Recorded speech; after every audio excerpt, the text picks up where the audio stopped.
Hello, I'm your narrator.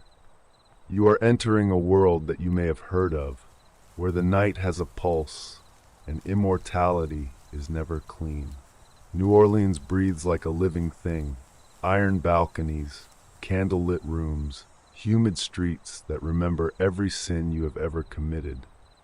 In the shadowed realm of Anne Rice's Vampire Chronicles, re-envisioned through the lens of AMC's Interview with the Vampire series, immortality is both a gift and a curse. Vampires, once human, are transformed by the dark gift, a bite that grants eternal life but demands an unending hunt for blood to sustain their undead forms. This world weaves gothic horror with profound explorations of love, loss, identity, and morality, where the line between predator and prey blurs amid centuries of secrecy. At its heart lies Loustat de Liancourt, the charismatic French noble turned vampire in the 18th century, whose rebellious spirit and flair for drama propel much of the narrative. He sires Louis de Pointe du Lac, a brooding Creole entrepreneur turned immortal in the early 20th century New Orleans, a city pulsing with jazz, vice, and social tensions. Settle in, the night's already started.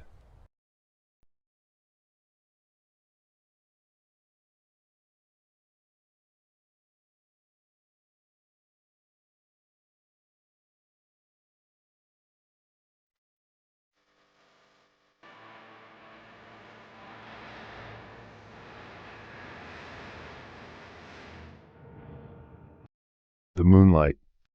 Chapter 1. Echoes of Yesteryear.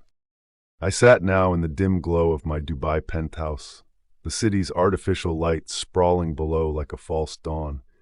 I relieved the assistants of their duty for the night, leaving me to my thoughts. Memory, that relentless monster, clawed at me again.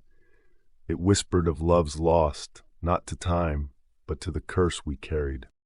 The first time I loved a human, I mistook the ache for appetite. That is how it starts. The breath you listen for across a room becomes the breath you count while your own sits perfectly still. Taboo is a small word for the scale of it. A vampire loves a mortal the way a drought loves a cloud. Hungry, reverent, dangerous. The risks are practical before they are poetic. Proximity becomes temptation. Temptation becomes accident. The first kiss is often the second bite.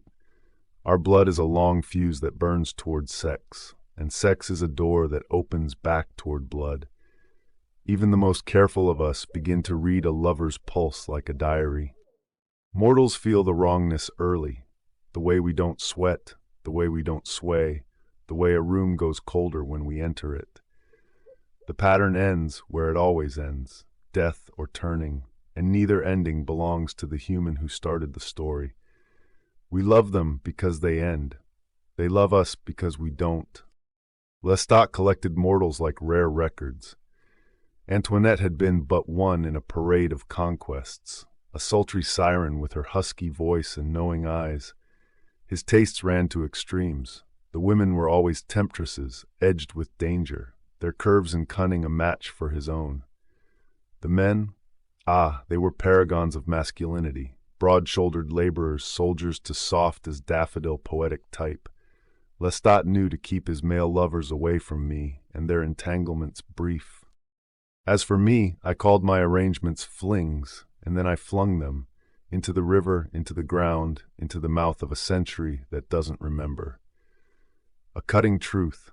I told myself I spared them the aftertaste of me. In fact, I spared myself the aftertaste of them. I called it mercy, it wasn't. But not him, because he was special. Storyville was the city's red-black pulse in those years. Gaslight lining Basin Street, brass shouting from doorways.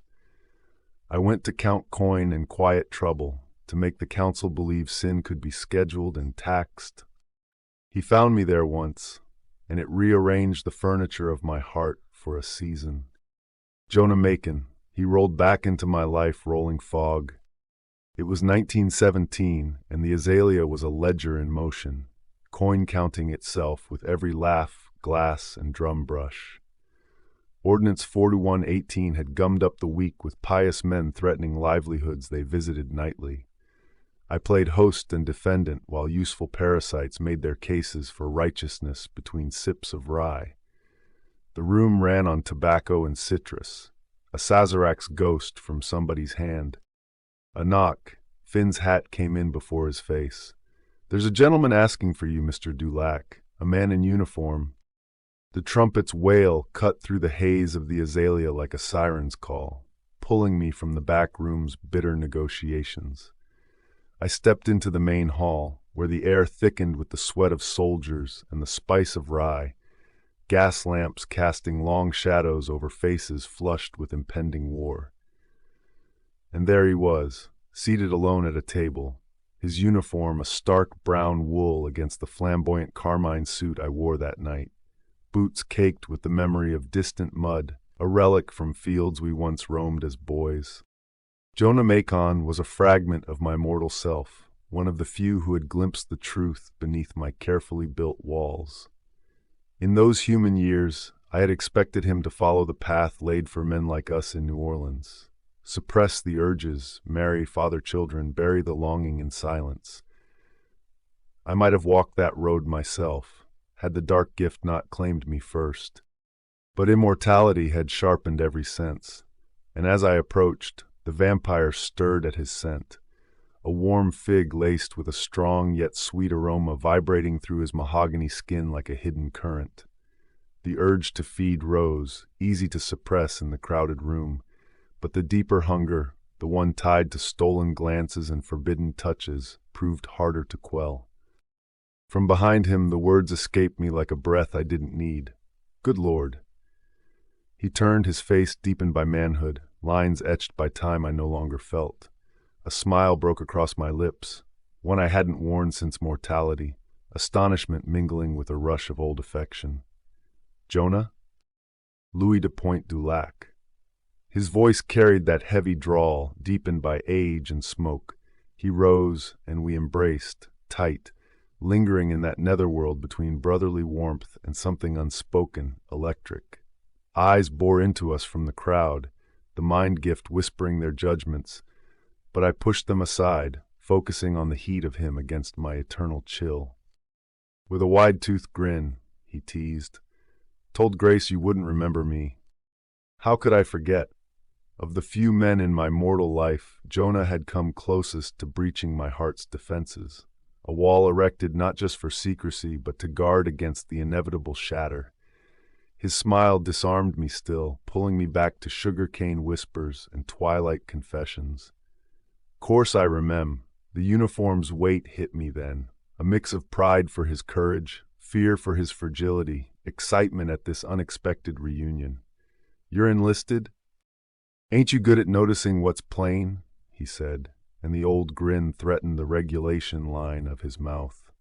The two of us shared a private smile, the room fading around us. We sat, our smiles mirroring one another, a fragile bridge over the years.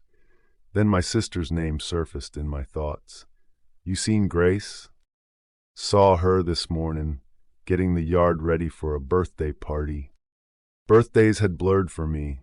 I scarcely visited, their names slipping like sand. I remembered her son Benjamin vividly, though.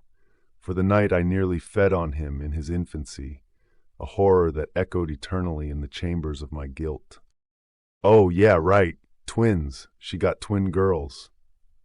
It had happened gradually, the mortal world receding, connections fraying. Beyond the physical peril I posed, which remained a constant shadow, my nights with Loustat, the hunts, the feeds, even the shadowed dealings at the azalea, had become my anchor, more vivid, more vital. In those days our bond was at its most acute, a tempest of love and conflict that eclipsed the fading ties to my human kin. "So you a big-shot businessman now?" Jonah's voice held a sexy drag, stirring something primal, making my body respond in ways that reminded me of lost humanity. He had filled out since our youth, nearing 34, his form robust through vampire eyes, skin alive with subtle vibrations, pheromones weaving a spell of fig, tobacco leaves, and vanilla. Strong, masculine, with an undercurrent of sweetness that tugged at forbidden desires. Then he uttered words that stole the air from the space, and as a creature unbound by breath, the dizziness still struck. Heard about Paul? Yeah, Paul. I allowed the memory to linger only a second. Even my beloved brother was fading, a trauma I banished to endure the endless nights. I shifted, redirecting. Where you been, Jonah? He shared his tale, of Philadelphia hotel work, then a gunpowder mill in Delaware. Fella working next to me blew off 3 fingers. I saw enough. Hell. I wasn't surprised. Safety for workers, especially Negro workers, was the least concern of the northern industrialists. Thought this might be a way to rise through the ranks, and all that. Jonah gestured to his uniform. Like many, he sought escape from Jim Crow through migration or enlistment, but his eyes betrayed the disillusionment. As one who had undergone my own metamorphosis, I understood the frustration all too well. In his rushed cadence, Jonah declared, "Look like you already rose up, and by a fair amount." On the surface, yes, the azalea soared to unimagined heights, but cracks lurked beneath, the foundation crumbling toward dust. "I done all right," I replied passively. Broad smiled, Jonah peered deeper into my eyes. "Done all right? You own all this. Sign me up for done all right." He paused, both of us circling the unspoken, the air thick with what couldn't be said amid prying ears. "You ever think about those old days when we were kids?" Fragments of our time together resurfaced, entwined with Grace and Paul. Christmases under my mother's stern gaze, twilight walks with my father. Yes, I had thought of Jonah since immortality claimed me, those memories a poignant ache. "How long you here for?" My subtle invitation, laced with the poetry of what might unfold. Jonah caught it, understanding the need for privacy. "Couple of nights, in the boat over the ocean, me and a couple thousand other fellas wearing this same costume."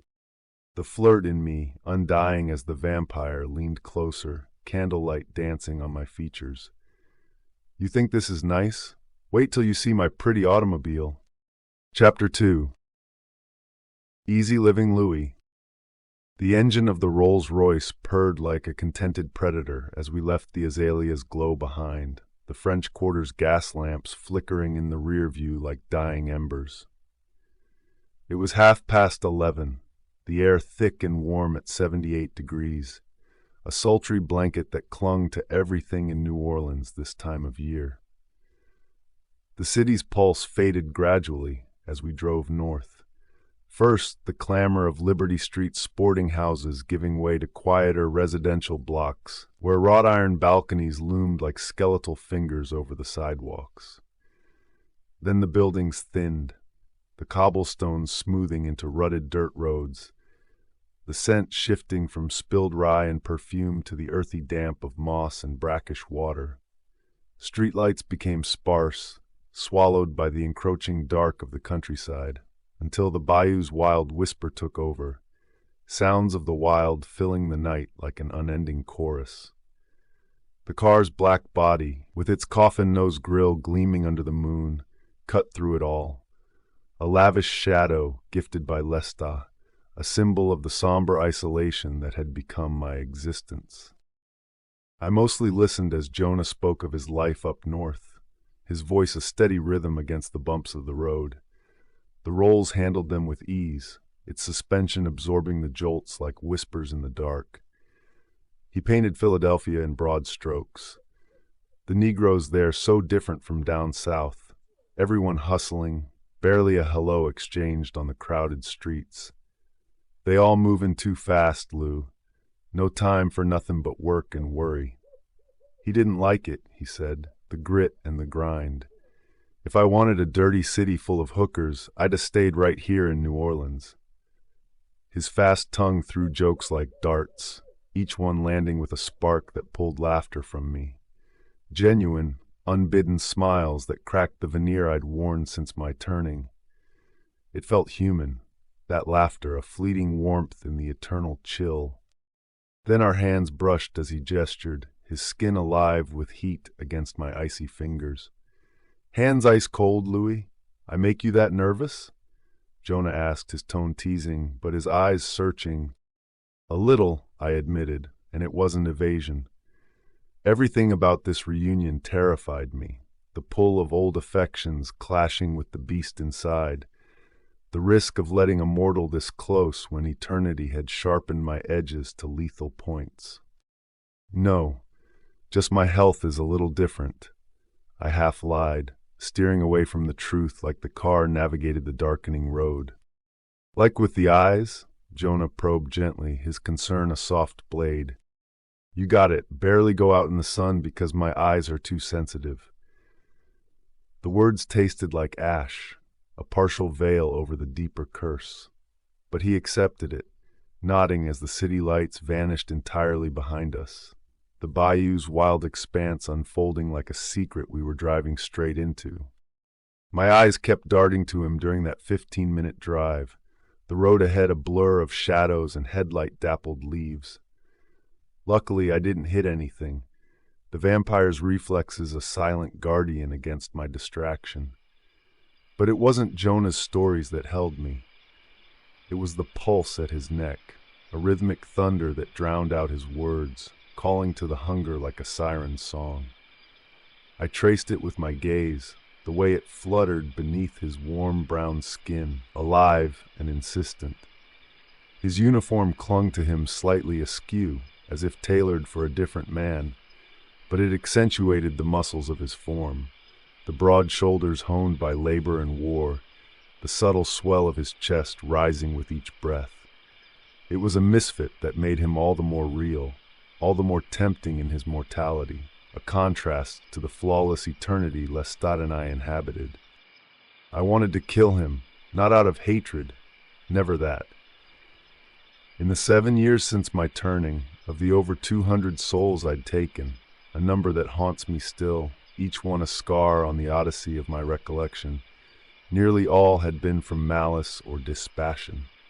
The evildoers we hunted in those early nights, or the fleeting interests that ended in a merciful drain to spare them the slow rot of knowing me. But with Jonah, the irony twisted like a knife. It was the remnants of my human love for him that fueled the urge to feed. That affection, fragile and ephemeral, amplified the blood's call, turning desire into a deadly poetry. I was aware of it, this cruel paradox, and I believed I could keep it at bay, like holding back a tide with sheer will. Yet every glance at his throat tested that resolve, the predator and the lover warring within, each feeding the other in a cycle as old as our kind. We arrived at Bayou St. John, the water's dark mirror reflecting the moon's indifferent gaze. I killed the engine, the silence rushing in like a confessor. Louis de Pointe de Lac. Jonah said my name like an official title as we exited the vehicle, his chuckle bouncing off the night's air and met with my soft smile. I could hear his thoughts then, unbidden whispers through the mind gift, impressed by how far I'd come, always the favored one in his eyes. But this wealth, this poise, it was incredible. Deeper still, he buried his lustful musings, a heat that mirrored my own restrained fire. Nothing much changed here, I see, Jonah said as we walked through the damp earth of the bayou, the mud sucking at our shoes like reluctant lovers. Crickets and katydids, I said impassively, the words a veil over the storm inside. In my mind, everything had changed since he'd left. My turning, the eternal night, the fragile dance with Loustat that defined my existence. I wondered what my life might have been had Jonah stayed, a stabilizing figure amid the chaos of my mortal family's unraveling. Probably not. Immortality had rewritten every possibility, turning what-ifs into ashes. Jonah teased and warned, "You gon' ruin those sharp shoes in this mud." His thoughts flickered. Following him deeper into this swamp meant something bad waiting, something so bad it was good, a thrill laced with danger. "I got another pair back at home," I replied, reflecting on the toys and finery Loustat and I accumulated, endless as the nights. What was a pair of leather shoes against eternity's expanse? I'll bet you do. Easy livin', Louie, Jonah said, and we laughed, the sound echoing softly over the water. In his mind, Easy Living Louie was a private moniker, a belief that my life had always been charmed, even more so now, elevated beyond his reach. There's nothing easy about my life, I'll tell you that, I countered, the weight of immortality pressing like an unseen hand. I was too young in the blood then to grasp its full curse, still balancing on the tightrope between the human world I'd lost and the vampiric one that claimed me, each step a precarious negotiation. Well, you've been blessed, Jonah said, and the word landed hard, a bitter echo of graces I'd forsaken. Ain't aged a day since I seen you last, he added, like a compliment, oblivious to the dark gift's cruel stasis. That's the moonlight line is all, I murmured, both of us laughing as the bayou's secrets closed around us, the air heavy with unspoken truths. You worried about going over there? I asked, steering toward his war, the trenches awaiting him across the ocean, a mortal peril that paled against my own eternal ones, yet stirred a protective ache. Yeah, I got someone, I confessed, the admission hanging like mist over the water, thick and revealing. It was a bridge extended, an acknowledgement of my new reality. I figured as much, Jonah said, his gaze steady, probing the depths of my evasion. No ring on your finger? Not a woman. The words slipped out, plain and unadorned, a truth I'd rarely voiced aloud in my mortal days, let alone now, when eternity amplified every risk. Well, what's he like? Jonah asked, curiosity threading through his tone, but I sensed the undercurrent in his mind, a flicker of jealousy, perhaps, or simply the human need to measure against the unknown. He's a lot, I said, visions of Loustat's outbursts flashing like lightning in the night, tempestuous rages that shattered the air, only to dissolve into a tenderness that defied words, a fierce light that pierced my darkness and bound me tighter than any chain. He was excess incarnate, passion that consumed, jealousy that scorched, love that rebuilt from the ashes. Describing him felt inadequate, like capturing a storm in a bottle. It's not perfect, I added, the understatement hanging heavy, admitting the fractures without unveiling the full abyss. The nights of blood and argument. Jonah hummed, skepticism threading his thoughts. He didn't fully believe my loyalty to Loustat was ironclad. It wasn't, not entirely. The agreement we shared was a fragile truce. But we kind of have this agreement, I added. The agreement was simple on the surface. I could seek pleasure where I willed, and Loustat claimed the same freedom. He'd assured me it was fine, and we'd indulged together often enough. However, his entanglement with Antoinette had stretched temporary into something more persistent. A sanctioned infidelity that simmered like the domestic tensions back home. One of those you can drive out to the bayou kind of agreements? Jonah prodded, his insight cutting close. I didn't answer because the truth was already unfolding. I'd rolled up my sleeve, loosened my tie back at the car, knowing where this night led. But safeguards were needed, boundaries in the haze of desire. I traced my fingers against the fabric of his uniform, feeling the warmth beneath, the solid form that called to both man and monster. Good fit, this uniform. Jonah smiled, luring me in with those words. Well, it's the moonlight. The night held its breath. Then I didn't. I seized him then, desire breaking free like a damned river unleashed. Our lips collided, his espresso skin warmed to the touch, familiar as a half-forgotten dream. Everything about that moment hurtled me back to my humanity, the taste of mortality on his breath, the heat of life against my chill, a fleeting reclaiming of what I'd lost in the blood. Chapter 3. Here today, gone tomorrow. Time splintered into 1,000 sensations as our lips met in the dark. Jonah's kiss was gentle at first, testing, and I let it happen. I let him happen to me. In our youth, I'd never allowed such tenderness. Back then, I'd drawn a line at crude satisfactions, fearing the intimacy of a real kiss. But now, under the Louisiana moon, his mouth was warm and alive against mine, stirring echoes of a boy I once was.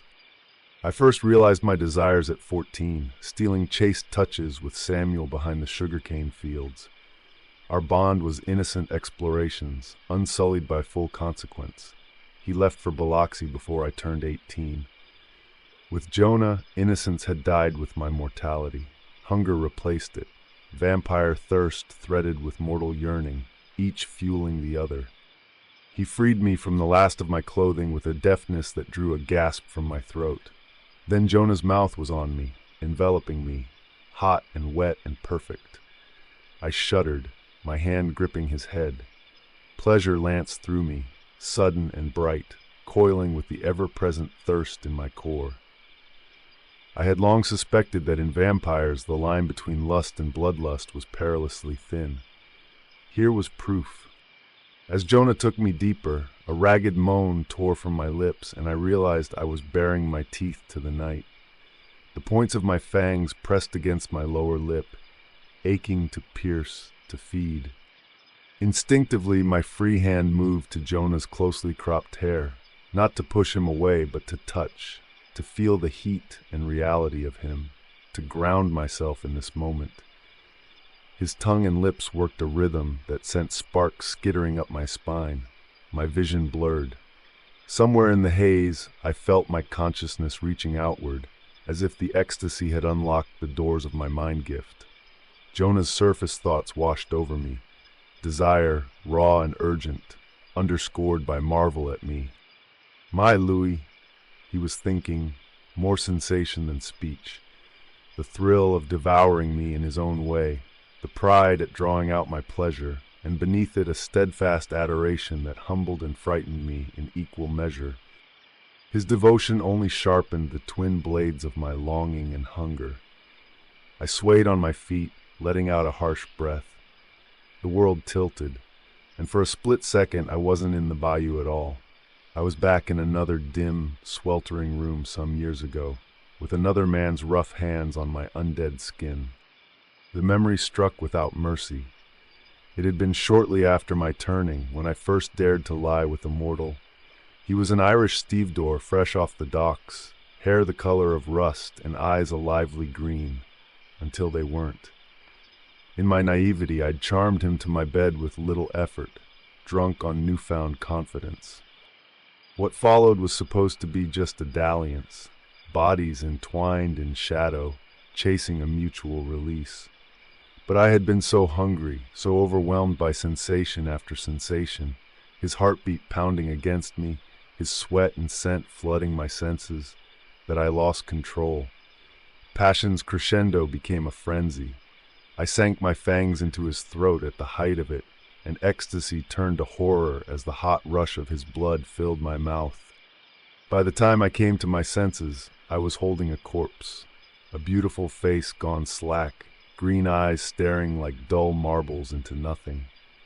The shock of it tore a scream from my chest that night, one Loustat silenced with a swift hand. Later, when I confessed in shaking detail what I'd done, Loustat only laughed. "Mon pauvre amour," he said with that slow, sulphurous smile. "Tell me, did you spend before or after his last breath?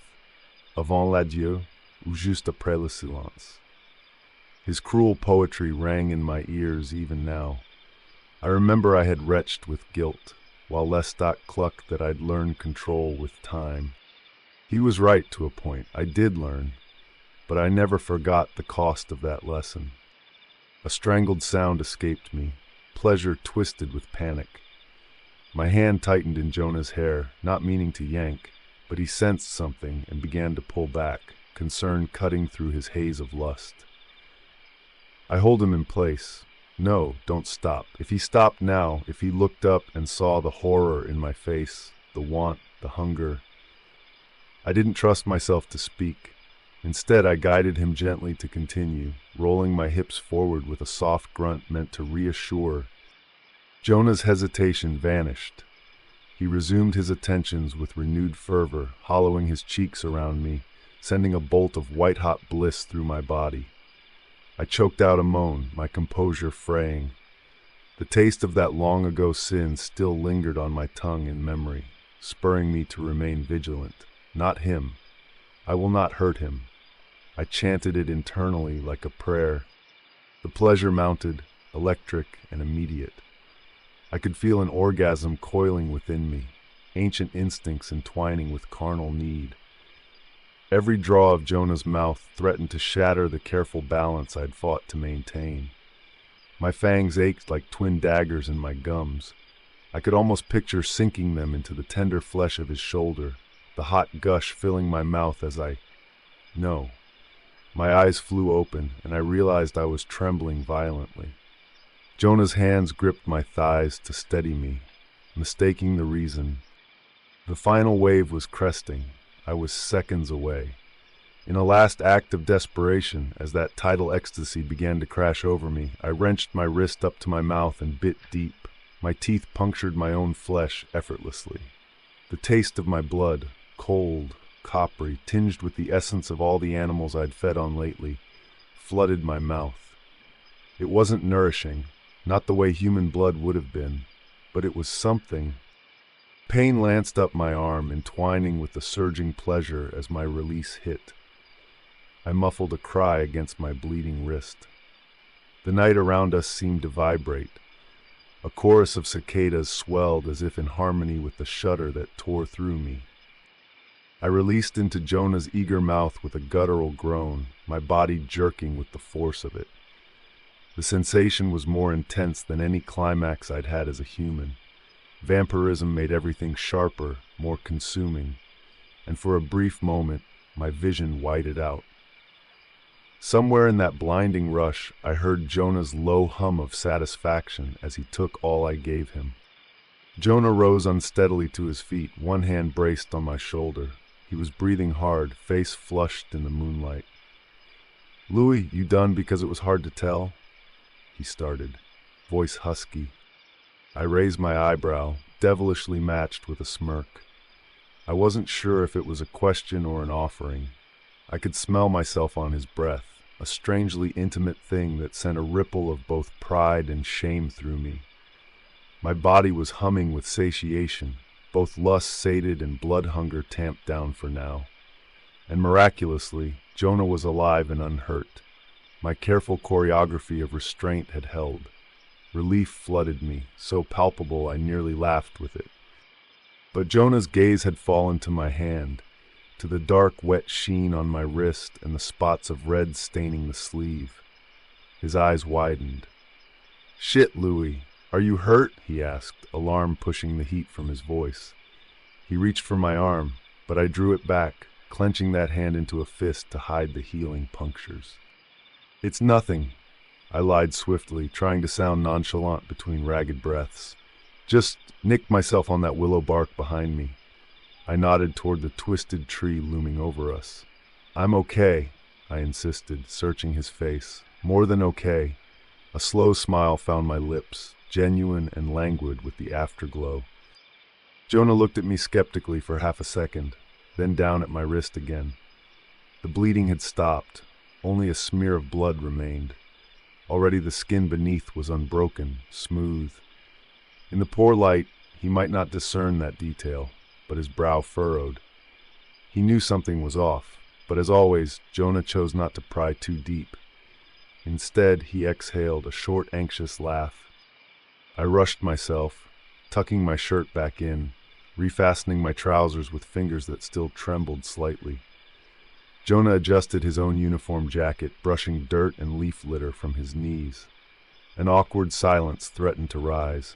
What does one say after such an interlude, after 7 years apart and a gulf of secrets between? For a moment, we just looked at each other. I could still feel the echo of his mouth on my body, and I fought the urge to pull him in for another kiss. My instincts were still charged, whispering to taste him, to claim him. No. I forced those whispers down. Control was returning, piece by piece, like armor reforged. Jonah cleared his throat gently, breaking the quiet. That was... He stopped, perhaps not trusting any word to encompass what that was. He settled on a crooked smile. I answered by taking his hand. It happened without thought, my fingers entwined with Jonah's, their coolness contrasting his warmth. His palm was broad and calloused, and it squeezed mine reflexively in surprise. In life, we had never dared such a simple, tender thing as walking hand in hand. That kind of gentle intimacy had felt more forbidden to me than all the secret trysts in dark rooms. Now, as our fingers laced together, I realized it was Jonah who trembled. He steadied himself and gave a small laugh. We stood there a moment, the damp earth and rustling cattails our only witnesses. I felt a pang in my chest, something akin to happiness tinged with inevitable sorrow. Here he was, flesh and blood and mine for this stolen moment. And yet he wasn't mine, not really. He belonged to the war, to the world of the living that would snatch him back come dawn. Here today, gone tomorrow. The thought crept in unwanted, casting a shadow over our brief oasis. Jonah glanced back toward where the Rolls-Royce was parked, out on the firmer ground of the road. The car's silhouette was barely visible through the cypress grove. "We should probably head back," he said quietly. His thumb stroked the back of my hand as he spoke, a reluctant gesture at odds with his words. Before people start talking, I knew he was right. Midnight had long passed, and we both had places we ought to be before sunrise. Still, I couldn't resist a soft snort. Let them talk. The defiant thought rose in me, followed by a streak of mischief. I echoed it aloud. Let them talk. My voice came out low and rough from recent pleasures, but it carried conviction. I didn't want this night to end just yet, and the idea of anyone dictating our time, be it society's gossip or the military's clock, chafed. I tugged lightly on his hand, as if we might hide away here a bit longer, just the two of us cloaked in shadow and celestial glow. Jonah gave a gentle squeeze, but he didn't budge. "Lou," he murmured, apologetic, "the ones I'm worried about talking ain't gossiping old biddies." He tilted his head, eyes urging understanding. "It's the brass. They got us colored troops on a short leash. Last thing I need is word getting back that I was out here." He hesitated, a playful glint cutting through his seriousness. "Gallivanting with Storyville's most notorious gentleman of leisure." A laugh burst from me before I could help it. Gentleman of leisure, a polite way to say pimp. I huffed and shook my head. "That what they call me these days?" I asked wryly. He grinned. "Among other things." The grin faded to a softer smile. "Point is, they find any excuse to make an example of a guy like me, and being seen with Louis de Pointe-du-Lac, larger-than-life entrepreneur," he gave the title a sarcastic lilt, "doesn't exactly fly under the radar. They're watching us extra close, especially when we're in uniform, in a place we technically ain't even supposed to be." I understood then. Storyville was off limits by ordinance to soldiers, more so to black soldiers, yet Jonah had come anyway. For me, Jonah lifted our joined hands in a move that made my chest ache, pressed a brief kiss to the back of mine. His lips were warm on my skin, a courtly gesture at odds with the salty musk that still hung in the air between us. It was as if he were sealing the memory of this night, tucking it away safely before we re-entered the world of consequences. "Come on, easy living, Louis," he said, the old nickname rolling off his tongue with a tender sort of irony. "Walk me out." So I did. We walked together, hand in hand through the mud and reeds, back toward the lights of the distant road. Each step felt like a slow return from some dream. The chirp of frogs and whisper of the water guided us. I realized I was still listening to the rhythm of his heart. It had finally begun to calm, slowing to a steady beat that matched the swing of our clasped hands. If I concentrated, I could hear another pulse too, the faint echo of my own, an undead imitation ticking in sympathy with his for now. When we reached the car, Jonah paused, loath to let go of my hand. I was equally reluctant, but I gently slid my fingers from his, mindful that soon we'd be under electric lights again, seen by prying eyes. The world where our differences in temperature and mortality would be glaring. For a moment, he looked at me as if to say something more, something important. His brown eyes dark and searching. Instead, he simply nodded. A silent promise passed between us. This isn't over. Not yet. We had stolen one night out of time. We would steal another if fate was kind. I opened the passenger door for him, a habit of polite breeding that drew a soft chuckle from Jonah as he climbed in. I rounded the front and took my place behind the wheel. With one last glance at the bayou, the cypress trees standing as mute witnesses to what we'd shared, I turned the ignition. The rolls purred to life, headlights cutting twin beams through the darkness ahead. Chapter 4. Twilight Promises. I eased the Rolls-Royce to a stop by the riverfront, the engines fading into the thick pre-dawn silence. The port of New Orleans lay hushed under a cobalt sky, ship masts swaying gently like dark silhouettes against the thinning night. A lone lamp cast a weak golden halo at the gangway where Jonah would depart. Neither of us moved at first. We sat in the quiet of the car's cabin, shoulder to shoulder in the darkness, our earlier laughter and warmth now distilled into a heavy, tender silence. I didn't want this night to end. Jonah inhaled as if to speak, then slowly let the breath out. He glanced at the faint light gathering on the horizon. "Sun'll be up soon," he murmured. His voice was low and a little hoarse. I could still hear the satisfaction in it, the echo of our intimacy lingering in his tone. But there was something else there, too. A reluctance, perhaps even a sadness. He ran a thumb along the brim of his cap lying in his lap. "I'm probably already in a heap of trouble for sneaking off this late," he added with a quiet chuckle. There was no regret in it. On the contrary, a gentle pride colored his words. I offered a small, understanding smile. I knew the risks he'd taken to be here tonight, the ordinance forbidding them from places like Storyville. He had broken more than one rule to steal these hours with me. "Would you do it again?" I asked softly, searching his face. The lamplight traced the strong lines of his profile, the curve of his jaw still flushed from our kisses. Jonah turned toward me. His brown eyes met mine, warm and unwavering. "For you, I would," he said without hesitation. A grin tugged at his lips. "Hell, Louis, I'd march double time into the stockade if it meant a night like this." The sincerity in his voice pulled at something deep in my chest. For a moment, I forgot the persistent throb of thirst, the ever-present hunger of what I am. I felt only the human part of me yearning to reach for him again. I leaned over the console, letting my cool hand cover his broad, warm one. "Then we'll make sure tonight isn't the last," I said, my words gentle but firm. "See you tomorrow, and wear something nice. It's our last night, remember?" I tried to infuse a lightness into my tone, to ignore the weight behind the word last. Jonah was due to leave for the war all too soon. We would have one more night if fate allowed. I intended to savor every minute of it. Jonah's eyes shone, a soft laugh escaping him. He flipped his cap onto his head and gave it a jaunty tilt.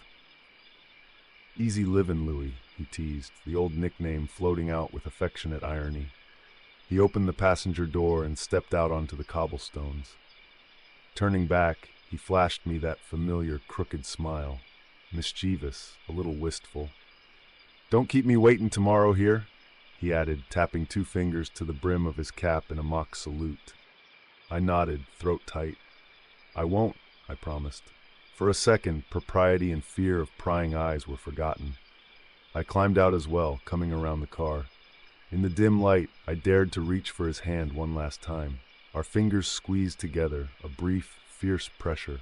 "Stay safe," I wanted to say, but the words tangled unspoken in my throat. Jonah seemed to understand.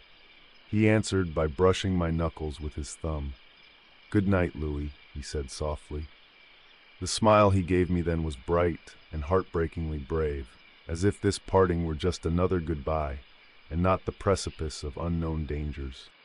"Good night," I managed in return. I watched him turn and head toward the ship that waited to carry him toward war. His compact silhouette dissolved gradually into the shadows beyond the lamplight, each step taking him further from me and the little world we'd reclaimed for a night. He never looked back. I stood there until I could no longer pick him out in the gloom, until only the faint clang of the ship's metal ladder echoed his passing. Easy living, Louis. The nickname lingered in the air, a gentle taunt and a term of endearment all at once. I wasn't sure if Jonah meant it as a farewell or a benediction. When I finally slipped back into the driver's seat, an ache blossomed in my chest. In the span of a few hours, I had been given back a piece of my old life, only to have it torn away again by duty and dawn. I felt so much, too much. A bitter sweetness coursed through me, settling like a weight behind my ribs. Jonah's absence filled the car with a sudden, palpable emptiness. Just minutes ago, his laughter had warmed these leather seats, had tangled deliciously with my senses. Now I was alone, and the pre-dawn chill crept in without mercy. I took a long breath, trying to steady myself. This feeling inside me was familiar yet distant, the pang of human sorrow twined with gratitude. Once, such emotions had defined me. Now they felt alien, a melody from a half-forgotten song. This is what it's like to be in the world, I thought, to be part of that human network of love and fear and hope. I realized with a start that I felt alive, not undead, not a vampire stalking through an endless night. I felt, for that moment, like Louis de Pointe du Lac, a man among men, connected again by invisible threads to the living world. It was a glorious, painful illusion. A faint brightening in the east caught my eye. The horizon was turning the color of a ripening peach, sunrise creeping ever closer. With a soft curse, I started the engine. The rolls growled and then purred, and I guided it away from the docks. As I drove through the stirring streets, thoughts of Jonah remained thick in my mind. He was headed into the jaws of a war that had already chewed up thousands. The thought made my stomach clench. Jonah had always been brave, perhaps to a fault, but bravery is no armor against bullets and mustard gas. Will I ever see him again? The question pressed forward, unbidden and unwelcome. I gripped the wheel tighter. I had asked him to meet me tomorrow night, but in truth, tomorrow was not promised, to him most of all. The fragility of Jonah's mortal life gnawed at me, the uncertainty of his fate, a cold dread coiling under my immortal calm. I navigated the quiet streets back toward Rue Royale, the familiar route giving my racing mind something rote to focus on. Our townhouse waited in the French Quarter, its windows dark, gas lamps extinguished for the coming day. Normally I returned earlier than this. I'd have to be careful now. Dawn's light was weak but growing, and while a vampire can tolerate the settled sun's low golden rays for a brief time, it was a risky dance. I kept to the shade where the buildings huddled close, each overhang and wrought iron balcony providing cover from the creeping sunlight. The Roll's headlights carved a path through mist beginning to rise off the warm streets. A few milkmen and newspaper boys gawked at the car as I passed, marveling at the black leviathan gliding home so late. I paid them no mind. My thoughts were already drifting to the evening to come. Jonah had found me through Grace, he'd said. My sister had told him where I lived now. The knowledge was both comforting and troubling. Grace still thought of me, still trusted Jonah enough to send him my way. I smiled despite myself, picturing her bustling about with her twins, my little nieces I so rarely saw. I had almost missed a birthday party, I realized with a pang of guilt. Grace's twins had turned 6, and I'd been absent. 6 months and you just show up. I could imagine Grace scolding, and she'd have a right to. I planned to make amends, at least in a small way. In the back seat, tucked safely in a box, were 2 delicate paper dolls I'd purchased weeks ago with the twins in mind. Beautifully crafted marvels with painted dresses. I'd been waiting for the right moment to deliver them. Perhaps at twilight, I decided. Yes, I could visit at dusk, when the sun had settled and its light was low and golden. They'd all still be awake, and I might appear just like any other brother dropping by after a day's work. Not a creature slinking through the midnight. If you want to come around, you come when people are awake. My mother's voice echoed sternly in my memory. Twilight would be my compromise. The plan gave me a small ember of optimism to cling to. I turned onto Rue Royale and rolled to a stop in front of our townhouse. The streets were deserted at this hour. All the revelers and sinners of New Orleans finally abed. The iron gas lamp by our door had just sputtered out, leaving the facade in pre-dawn shadow. I killed the engine and sat for a moment, gathering myself. Inside that house was my other life, the dark, eternal life I led with Loustat. The warmth I'd felt with Jonah began to cool, apprehension seeping in to replace it. Loustat would likely be awake. He almost always lingered until the last possible minute before dawn forced him to retire. And he would notice my tardiness. I stepped out of the car.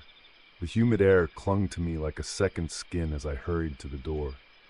With quiet steps, I let myself in. The heavy oak door closed behind me with a soft click that echoed through the foyer. At once I sensed something amiss. The house was utterly silent and still. Usually Loustat might be humming some jaunty tune at this hour, padding about in his dressing gown, perhaps playing a few last gentle notes on the piano before bed. But tonight, no, this morning, there was nothing. Just an oppressive quiet that settled over me like a shroud. I tiptoed forward, my eyes adjusting to the darkness. "Loustat?" I called softly. No answer. An uneasy prickle raised the hairs on the back of my neck. He was here. I could feel it in my very blood. His presence was a familiar gravity in the air. But why this silence? I moved through the parlor, noting the untouched decanter of cordial on the sideboard, the chessboard in the corner with pieces mid-game from the night before. The whole townhouse felt suspended in time, as if even the dust motes dared not stir. A thin draught snaked under a door at the end of the hall, leading down to our lair, the windowless chamber we kept for sleeping and privacy. The door was ajar, a black sliver opening onto deeper blackness below. I swallowed, hesitant. An instinct told me to tread carefully. Something was waiting in that darkness. Drawing a breath I didn't need, I descended the narrow stairs into the lair. The temperature dropped with each step, cool air from the depths wrapping around me. I reached the bottom and saw him at once. Loustat stood in the center of the low-ceilinged room, illuminated by the faint glow of a single gas lamp on the wall. He was already dressed for sleep in a silk robe of midnight blue, but he hadn't yet entered his coffin. Instead, he was very still, fingers curled in a manner almost too relaxed. His blond head was bowed just enough that his eyes were cast in shadow. Yet I could feel those eyes on me. The air felt electric, like the moments before a thunderstorm breaks. Finally he spoke, voice clipped and cool. "Hello." The simple greeting was belated and yet pointed, as if to underline the awkwardness of my entrance. "Hello," I replied quietly. I inclined my head, attempting a polite smile that died on my lips. It struck me how normal this scene could appear to an outside eye. Two lovers exchanging terse greetings after a late night out. But underneath those civilities, a confrontation lurked. Loustat's gaze followed me as I ventured a few steps further into the lair. "How was your night?" he asked at last. The casual phrasing did nothing to hide the knife edge in his tone. I cleared my throat. "Fine," I answered, meeting his eyes briefly before they skittered away. There was no use lying about where I'd been. He would smell Jonah on me if he hadn't already. The musk of another man's sweat and the bayou's mire clung faintly to my clothing. Still, I prayed the lingering animal blood on my breath from a rat I'd drained on the drive home might mask Jonah's scent. Loustat arched one elegant brow. "Yours?" I returned, attempting to deflect the scrutiny by inquiring about his evening. "Fine," he said. The single word was delivered with a soft, almost polite finality. A chill spider walked up my spine. His fine had the same hollow ring as mine. We were playing at normalcy, but both of us could sense the rift crackling between us. I drew a slow breath, steeling myself. Perhaps honesty, or a version of it, would diffuse this before it ignited. "He found me, you know," I began quietly. My voice sounded strangely loud in the small room. "Went to my old house on Esplanade. Grace told him where to find me." I kept my tone as measured as I could, though I could not entirely keep the tremor of emotion out of it. The memories of the night, of Jonah, still swirled in me with heady effect. "An old love," he added, cold as a dagger.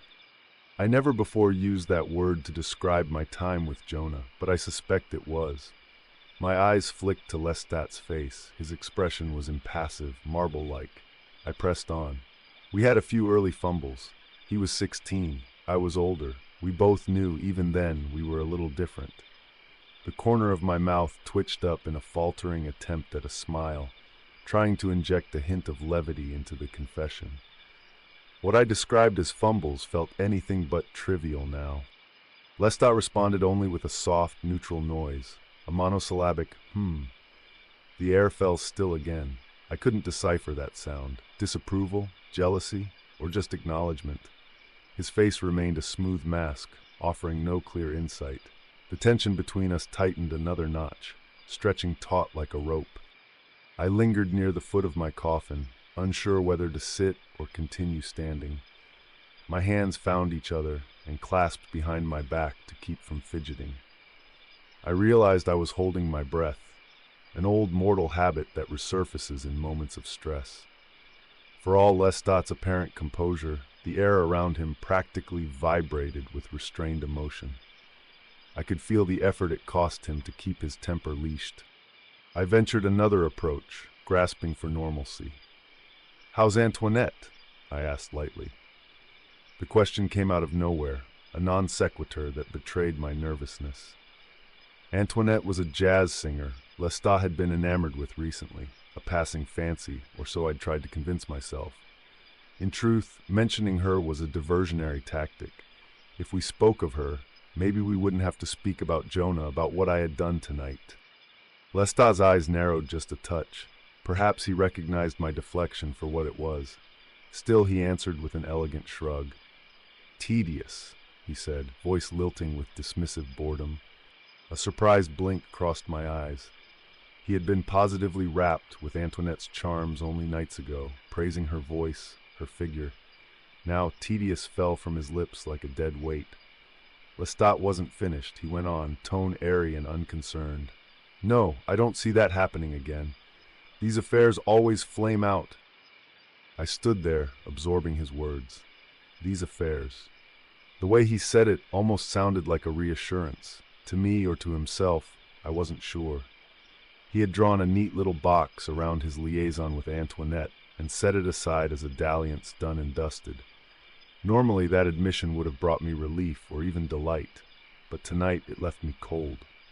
Perhaps because I could sense the unspoken corollary hanging in the space between us. My affair, my night, would flame out too. It was already over. All that remained was to tally the damage. "Shall we have a night out tomorrow?" he asks, voice almost too casual. The timing snags at my mind. Of all nights, why tomorrow? It feels like a move in a game only he knows we're playing. I school my face to stillness. I was going to go see Grace and the kids, keep up appearances.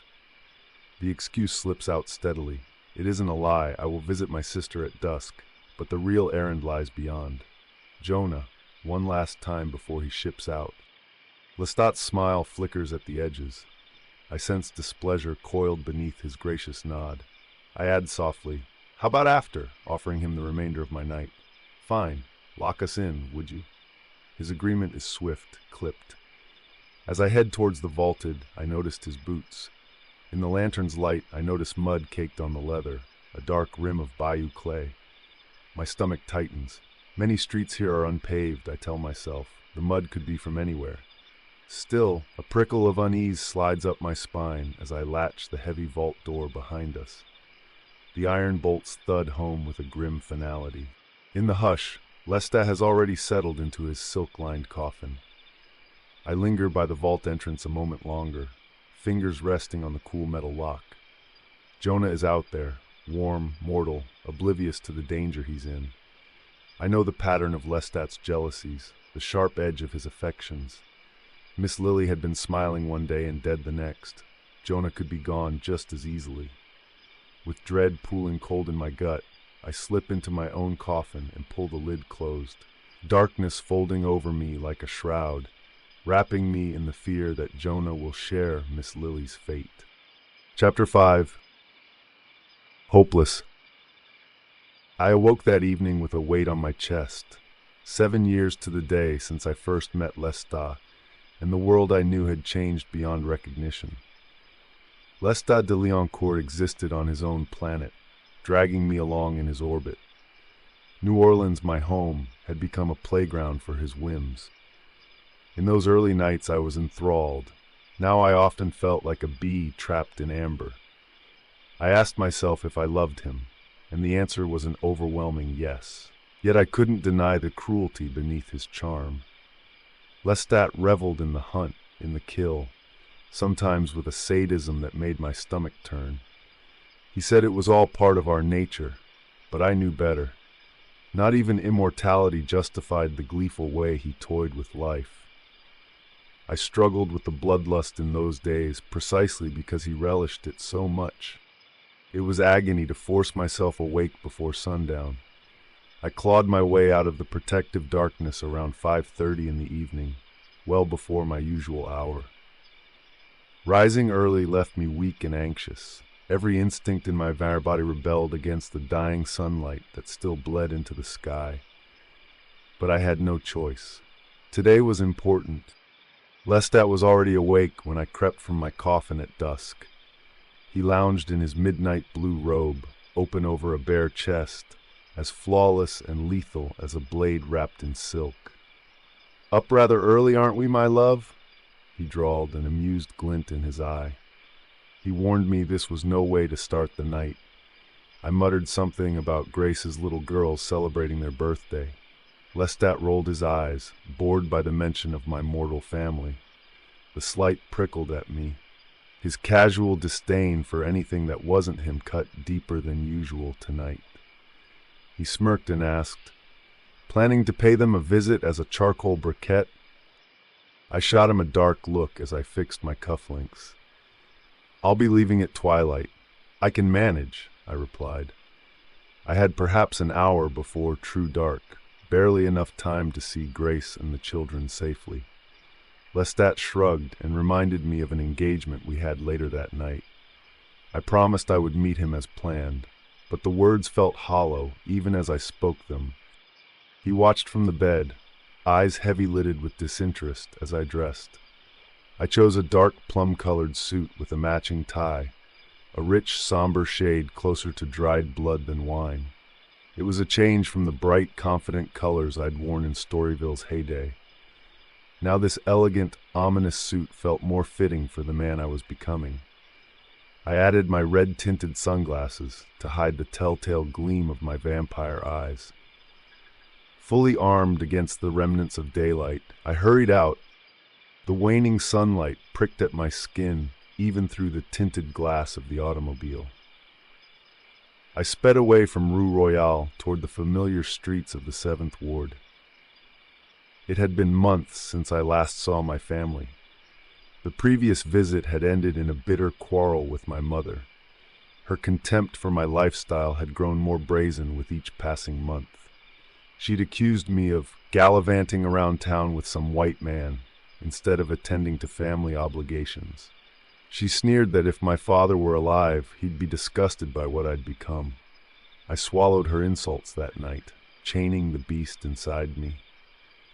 But each time I left my family's company, I felt the strands binding me to them fray a little more. Still, some naive part of me hoped tonight might be different. By the time I reached Esplanade Avenue, twilight had faded into true night. Gas lamps flickered to life along the avenue. I parked the Ford by the curb in front of our old house. As I stepped out, a group of young girls playing on the sidewalk took notice of me. One pointed in my direction and squealed, "Here comes the ghost!" They scattered with playful screams. "Hurry! He's gonna get us!" another shrieked. I stood there for a moment, stunned and saddened. I had once been the beloved golden boy of this neighborhood. Now I was the monster of children's games. A ghost. A demon. Perhaps they weren't entirely wrong. I shook off the thought and carried on toward the house, 2 prettily wrapped boxes tucked under my arm. Light glowed in the parlor windows. The birthday gathering had clearly come and gone without me. Before I set foot on the porch. My mother emerged from the shadows from behind.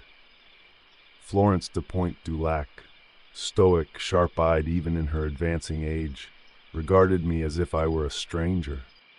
"The party was this afternoon," she said coldly.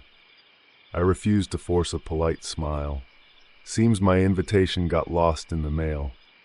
Her jaw tightened. "You want to come around, you come around when people are awake," she snapped. Her voice was low and vicious. Gone was any pretense of maternal warmth. "It's barely dinner time, Ma. I don't want to make a fuss," I said, striving for calm. She followed on my heels as I moved to pass her. 6 months, and you just show up. You're not welcome in this home," she declared, words cracking like a whip. My grip on the gift boxes stiffened. I refused to meet her eyes. "I own this home. I'm the executor in charge, so welcome don't matter." Only after I'd said it did I realize how cruel it sounded. But I was determined. I would see my sister and my nieces tonight. Nothing would stop me. "The devil walks at night," my mother hissed under her breath, as if pronouncing a curse. I halted. A hot flash of anger flared through me. I turned to face her, voice dropping to a smoky growl. What did you say?" Before she could answer, another figure stepped onto the porch. Levi Frenier, my brother-in-law. "What's going on out here?" he asked, looking between my mother and me in concern. I slightly relaxed your face and lifted the boxes a little. "I got your girls some paper dolls." My mother cut in sharply. "Go back inside, son." "Son," I echoed. "I'm your son." The words came out more wounded than I intended. In her eyes I saw only flinty resolve. Perhaps I had never been the son she wanted, a closeted invert who'd never provide an heir. And now in her mind I was something far worse than a disappointment. Levi reached out and touched my shoulder gently. "Let me handle this, Mama du Lac," he murmured to her, attempting to ease the standoff. I shook off his hand with a glare. "Don't," I warned softly. "I ain't come here to see you," I said, brushing past him. I glanced back at my mother. "I didn't come here to see you either." I stepped through them and up to the front door. Levi called after me in a cautious tone, but I ignored him. My mother's voice rang out behind me, shrill and accusing. "They're scared of you. That's why you didn't get an invite." I felt those words like a knife between my ribs. So this was why Grace hadn't even told me about the birthday party. My own family was afraid of me now. My temper, already on a knife's edge, finally snapped. I drove my foot into the front door. It flew open with a tremendous crash, wood splintering as the hinges gave way. The door slab toppled to the foyer floor with a boom that echoed through the house. Inside, Grace stood in the hallway, flanked by my twin nieces. All the children screamed in fright at my violent entrance. "Children, go to your room now!" Grace shouted, trying to keep her voice steady for the girls' sake. The twins ran upstairs, sobbing and stumbling over each other in their panic. My mother rushed in behind me, seizing my face with her left hand. Her fingers dug into my cheeks with surprising strength. "What did I tell y'all?" she cried out to the room, tone triumphant and horrified all at once. She forced my head around so I had to meet her eyes. "There he is! There he is!" I stared back at her, my eyes hidden behind red glasses, but she peered straight through them. In that moment, I think she truly knew, Perhaps not the precise nature of what I was, but she knew her Louis was gone. The son she once had was now only a vessel inhabited by something unholy. "Grace," I choked out, voice cracking. I gently pried my mother's hands from my face. Stepping over the fallen door, I took a tentative step toward my sister. My beloved Grace, my confidant, my childhood ally, was now staring at me in abject terror. "Grace," I whispered. Grace's face twisted, anguish and disgust mingling in her expression. "Get out!" she screamed at me. Her voice broke on the word. I froze in place. My mother hovered at my side. Levi had positioned himself in beside my mother, shielding his wife from me. I looked at each of them in turn, my mother furious and afraid, my nieces sobbing upstairs, Grace trembling with rage and heartbreak. They all looked at me as if I were a monster. Perhaps I was. A sudden hollowness opened up inside me. There was nothing more to do here. Carefully, I set the pretty wrapped boxes of paper dolls down on porch steps. My hands shook as I released them. It was a foolish gesture. They would likely throw the gifts away the moment I left. But I needed to leave something good behind, however small. Without another word, I turned and walked out into the night. Behind me I heard Grace's quiet sobs and my mother spitting curses between angry prayers. As I stepped off the porch, I realized I had, in one night, destroyed the last vestiges of my mortal life. There would be no more invitations, no more visits. In the coming years, I'd hear of my mother's death. I would sign away my rights to this house and the family estate, erasing myself from their lives entirely. But on this night in 1917, I died a second death, cast out from my family, truly orphaned in spirit. I don't recall getting into the car or how fast I drove back to Storyville. I only remember the emptiness as I arrived at Azalea Hall. The red glow of its gaslight windows and the muffled sound of jazz spilling onto Liberty Street called to me like a sanctuary. In my desperation and loneliness, I yearned for one thing: Jonah. I found him almost immediately.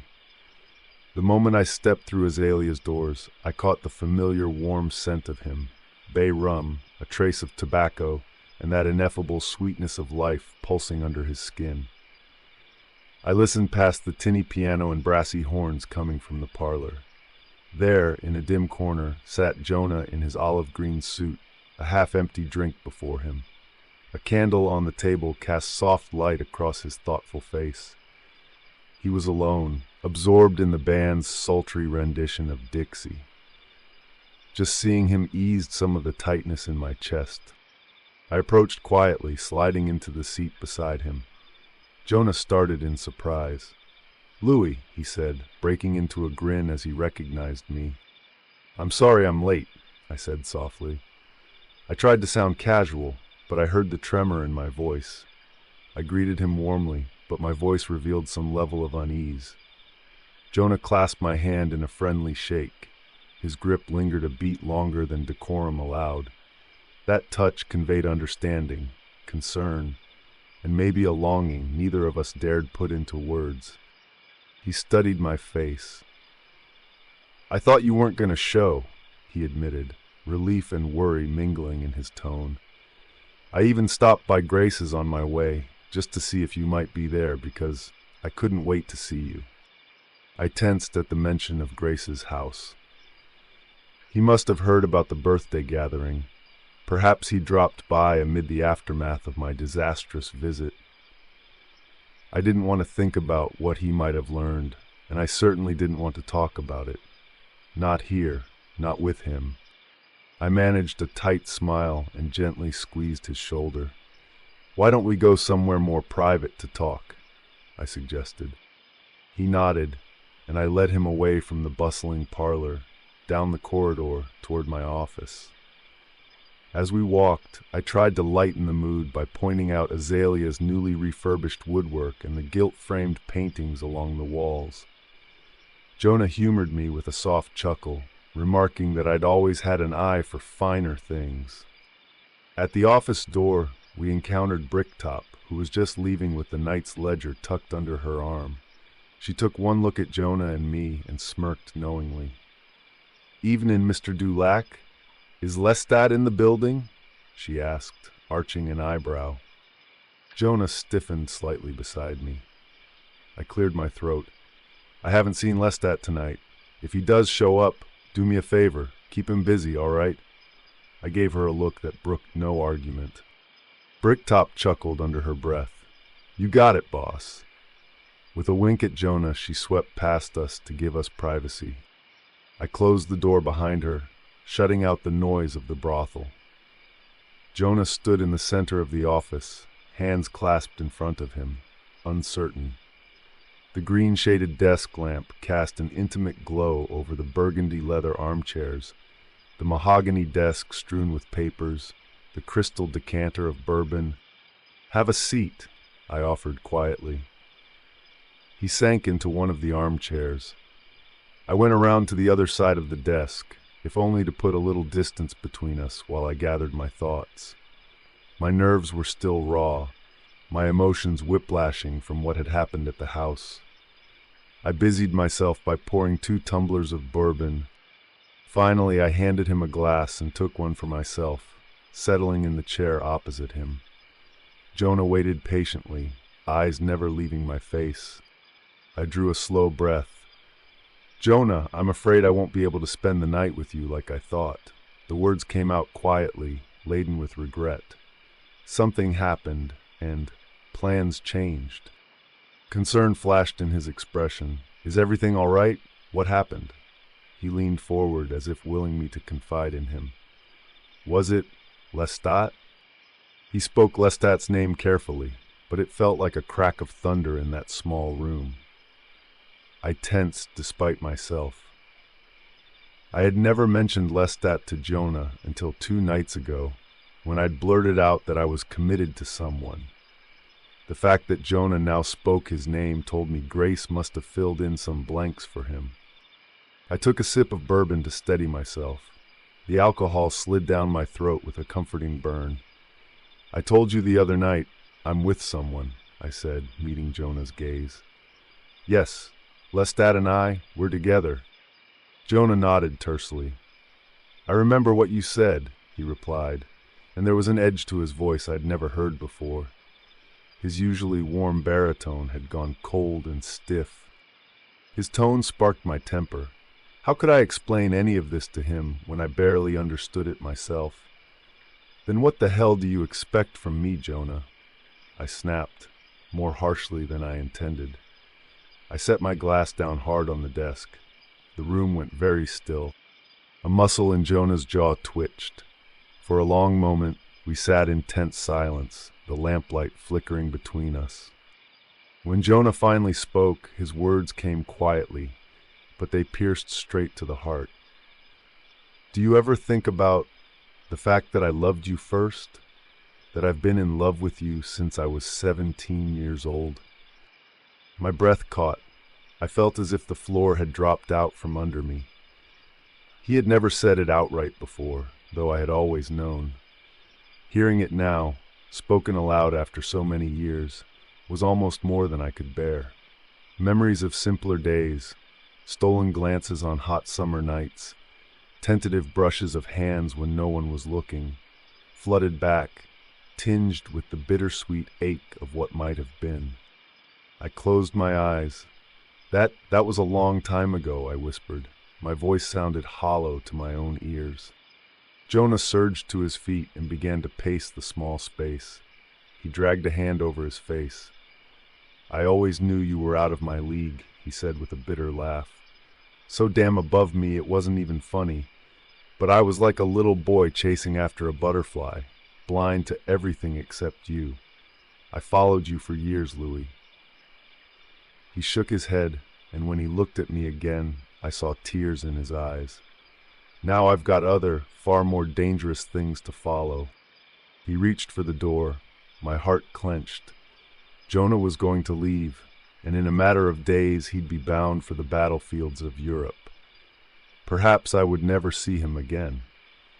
I couldn't let him walk out like this, thinking I didn't care. His back was to me, shoulders taut. I heard him inhale sharply, steeling himself. Then he spoke, voice unsteady. As scary as the future is, I'm glad I got some closure on what we were. Whatever it was to you, it was something special to me. I could hear the unshed tears in each syllable. I couldn't bear it. In a flash, I was at his side, moving with unnatural speed to block the door before he could leave. I laid a hand on his shoulder.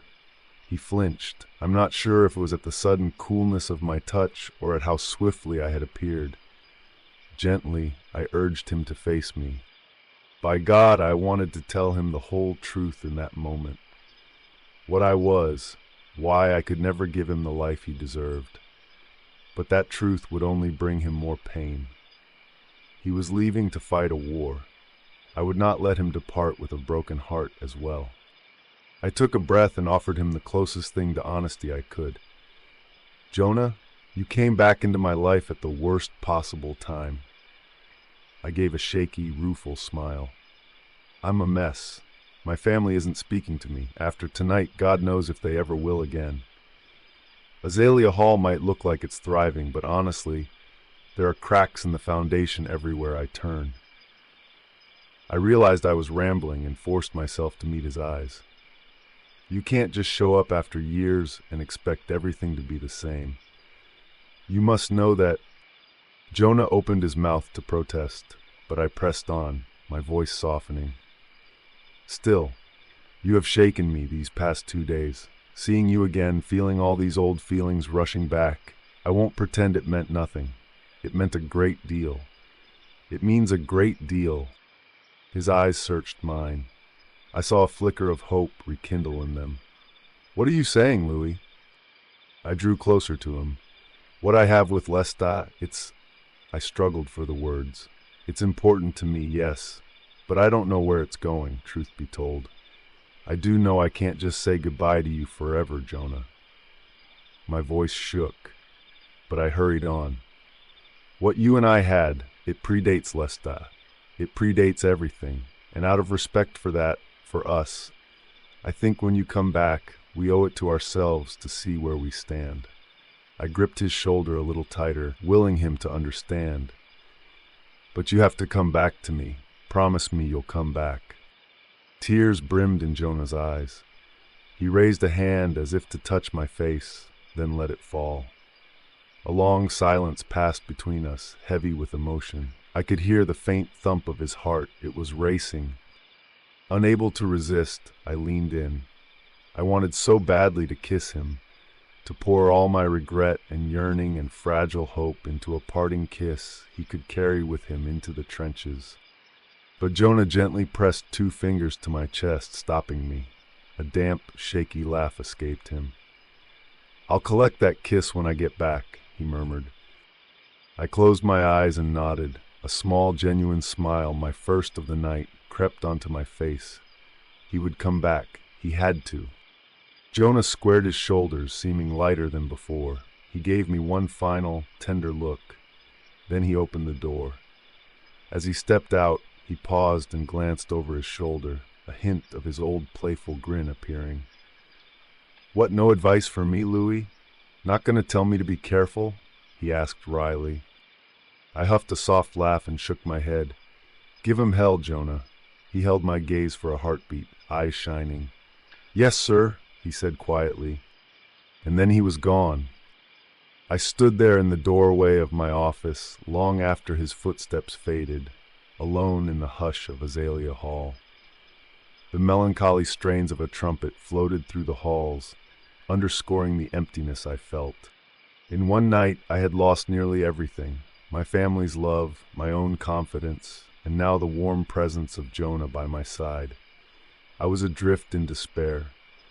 And yet, against all logic, a spark of hope endured. Jonah would march off to war, but he intended to return.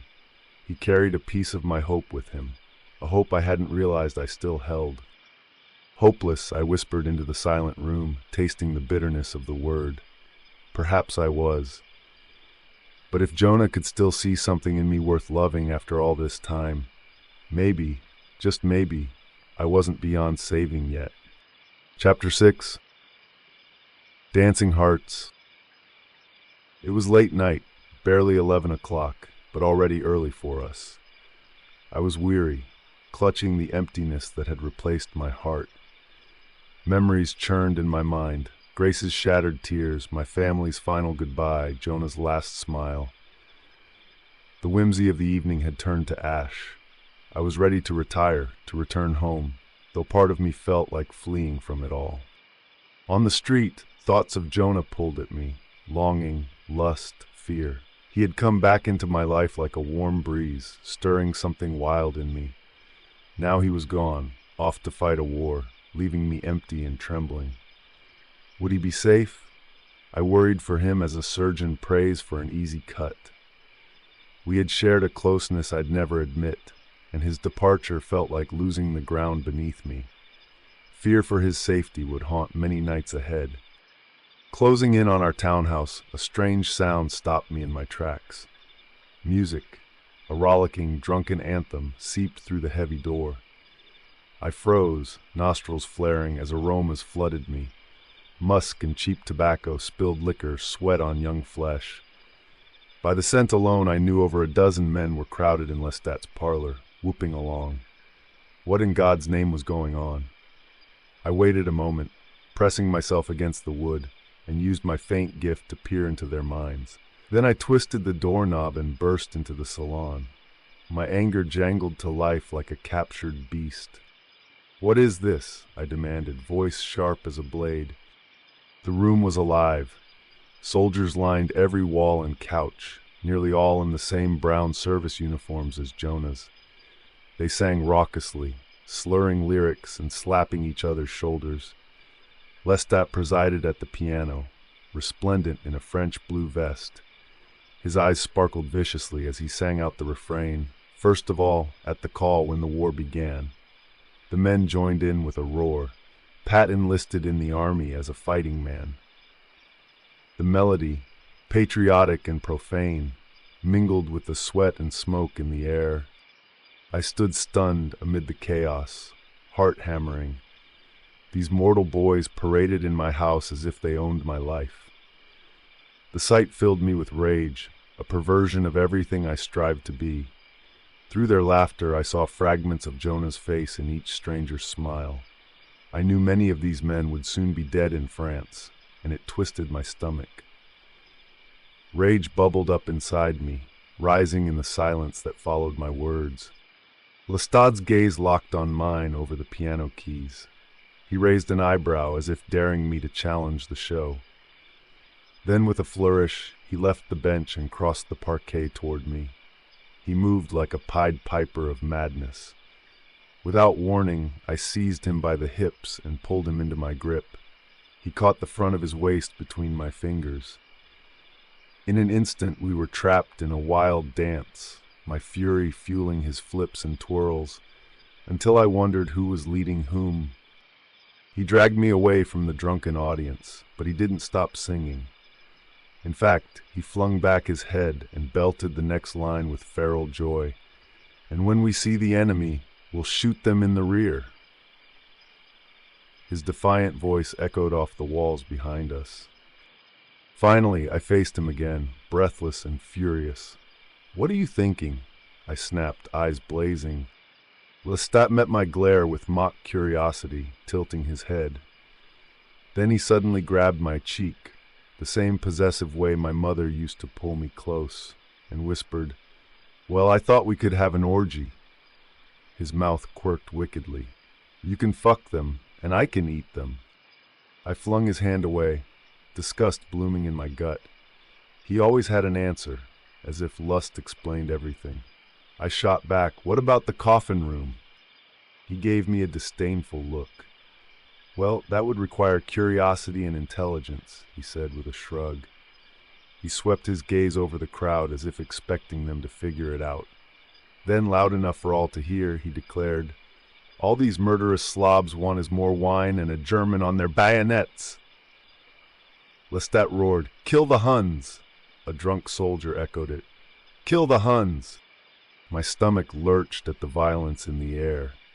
I locked eyes with Loustat. Calmly, he turned to me. "I brought them back after they cut the electricity at the Azalea," he announced. I staggered. "What?" I managed. My breath caught. "They turned off the lights?" My mind raced.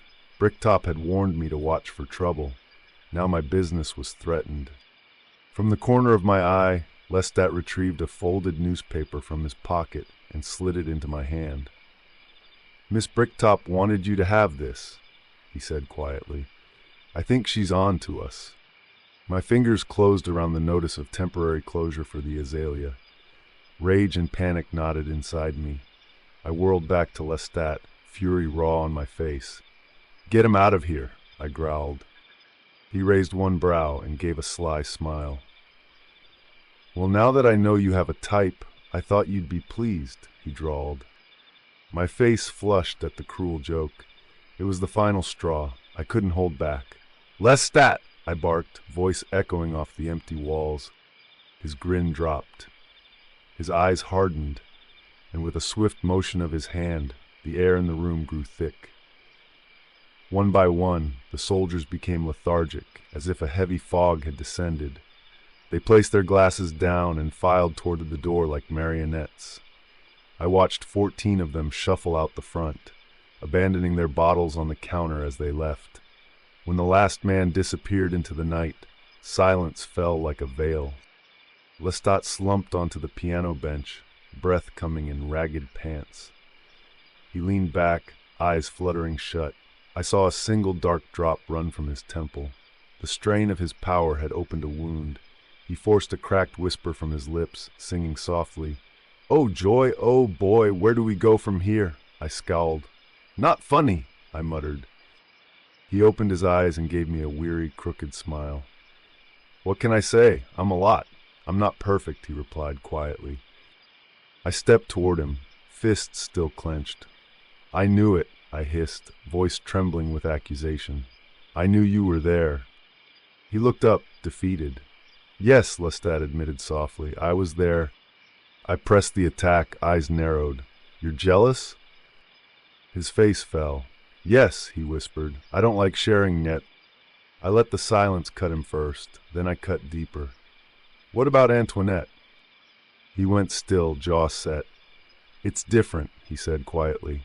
"I don't have feelings for her." He wouldn't meet my eyes. I didn't need him to.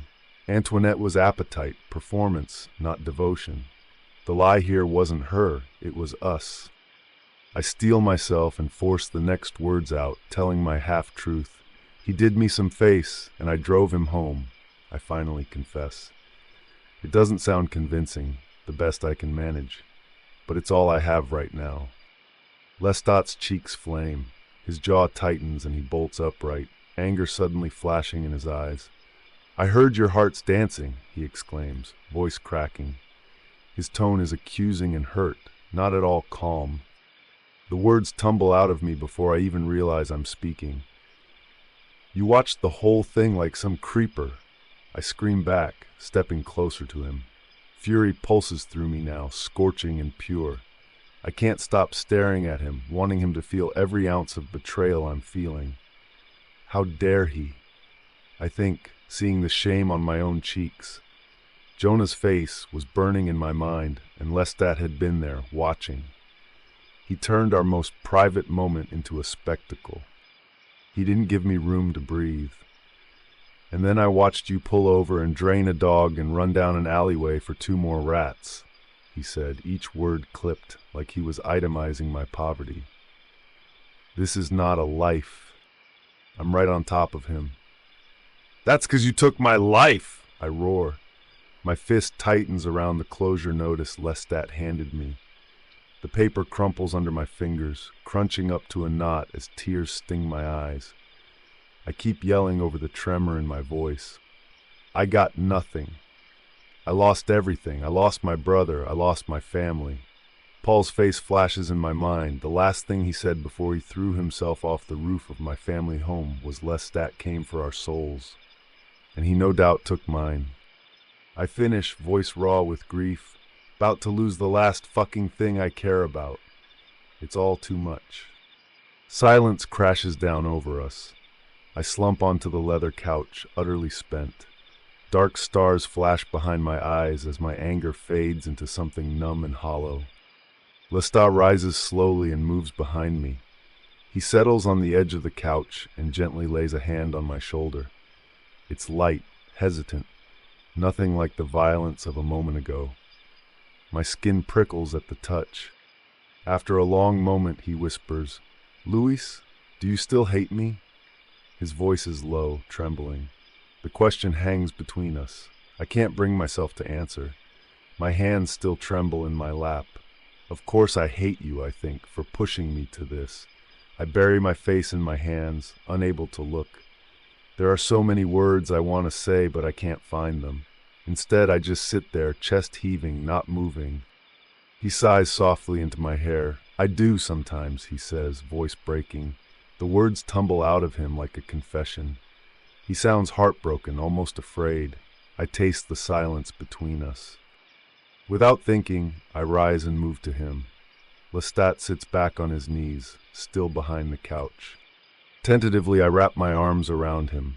He's so small, so fragile in my grasp, and I needed that. I rest my head against his shoulder, breathing in his scent, wine and blood, so familiar it almost feels like home. He presses back against me, trembling. Gently, I murmur his name, Loustat. My voice catches. He does the same, Luis. It breaks something in both of us. I steel myself. Slowly, trembling, I tilt his face up to mine. For an instant, our eyes meet, the fierce blue and the evergreen, and I see everything reflected there. His hands come up to cup my face. Without another thought, I close the distance. I kiss him. It's desperate and bruising, a plea and a release all in one. I shove my longing and fear and fury into that kiss. Loustat responds instantly, lifting me to him with a groan and fisting my shirt in his fists. We both forget everything else. Clothes fall away in tangled haste.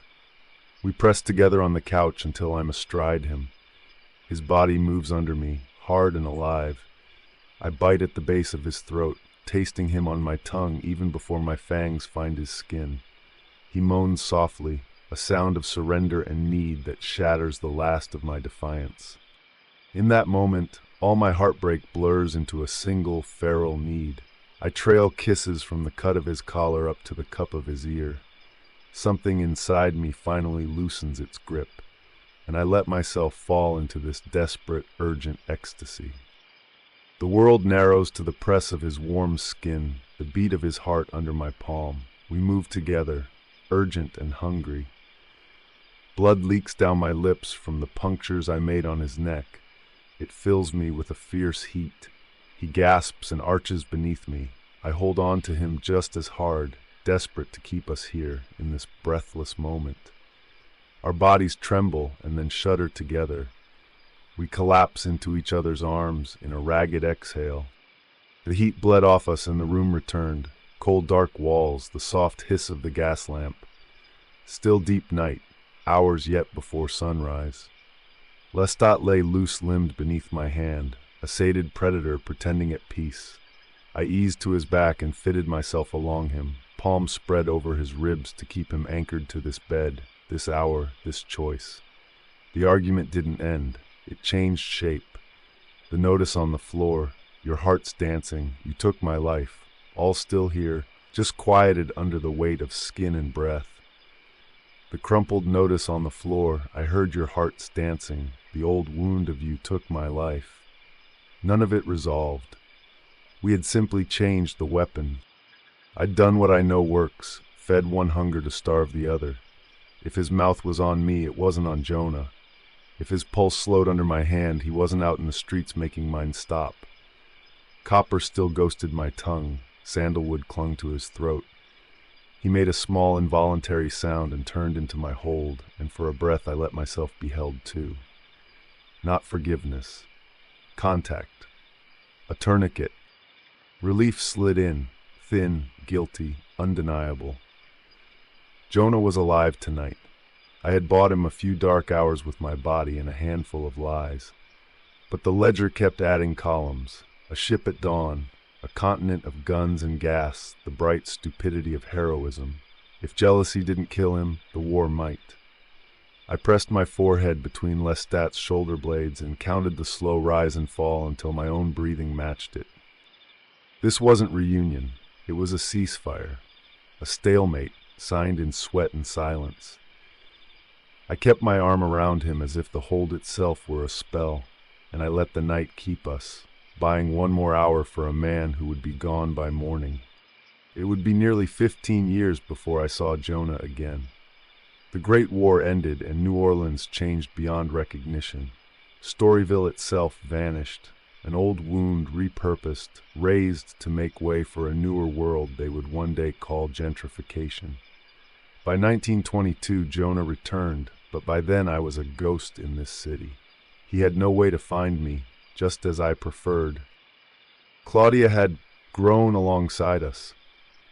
Loustat, she and I moved deeper into the quarter, farther from the fading lights of Storyville. Loustat and I still squabbled softly every evening, our voices gentle against Claudia's giggles as she played between us. We listened to distant news of the world's madness and busied ourselves with our strange normality after so many storms. I made a point to keep Jonah at arm's length. Our paths finally crossed again in 1931, many years and changings later. By then I was a shadow of the man he'd loved. I did not seek him out, and he did not find me. It was pure happenstance. I learned that some loves, once set free, could never be undone. They only changed shape. Chapter 7. Can I trust you? That grim night still traumatizes me. I remember in the early years I would awake drenched in blood-tinged sweat, my heart pounding. But in 1931, I remembered the dream vividly. It had been almost a year since Loustat flung me into the void above the city of New Orleans. Every morning I bolted upright, gasping, reliving those final seconds. Just say it. His voice had cracked through the wind. Say, Loustat, I am never going to love you.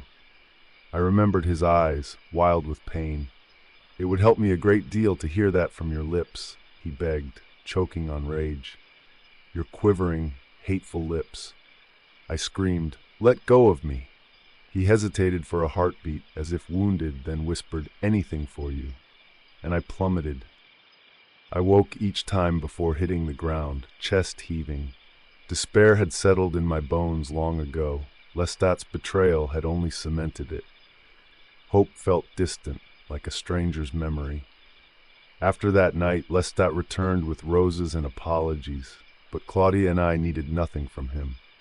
We left New Orleans as quietly as ghosts, carrying only anger and our worn old coats.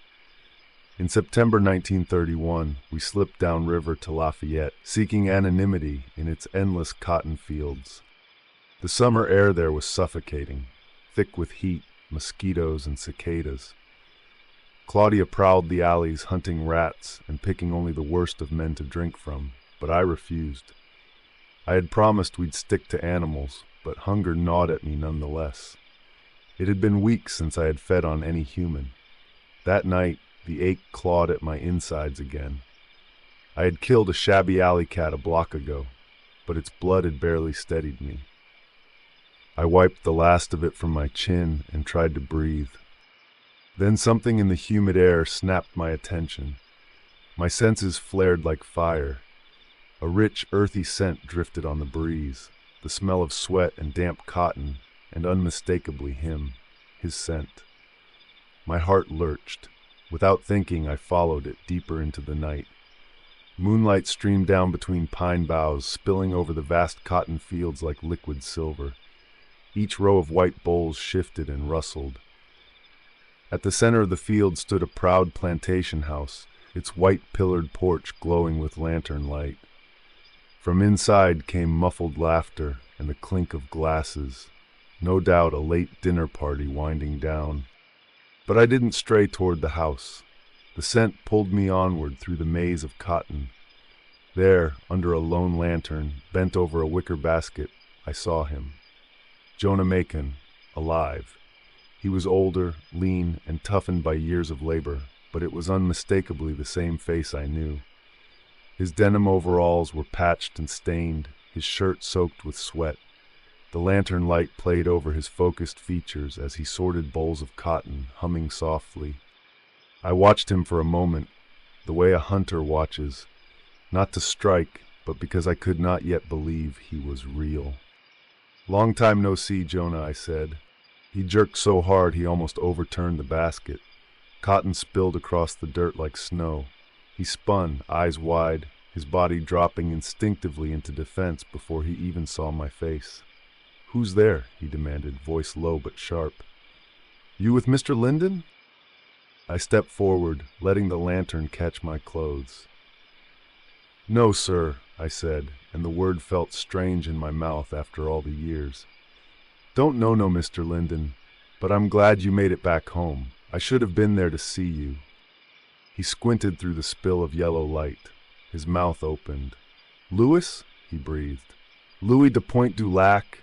A geyser of questions followed, one on top of the next, like he'd been holding them for years and now couldn't stop. Where had I been? How had I found him? Did I know people said I'd been dead almost 2 years? Dead and buried, names spoken like a cautionary tale, and then forgotten. Hearing that twisted something in me. I had the selfish relief of knowing he hadn't spent those lost years tearing up Louisiana looking for a ghost. And I had the sting of hearing how easily the world had let me go. "Do you got somewhere we can talk?" I asked quietly. "Just us," he nodded toward the rose. "Right here's about as private as I get," he said. "I'm working late for extra cash. My wife's at home with the boys. Ain't nobody coming out here this hour unless the barn's on fire." "Wife, boys." The words hit me in the chest. "Step closer," he said, still half suspicious. "Let me see you proper." I did. I told him not to be startled. It didn't help. "Jesus in heaven," he whispered when my face came into full light. His eyes went wide and wet. "You ain't changed. You ain't changed a lick." He was nearly 50 now, older than me in years if not in body. Gray at the temples, lines carved deep at the corners of his eyes. And I, 6 years older than him when we first met, still wore the face I'd had in my early 30s. Time had passed around me instead of through me. "You look good," I told him, and meant it. 48, strong, still no wrinkles to speak of. He huffed. "I still got old," he said, voice faint with a laugh that wasn't quite a laugh. "How do you look the same as the last night I left you at the Azalea?" "I know you've got a flood of questions," I said. I lowered my voice. "Can I trust you?" I asked him. That stopped him cold. I read the fear in him, the sharpened edges, the way war and work had scraped away whatever softness he'd had as a boy. I felt the confusion, the shock. Rumors had circled, he'd heard them, things said about me, about devils in the quarter and men who walked only at night. He had not believed them. He had not wanted to. "Can I trust you, Jonah?" I asked again. He swallowed, then nodded once. "Yeah," he said quietly. "You can trust me." "Good," I whispered. "I'm not what they said I was. I'm not a demon." "What are you then?" His tone wasn't childish awe anymore. It was steady, like a man who'd seen too much to scare easy but was smart enough to stay braced. War had burned the shine out of him. It hadn't taken his backbone. "I'm still me," I told him. "Louis de Pointe du Lac. Same man who taught you to ride your first horse. Same man who thought you were the bravest thing he'd ever seen." I felt my throat tighten. "You always moved first. You remember that? I admired that about you." "Still do." His jaw flexed, but he didn't answer. I took one step closer.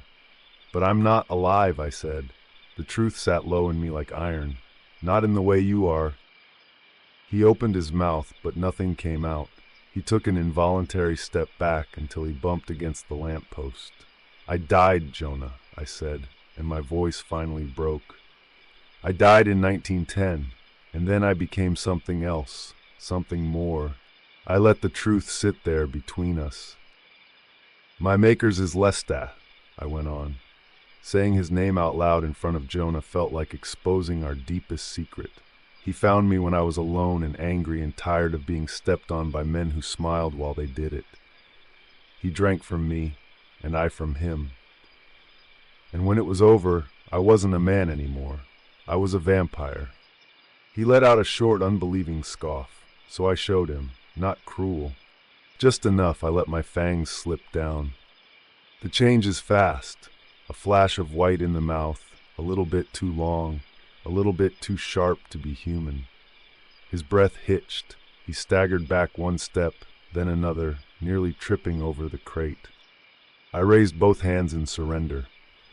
I mean you no harm, Jonah. I couldn't. I wouldn't, I said softly, letting my appearance pass back to ordinary. My face returned to its familiar lines in the lantern glow. My skin felt cold in the warmth of the night, and he noticed. When I pulled the fangs back, his shoulders were still tight, but he hadn't run. That, more than anything, nearly undid me. Last time I saw you, I was so young, I told him. Young and hungry, and I didn't know how to hold it in. I still fight it. I fight it every night, but I can control it. It had been years, and I developed safeguards and learned how to seamlessly fit in the human world when I want to. Do you remember the bayou? I asked, testing him if he still felt anything. How close we were then? Do you miss that? He didn't trust his voice. He just nodded slow, like a man letting himself step toward a ledge. You told me I could trust you, I said. You can trust me, too. I reached up and touched his face. He flinched at how cold my skin was. Of course he did, but after a second I felt him lean into it. His cheek pressed into my palm. He closed his eyes. Finally ready to collect that kiss? I asked quietly. He didn't answer with words. The kiss was rough and soft at the same time. Years of silence broke in an instant. His mouth was warm. His hands went to my face like he was afraid I'd vanish if he didn't hold me steady. Mine slid along the back of his neck, memorizing him all over again. He was fascinated by how I hadn't aged. I was stunned by how beautiful he still was. We stayed like that, breathing each other, until I heard voices carry from the direction of the big house. Boots on brick, laughter. Men who didn't belong in this row but were starting toward it anyway. They're coming, I said, my eyes cut to the dark tree line. How do you know? Jonah whispered, moving behind a row of cotton plants. I only grinned wryly. I have a knack for these things. Jonah nodded, still silent. He glanced at me, eyes wary but trusting. The two of them were like shadows between the rows now, heartbeats matched. I should get going, I said quietly. Before someone notices. Jonah caught my hand in both of his. He squeezed it hard. Tomorrow night? Same place? I brushed Jonah's fingers with his own, trying to steady the tremble in his hand. Yes, tomorrow night. I took a cautious step back into the shadows. Jonah reached out and patted my shoulder. Well, Jonah said softly, half smiling, I guess life wasn't so easy, was it? I let out a laugh that turned quickly into a relieved sigh. I shook my head, smiling in the darkness. No, but the unliving is getting a lot better, I replied. We shared a final look, a promise, and then I slipped away. I moved silently through the cotton rows, deeper into the shadows. Chapter 8. The Murder and the Crows. The sun had dipped below the horizon, leaving the cabin in that bruised twilight where shadows clung like regrets. It had been only one night since I told Jonah what I was. A vampire, blood drinker, eternal wanderer in a world that withered around me. The words had spilled out in the cotton fields, heavy as the humid air, and I'd braced for the shatter, disgust twisting his face, fear driving him into the night. That's what Loustat had drilled into me, those early lies about our kind, how mortals could never abide the truth without breaking. But Jonah hadn't broken. He'd met my gaze with that quiet resilience, the same he'd shown back in 1917, rolling with the punch like it was just another scar from a hard life. Still, I'd seen the flicker of fear in his eyes, unspoken, a shadow under the steady. It lingered in me now, warm and troubling, as I decided I'd see him again tonight. I stood before the cracked mirror in the old wooden cabin, dressing down to make it easier on him. No silks or fancy suits, no echo of Loustat's flamboyant excess. Plain slacks, scuffed boots, a long-sleeved work shirt rolled at the cuffs, mirroring Jonah's own worn edges, the laborer's simplicity. The fabric felt rough against my cold skin, grounding, like a tether to the man he'd known before the dark gift claimed me. Claudia watched from the edge of the bed, her amber eyes sharp in the dim lamplight, kicking her heel against the frame with restless impatience. The place creaked around us, weary boards sighing under the weight of memory. This cabin on the Vermilion River had been in the Pointe family for over 50 years. A humble retreat where the water ran slow and brown, thick with the scent of moss and decay. Storms had battered it, time had neglected it, but Claudia and I had patched the leaks and shored the walls these past 2 months, turning this exile into a fragile refuge. It was late August 1931, 6:39 in the evening. The air was heavy with the buzz of crickets and the distant croak of frogs. For me, it was a scrap of belonging. For Claudia, a cage in the deep woods. "You're dressing real simple," she said, her voice laced with accusation, childlike but edged like a blade. "That's not like you." I fastened the last button, meeting her gaze in the mirror. "I like the peace here, Claudia. It's less high-strung than New Orleans, out in these woods. Being away from the Crescent City, it might be good for us. We could look elsewhere, France, even." She scoffed, hopping down with a thud that rattled the floor. "So you left New Orleans to avoid Loustat, and now you're thinking of visiting his homeland? Doesn't make much sense to me." A beat of silence stretched between us, the air thickening like the river mud outside. Annoyance flared in me, hot and familiar. "You said his name first," I snapped, stepping toward the door. She followed, undeterred. "We can't hide out here forever. I have no desire to stay another week." I paused in the doorway. My father used to bring Paul and me here. We'd sit on the bank at dawn, lines in the water, pulling up catfish slick and fighting, or catching Atlantic blue crabs. It was simple. My voice softened, the ache rising. "Grace moved to Philadelphia months ago. She ended it all, our family, once and for all. This cabin, it's the last thread I have to who I was." Claudia shook her head, her small face hardening. She was done with Lafayette, with the isolation gnawing at her like hunger. But she wasn't wrong. This place had drawn me back to Jonah, proximity weaving fate like the bayou vines. I felt excitement stirring, perilous and alive, but worry shadowed it, the bloodlust that could turn him from lover to prey. If I went to him ravenous, the monster would eclipse the man. Loustat's lies echoed, control it or lose everything. I couldn't risk that. "Want to hunt tonight?" I said. Her face was less enthused, which usually meant chasing down coyotes or the occasional deer. So I sweetened the deal. "Humans?" Like a child during Christmas, her face lit up, a feral gleam breaking through. At that time, I rarely craved the kill like this. She knew not to question it, seizing the moment like a rebel grasping at freedom. We slipped into Lafayette's shadowed streets, the Jim Crow veil hanging heavy, where every glance carried the weight of unspoken rules.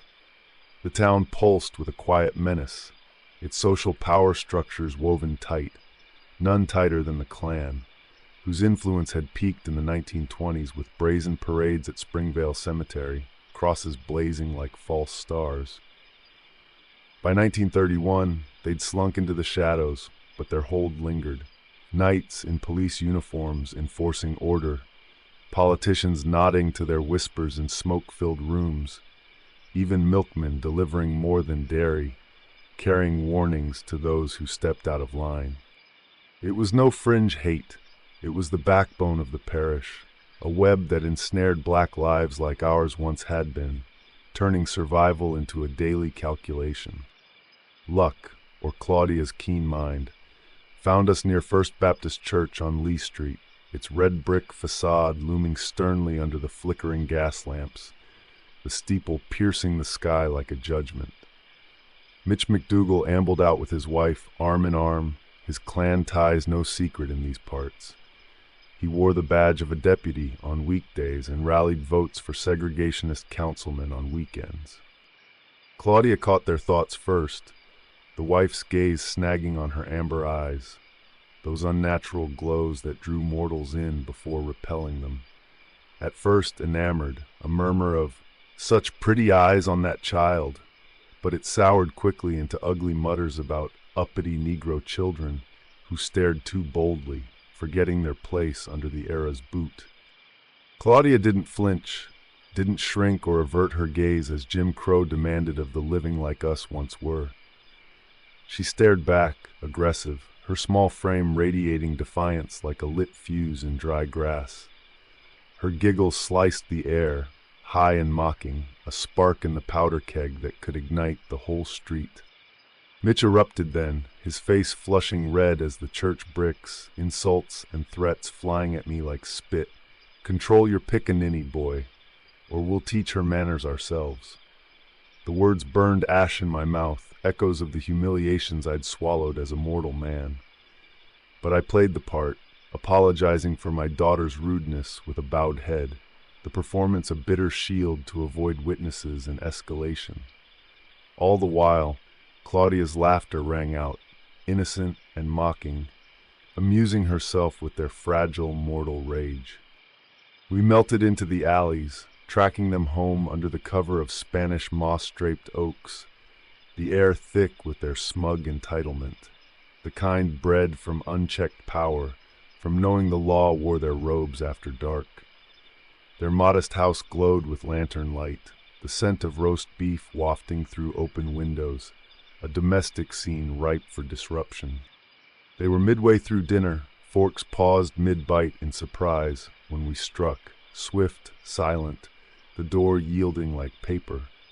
Blood spilled hot and iron sharp across the starched tablecloth, staining the china, their screams brief and swallowed by the night as Claudia tore into the wife with gleeful precision. Mitch's eyes widened in recognition too late, his threats dying in a gurgle. We spared the hound barking frantic in the yard, its chain rattling like a futile alarm, its howls fading as we melted back into the shadows, the kill's warmth surging through us. Sated, the hunger quelled to a dull hum, I felt steady at last, human enough perhaps to face the fear in Jonah. As we slipped back toward the cabin, the stolen blood coursed through me like a river thawed after winter's grip, warming my veins in that fleeting illusion of life. It always came like this after a feed, the satisfaction blooming deep in my chest, a quiet peace settling over the eternal chill, as if the monster had been lulled to sleep. My skin flushed subtly, losing its ghostly pallor, the veins retreating beneath a more human veneer. I could feel the tension ease from my limbs, the predatory edge dulling enough that I might pass for the man Jonah remembered, not the creature who'd confessed his sins in the fields. But even in this sated state, the warmth was a lie, a temporary mask over the void, reminding me of Loustat's old taunts about how we'd chase these echoes of mortality forever. I glanced down at my shirt, now stained with dark splatters from Mitch's final throws, the iron tang of blood clinging to the fabric like an accusation. I couldn't let Jonah see this, the gore that marked what I was, the violence I hid behind careful words and simpler clothes. Back in the dim light of the cabin, I stripped it off quickly, the cool air brushing my skin as I reached for a fresh one, plain and unmarred, buttoning it with deliberate care. Steady now, human enough in appearance if not in soul, I stepped into the night, ready to face the fear in his eyes without the hunger overwhelming me. Chapter 9. Mine. The cotton fields stretched under the late August moon, silver bowls glowing like ghosts in the humid Louisiana night, the air thick with the earthy scent of turned soil and distant bayou rot. I waited in the shadows for Mr. Linden to leave, watching him clap Jonah on the back in that false camaraderie, their voices low and easy. On the surface it looked friendly, boss and worker sharing a laugh after a long day. But I knew better. Sharecropping in these parts was a chain disguised as opportunity. White landowners like Linden squeezing black men dry, doling out just enough kindness to keep them bound. Jonah was out here alone, hauling the last of the day's load, no help in sight. It twisted in me. Was this good relationship just manipulation? Linden coaxing compliance like I once coaxed Jonah into stolen moments? The thought sat heavy, ownership and guilt warring inside, shifting a protective fire I hadn't felt in years. The vampire in me stirred then, unbidden, pulling me into the stalk. I couldn't help it. The predator's instinct sharpened every sense as I ghosted through the rows, silent as mist. Jonah stretched, his shirt clinging to sweat-slick skin, muscles coiling under the fabric as he plucked bowls with calloused hands, stuffing them into his basket. He scanned the darkness, nervous energy radiating like heat, fear flickering, but mostly excitement, a pull toward me that echoed my own. I lit a cigarette, the match flaring brief and golden, and stepped into view, smoke curling lazy into the night air. "I hope I ain't too late," I said, exhaling a cloud as I approached. "Had to make a few runs before seeing you."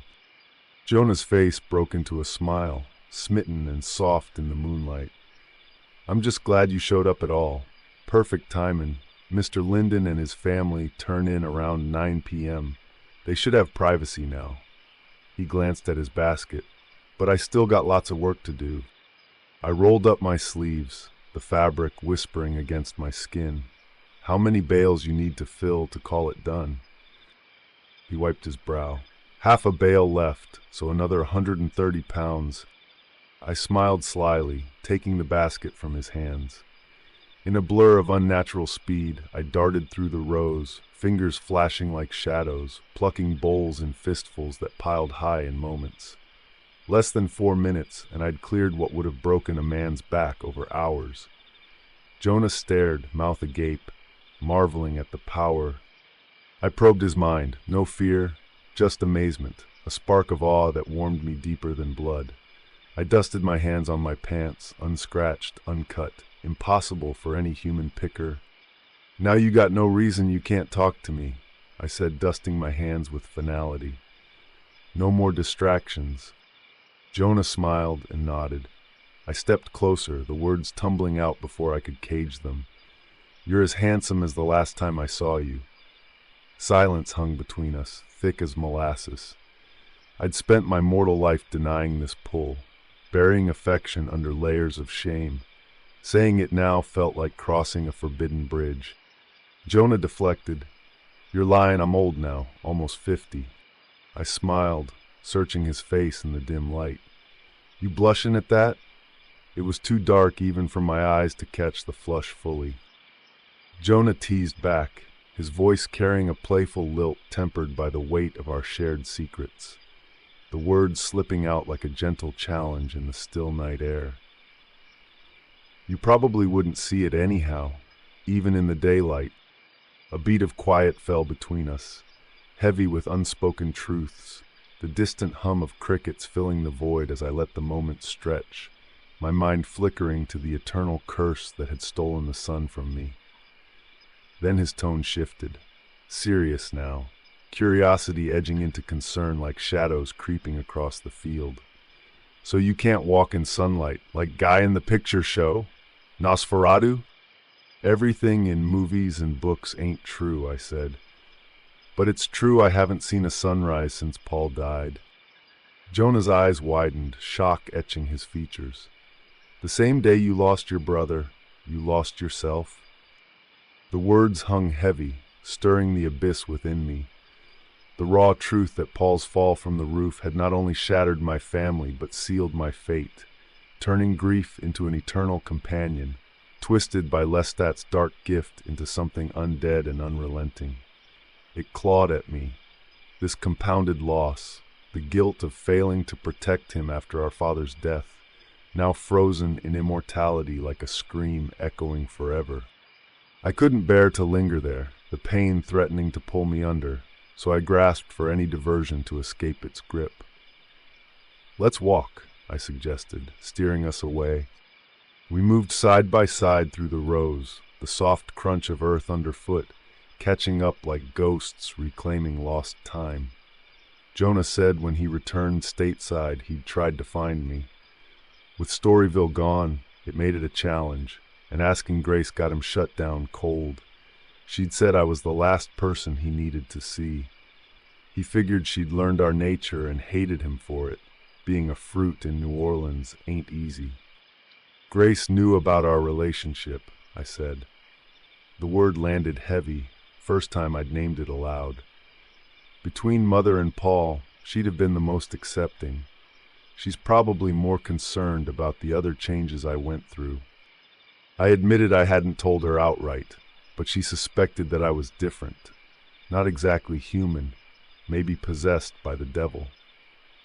That suspicion had taken root the night of the twins' birthday, when rage consumed me, and I kicked down the front door in a splintering crash no mortal could achieve, the wood shattering like brittle glass under my unnatural strength, leaving her frozen in horror at the monster before her.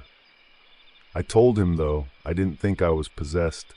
I was sure the devil was involved somewhere. "Loustat," Jonah said, the name dropping like a bomb. I felt it detonate in my chest, but I dodged, not ready to let him eclipse this. "I'm sorry I didn't meet you when you came back. Besides the daytime, I could have made a point in seeing you. I got so enwrapped in my life with Loustat and Claudia, days into weeks, into almost a decade." "Who's Claudia?" he asked, his brow furrowing faintly under the moonlight, a mix of curiosity and subtle jealousy flashing in his dark eyes. I dipped into his thoughts, catching the possessive edge. He envisioned her as competition, someone dividing my affections. It amused me, this human claim on my undead heart, stirring a quiet thrill that he wanted me all to himself, still after all these years. I smiled, taking another drag from my cigarette. "Don't remember you being this nosy." "Don't remember you being a vampire," he shot back, his gaze steady but edged with that lingering spark. "Things change." "Like you being married?" Jonah nodded, his gaze drifting distant into the enveloping darkness, where the cotton rose faded into an inky void. "It was expected," he said slowly, his voice low and roughened by years. "Family always whispered I was queer back home. Couldn't shake it, no matter how I tried to act right. So I went up north to start over, figuring I'd leave all that behind, find work that didn't care about my ways, build something new." I watched him, the cigarette ember glowing orange in the wind's breath, casting fleeting shadows on his face as I inhaled again. I knew that pressure all too well. The mortal world's iron grip on men like us, born in the shadow of slavery's end, expected to marry, sire children, project an image of dutiful progress, as if wedding vows and family portraits could erase the specter of oppression which was uniquely aggressive at that time. Jonah had tried chasing that facade of normalcy, but with mixed results. "But I ended up back here anyway," he continued after a pause, the wind tugging at his shirt sleeves as he shifted. "Looking for you, mostly. When I came back home before heading to Europe, you weren't available, and I wasn't free neither, heading off to fight and all." He took the silence for a second, and I knew he was going to ask something that was going to be heavy. "If I hadn't had to go back in 17, if you'd been free then." He trailed off, the question hanging unspoken for a moment. I flicked ash from my cigarette, the spark vanishing into the night like lost possibilities. "Would we have had a chance?" he finished, his voice tentative, probing the what-if like a wound. I felt it twist in me, those hypothetical, stirring regrets of paths not taken. The mortal constraints that had bound us both before my change severed me from them entirely. We'd have had more time to figure it out, is the best I could offer. I stepped closer, invading his personal space with deliberate intent, my breath mingling with his in the warm air, already plotting to shatter the vows that bound him. Marriage be damned, for the pull between us had always overruled such mortal barriers. Even as a vampire, I respect the sanctity of marriage, I said, the words a hollow shield against the burn of want coiling in my gut. But I want you now. We waited too long, Jonah. All you gotta do is say yes. Silence enveloped us, his thoughts a whirlwind of conflict and surrender. I probed them gently, sensing the resolve hardening beneath the doubt, the years of unfulfilled longing tipping the scale. He knew the answer, had known it since my revelation. I ain't the perfect husband, he said finally, the admission laced with quiet permission, his voice steady. Still, his pulse quickening under my gaze, authorizing the transgression we'd both craved across the decades. My voice lowered, husky with the weight of unspoken years. You ready to say fuck the rules?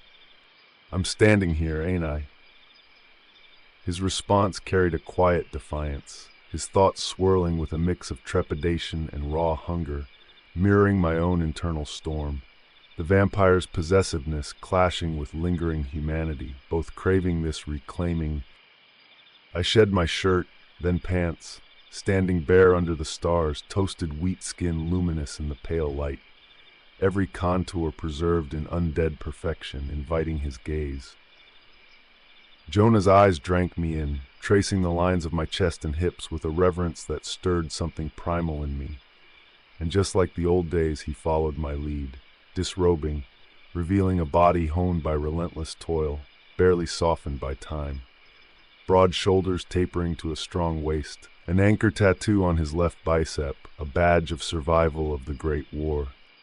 I traced him with my hands, nails sharp but careful, pressure riding the edge without breaking skin, feeling the heat of his pulse quicken under my touch, his breath hitching as old barriers crumbled.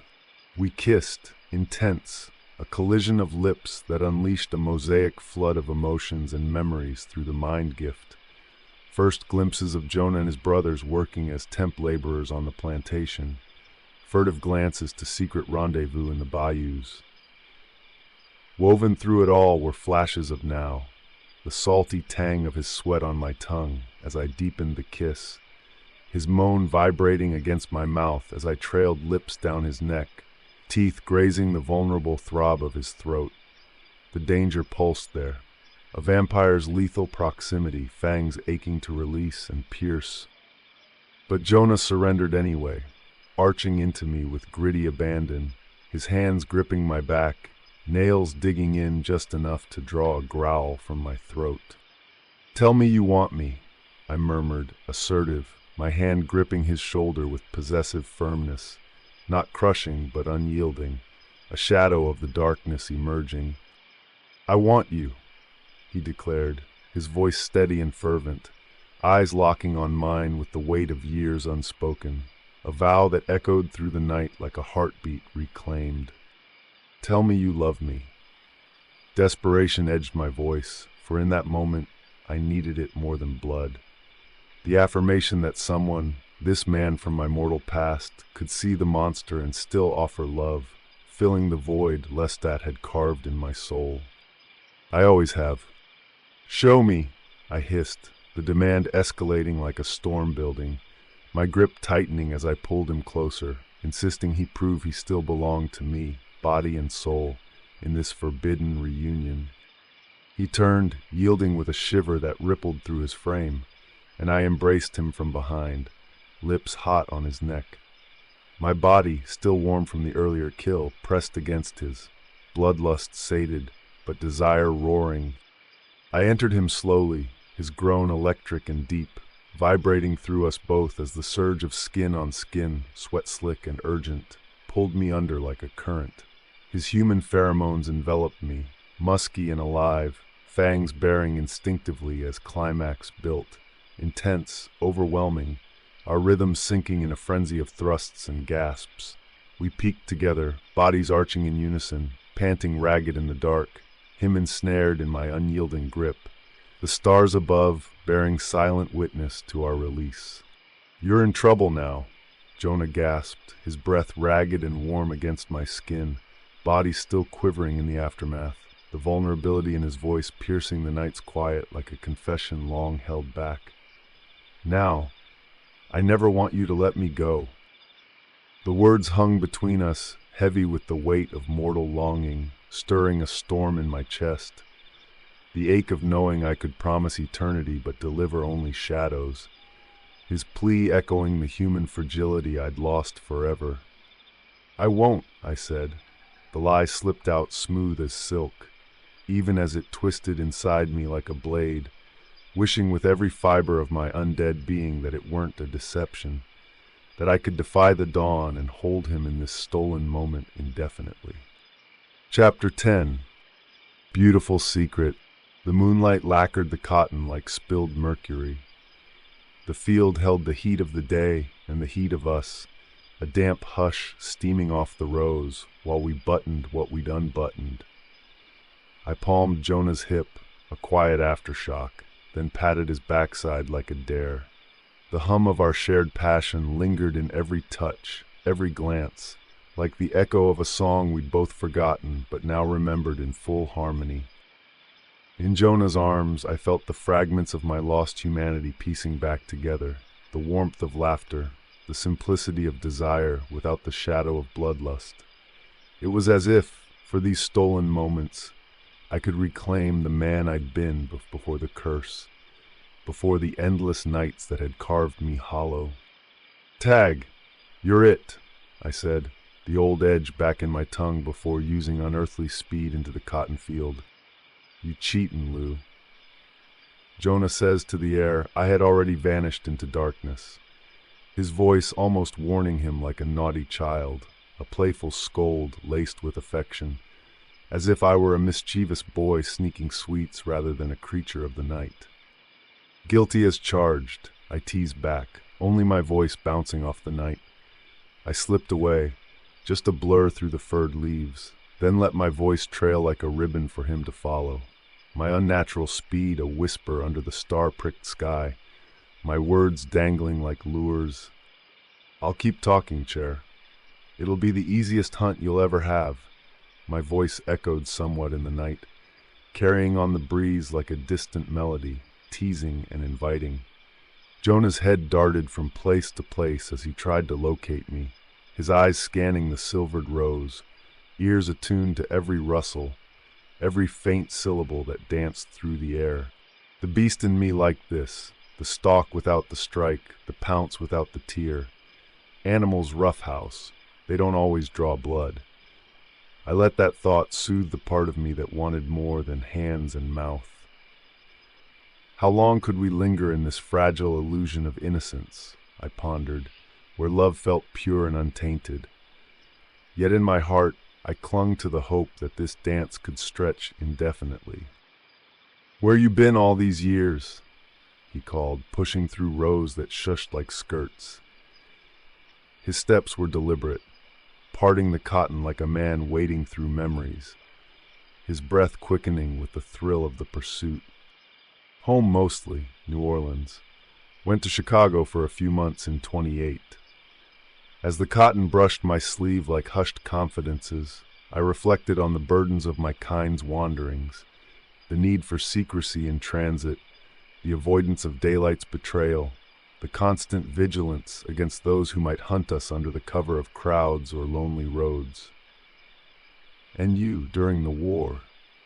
Where were you stationed?" I asked, my voice weaving through the night as I circled invisibly, drawing him deeper into our shared history. "France, Saint-Mihiel." His voice dropped, a freighted note, mud in the syllables. Thought of the mud, the rancid air, the thunder at Saint-Mihiel entered Jonah's mind, forged in the trenches where survival was a lesson written in blood and rain. but he bleached most of those memories to protect himself from the trauma. Always wanted to see France. I switched tongues, soft.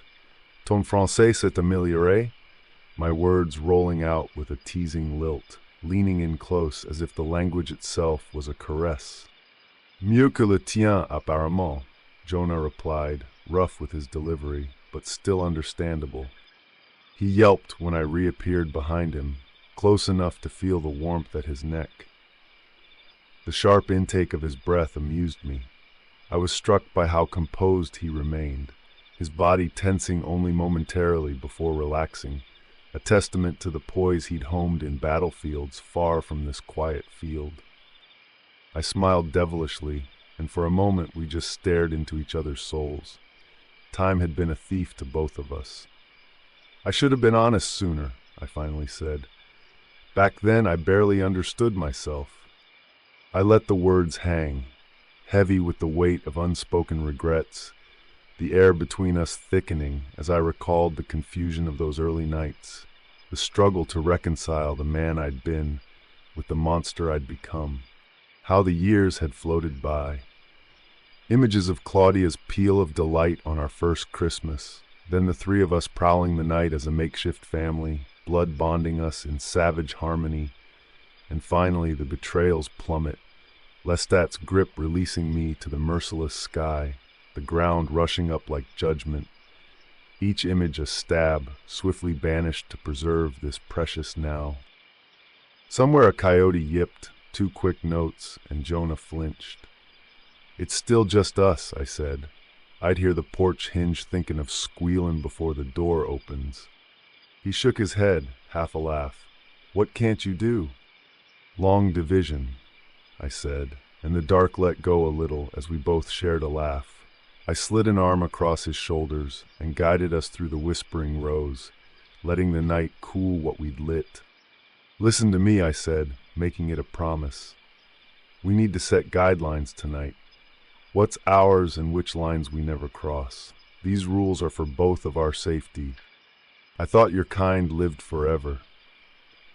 Jonas questioned, comparing fact to fiction, probing the legends he'd heard against the truth standing before him. Not if someone decides to make it otherwise. I faced him full, my steps a slow, deliberate orbit around him, body coiled with a blend of sensual promise and predatory grace. I paint a vivid picture of vulnerability. Even immortals could be felled by fire, sunlight, or the wrath of their own kind. A sobering reminder that eternity was no shield against destruction. Rule 1, I began. You don't tell a soul you've seen me. On paper, Louis de Pointe de Lac died in 1930, 1 full year ago. To anyone who asks, the last time you saw me was 1917. I let it fall between us like a velvet curtain, the veil that keeps me breathing and keeps the fragile thread of what we've reclaimed from prying eyes and dangerous revelations. His jaw set. So this how it is, fields and shadows, meeting where nobody sees us. It rubbed him raw, I heard the grit in his voice, but under the protest was a quiet yes. He'd take these scraps of closeness if it meant keeping me. Our time is ours, I told him, letting it be both a blessing and a claim. I leaned in until our breaths braided. What we stole, we kept. These hours belong to no one else. And Jonah, I said his name the way a man says grace. Quiet, deliberate. You are a married man, I added with a smile with a little edge. Ain't a saint among us, Chair. I got my sins, you got yours. Rule 2, I said and let the hush gather. We don't talk about Loustat. You don't ask, I won't bring him up. I said the name once, Loustat, like touching a live wire, brief, burning, iron and old hurt on my tongue. I held the singe long enough to honor the wound. Fine by me, he said, and relief moved through him. We wouldn't have to share our bed with a ghost, and I wouldn't have to unspool the knot of love and loathing that Laustat's specter drags behind him. We let out the same breath, and for a moment the night softened until it was only us. He came in close, breath warm at my lower lip. You ain't running this whole show, Lou, he said, easy but set. His shoulders had the look of a man done with just settling. You always sat high, that old money, a pretty face, now this. I'm done just taking orders, even from you. We either set the lines together, or they ain't worth the speaking. The words didn't rise, they settled, solid, measured, like a weight placed in my palms. His defiance loosened a knot I'd been carrying. The night tilted his way and I let it. I liked how he stood to me, steady, unafraid, turning our little hunt on its head so the cat was glad to be tracked. My smile kept its edge but warmed. "All right," I said, handing him the lead. "Name your terms, Mr. Macon." "Don't go disappearing on me again," he said, low, plain as a ledger. 15 years I held that, had me thinking you ain't care. It wasn't loud, but it landed like napalm. He was convinced my silence meant indifference. I would have too. His words didn't splash. They spread slow and wide until they touched everything in me. I set my palm to his jaw, feeling the rasp of stubble like proof of life and lost years. "I hear you," I said. "I went under, Jonah. Got lost in what I'd become. I did things I can't pull back from, and some things I didn't want to pull away from. And here was the test for both of us," I confessed. "Sometimes I let the dark have me. I wanted to keep that away from you." He studied me a beat before ultimately asking, "So what's different now?" "I can control myself," I told him. "I draw a line and I don't cross 'em. I came to you tonight a man, not a monster, and I can keep coming that way. And you," I let a breath out. "You didn't run. You didn't call me the devil. You looked at me and still saw me. That's how I know I can trust you." His face softens. "Yes, you can," he thought. He hooked 2 fingers on my belt and drew me in the last inch. "My second rule, you check in at least twice a week." He didn't blink. This was not a request. It was a declaration. "It's 4 hours one way," I countered lightly. Not exactly saying no, but being realistic. "You got near 9 hours of dark and all the years a man could want," he said, soft but set. "Make it work. I'll know you're serious by what you do next, not what you say." I ran it like a rosary, bead by bead. Leave at dusk, Lafayette by 10. Fold into the old cabin for daylight sleep. One more night with him. Back to the quarter before the sky goes iron. It could work, I thought, but feeding could not be animals alone when I visited Jonah. I had to arrive sated, or not at all. I kissed him. No speech, just steadiness set in his mouth. Gentle because I owed him gentleness. Edged because I wanted him. "Done," I said against his lower lip. "I'll be back in New Orleans soon," I added. "But I'll come back. I'll make good on what I promised tonight."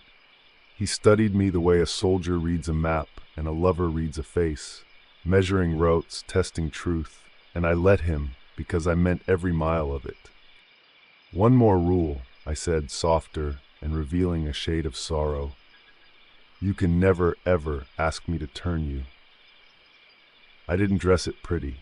The books, the picture shows, they make it look powerful and haunting.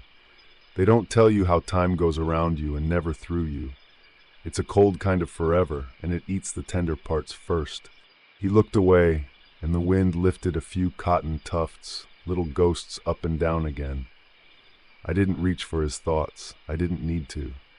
The idea brushed him all the same, freezing our time in the amber of the dark gift. "It isn't what you think," I said.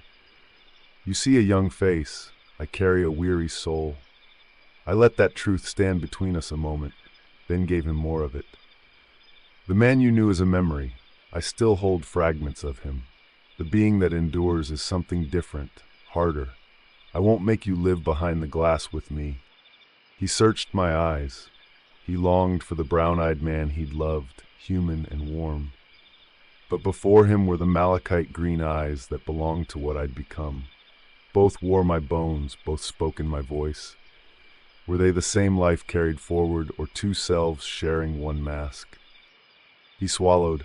"Twice a week, then," he said, almost to the field, almost to himself. I answered in the same measure.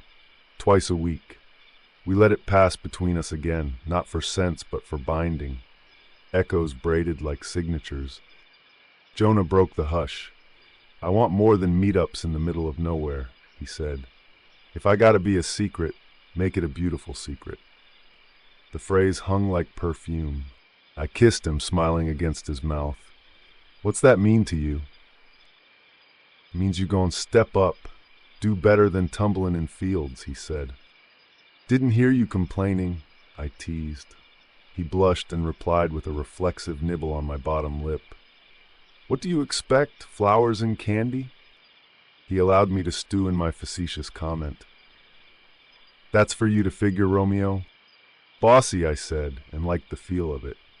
Things felt even between us, something that fed us both. Through him I reached the oldest, salvageable part of myself, the human grain under the varnish.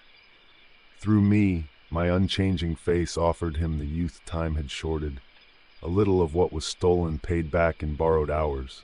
If we kept our rules, things could work. But when have I ever been so lucky? Chapter 11. Sweethearts. I woke early, earlier than usual for one of my kind.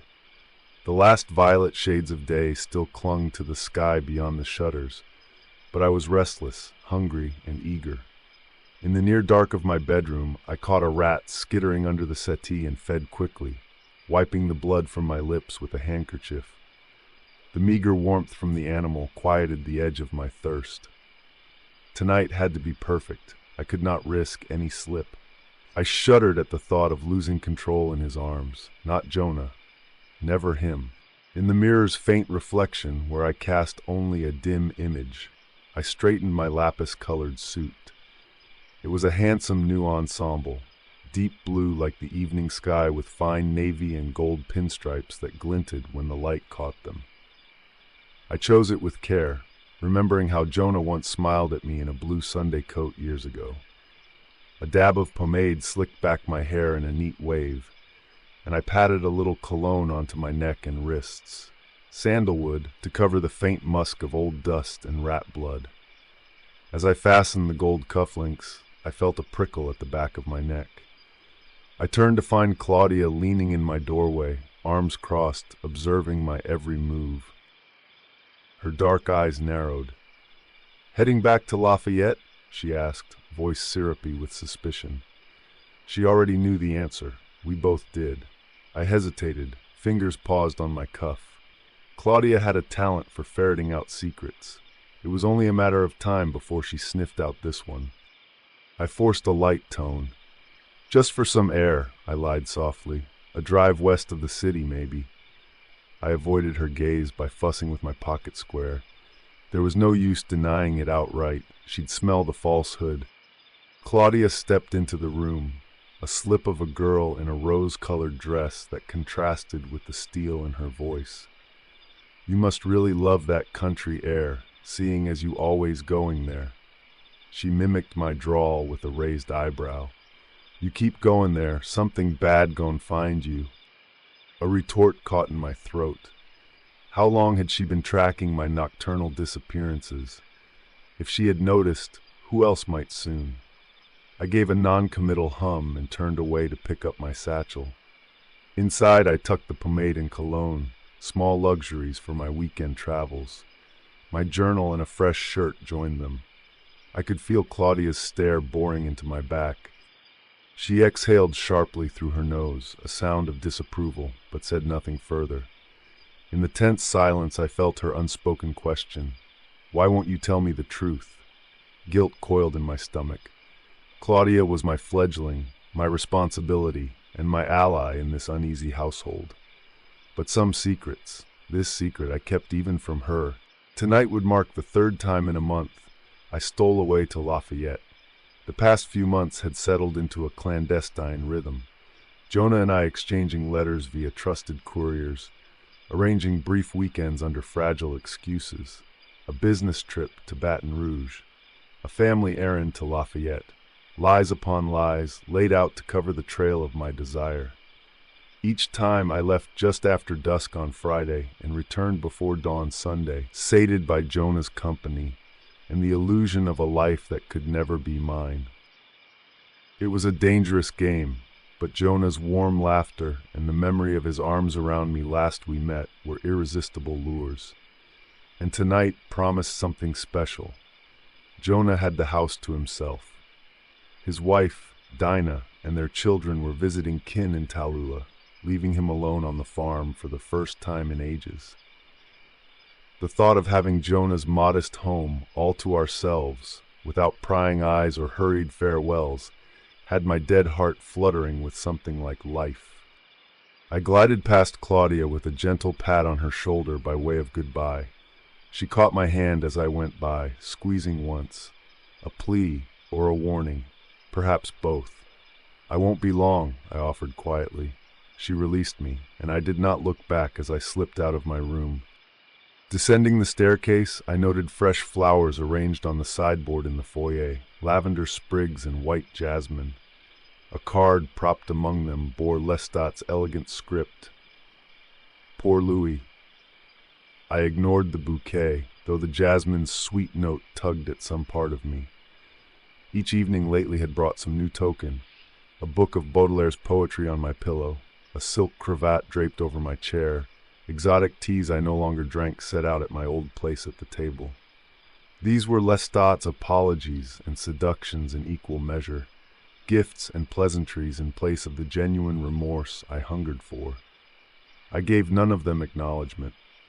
Our conversations had dwindled to polite nods and strained silence since Claudia came home scarred from an incident we didn't speak of. Since Loustat and I built new walls of ice between us. He was trying to thaw them now with trinkets and charm. I felt only weariness.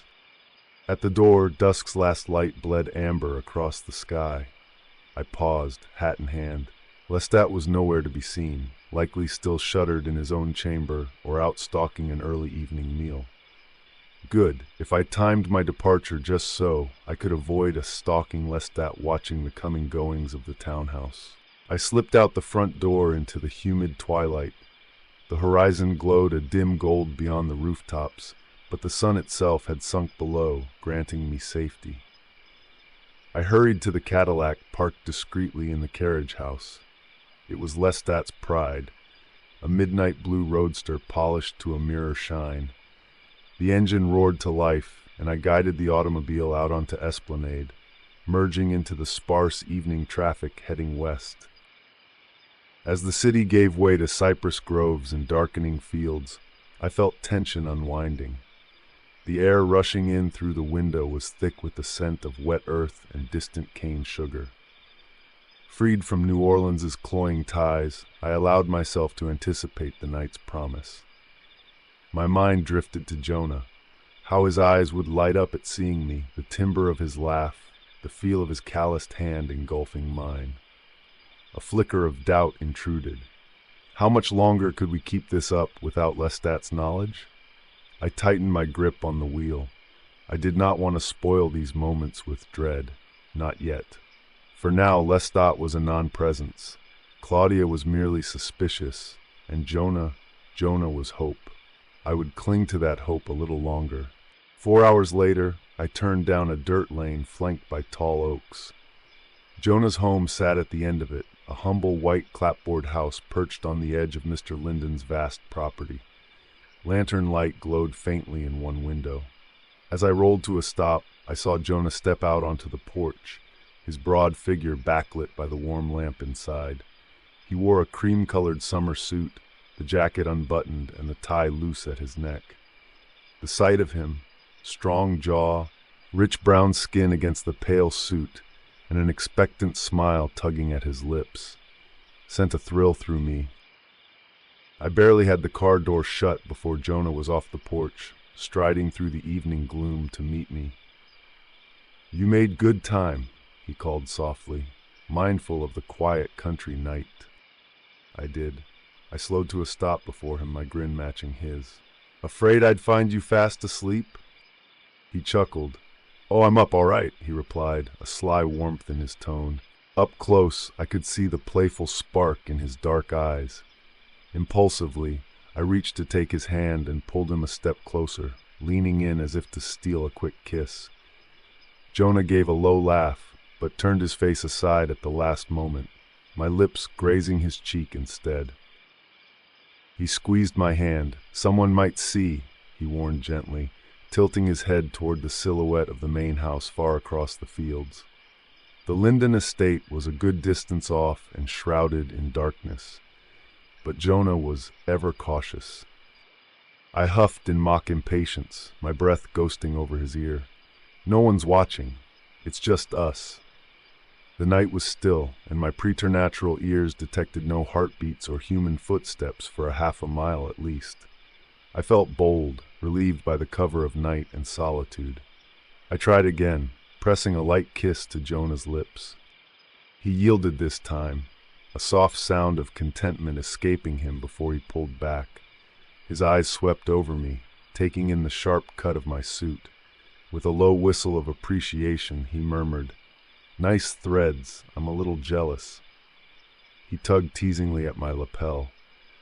The compliment made me absurdly happy. How long had it been since I dressed to impress someone and they noticed? I realized I was practically beaming. "You cut a fine figure yourself," I answered, tugging at his loose tie. "Went and got all dressed up just for me." Jonah laughed under his breath. "Had to look my best. Big night, right?" There was a hint of nervousness under his humor. We both knew having the house to ourselves was a luxury, and perhaps an unspoken invitation to be more intimate than our stolen afternoons in town. To distract him from any worry, I ran my thumb along the inside of his wrist, feeling his pulse quicken. He shivered pleasantly. From the porch, a sleepy voice suddenly called out, "Jonah, that you?" We both startled, turning to see an elderly Negro man peering out from behind a curtain next door. A neighbor awakened by the car noise.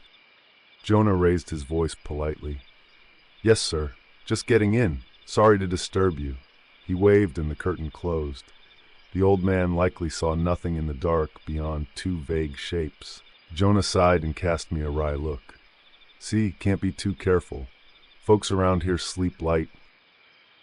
I only smiled and tapped the side of my nose. "Don't worry. I could hear a person's heartbeat before they ever got close enough to spy." I nodded toward the now dark window. "He's already back in bed." Jonah shook his head in amazement, a question forming on his lips. We ascended the porch steps and he guided me inside, closing the door behind us. The house smelled of wood oil and the remnants of supper, cornbread and something fried. Jonah's family home was humble, a bit cramped but tidy. I noticed children's drawings tacked to the walls in the entryway and a pair of small mud-crusted shoes by the door, evidence of the life he led when I was absent. I tried not to stare too long. "How can you tell something like that?" "A heartbeat out in the field," Jonah asked in a hushed tone, picking up the thread of curiosity. "Is it like hearing, or more a feeling?" I set my satchel down on a chair and turned to him.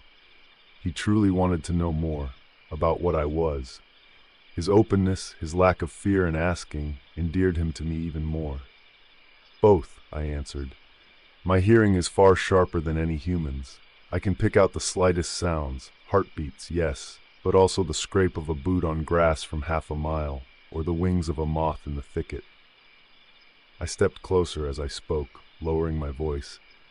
"And it's not just sound. I sense the air change when someone moves nearby, the shift in the atmosphere, even smells."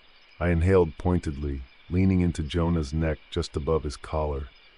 A teasing smile played on my lips. "For instance, I know you had an orange with your breakfast." Beneath the soap and starch of his collar, I caught the faint sweetness of citrus on his skin. Jonah blinked in surprise, then laughed softly. That's something else." He tilted his head, exposing more of his throat as if inviting me to breathe him in again. "You're something else." I grazed the curve of his neck with my nose, a barely there touch that made him draw in a breath. His scent was intoxicating, a mix of soap, sweat, and a hint of spice from the pomade in his hair. Beneath it all thrummed the rich coppery current of his blood, calling to me in a familiar song. My fangs ached dully in my gums, but I willed them retracted. Gently, I pressed my lips to the pulse point just below his jaw. Jonah's hands alighted on my waist, pulling me flush against him. "I missed you," I confessed between tender kisses along his jaw. It felt at once dangerous and liberating to speak the truth aloud. Jonah's arms tightened around me. "Missed you too, Louis," he murmured. His voice was thick with feeling. We stood there in the narrow front hall, holding each other as though we had all the time in the world. For a moment, I let myself believe we did. At length, Jonah pulled back, eyes shining. "I'm starving, though. Haven't had dinner. You mind if we head on out? Place in town stays open late." "Of course," I replied, smoothing my thumb over the lapel of his cream suit, secretly delighted by the idea of a night out like any ordinary couple. "I'll drive."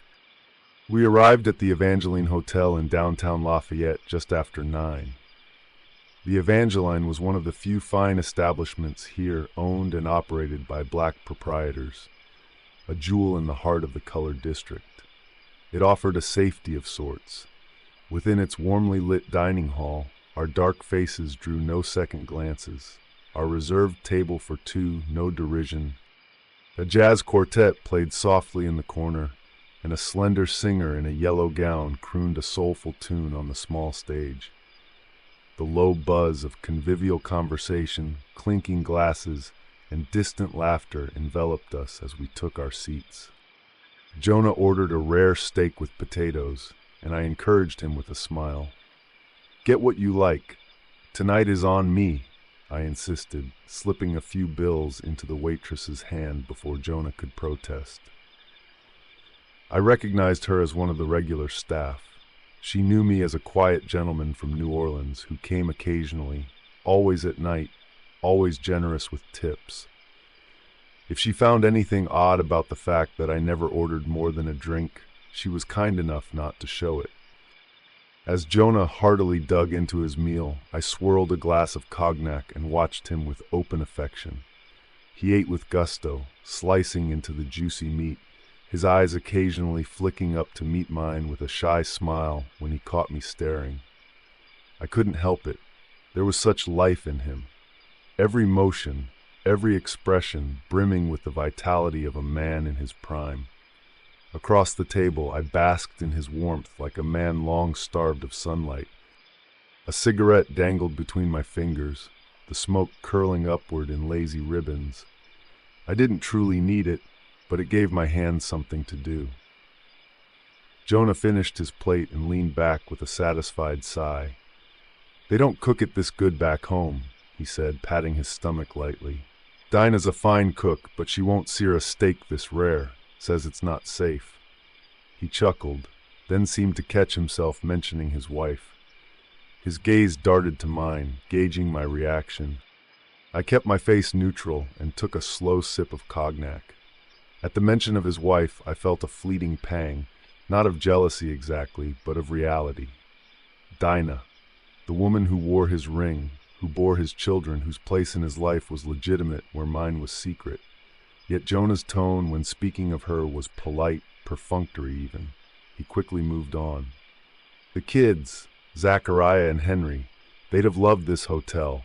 Fancy like the pictures in magazines. They're real good kids, you know. Smart, and Zachariah's gotten so fast, outrunning all the other boys in town. Henry's got a singing voice, might rival that one day." He nodded toward the jazz singer, pride warming his voice. I listened with a soft smile as he spoke of his sons. In his words I heard love and devotion, the kind any father would have. He mentioned Dinah only as necessary, her name in passing as the caretaker of those beloved children, nothing more personal. I did not mind, in truth, I was relieved. It struck me as telling that he barely spoke of his wife beyond her motherly duties. Perhaps it was cruel of me, but I preferred it that way. Selfishly, I wanted to pretend for these hours that Jonah was mine and mine alone. He finished a final bite and sat back, reaching for his glass of whiskey. Under the table, I felt his calf brush against mine. Jonah gave me a small, mischievous smile. I raised an eyebrow and returned the gesture, sliding my ankle against his. The singer on stage began another song, a slow jazz number, dripping with longing. The dim light of the table lamp cast golden highlights across Jonah's cheekbones. I wanted to reach across and touch him, but refrained in the public setting. Instead, Jonah made the bold move. His hand, warm and broad, settled on my thigh beneath the tablecloth. My unnecessary breath hitched. He kept his eyes forward, feigning interest in the band as his fingers traced idle patterns through the fabric of my trousers. It was almost chaste, almost, but the pressure of his palm, the deliberate slow caress, sent a shiver up my spine. Desire flared in me, sharp as hunger. I took a drag of my cigarette to ground myself and let out a smoky chuckle. Leaning toward him slightly, I murmured under my breath, "So you want to start that?" My tone was playful, but my voice had gone lower, rough with arousal that I couldn't completely hide. I exhaled a stream of gray smoke, watching it curl past Jonah's shoulder. He finally glanced at me, eyes darkening. His lips curved in a sly grin. "Maybe I do," he murmured back. The hand on my thigh squeezed gently. Beneath the table, I dared to cover his hand with mine, feeling the strength and tremor in his fingers. We were towing a dangerous line, showing such affection in public, even subtly. But in that moment, excitement overrode caution.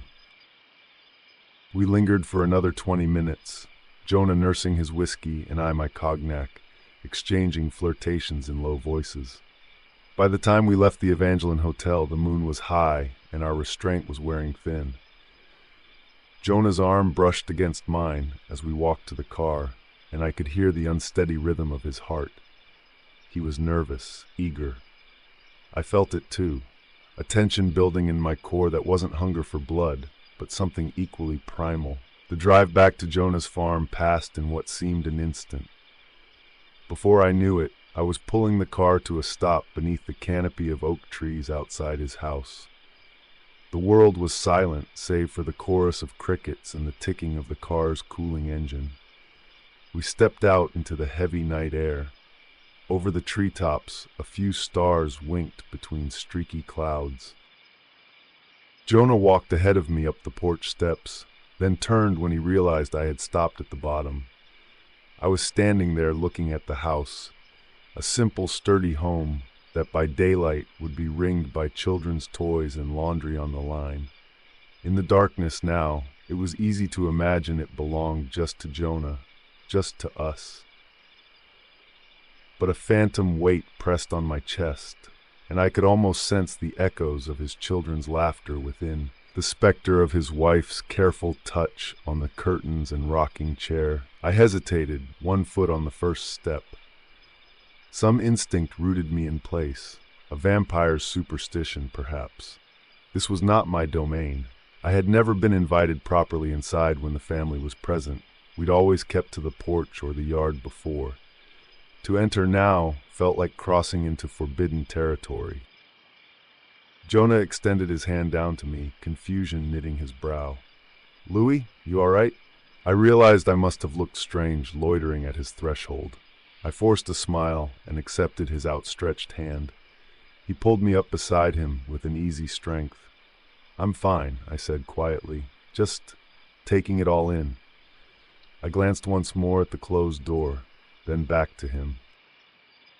Jonah seemed to grasp some of what I felt.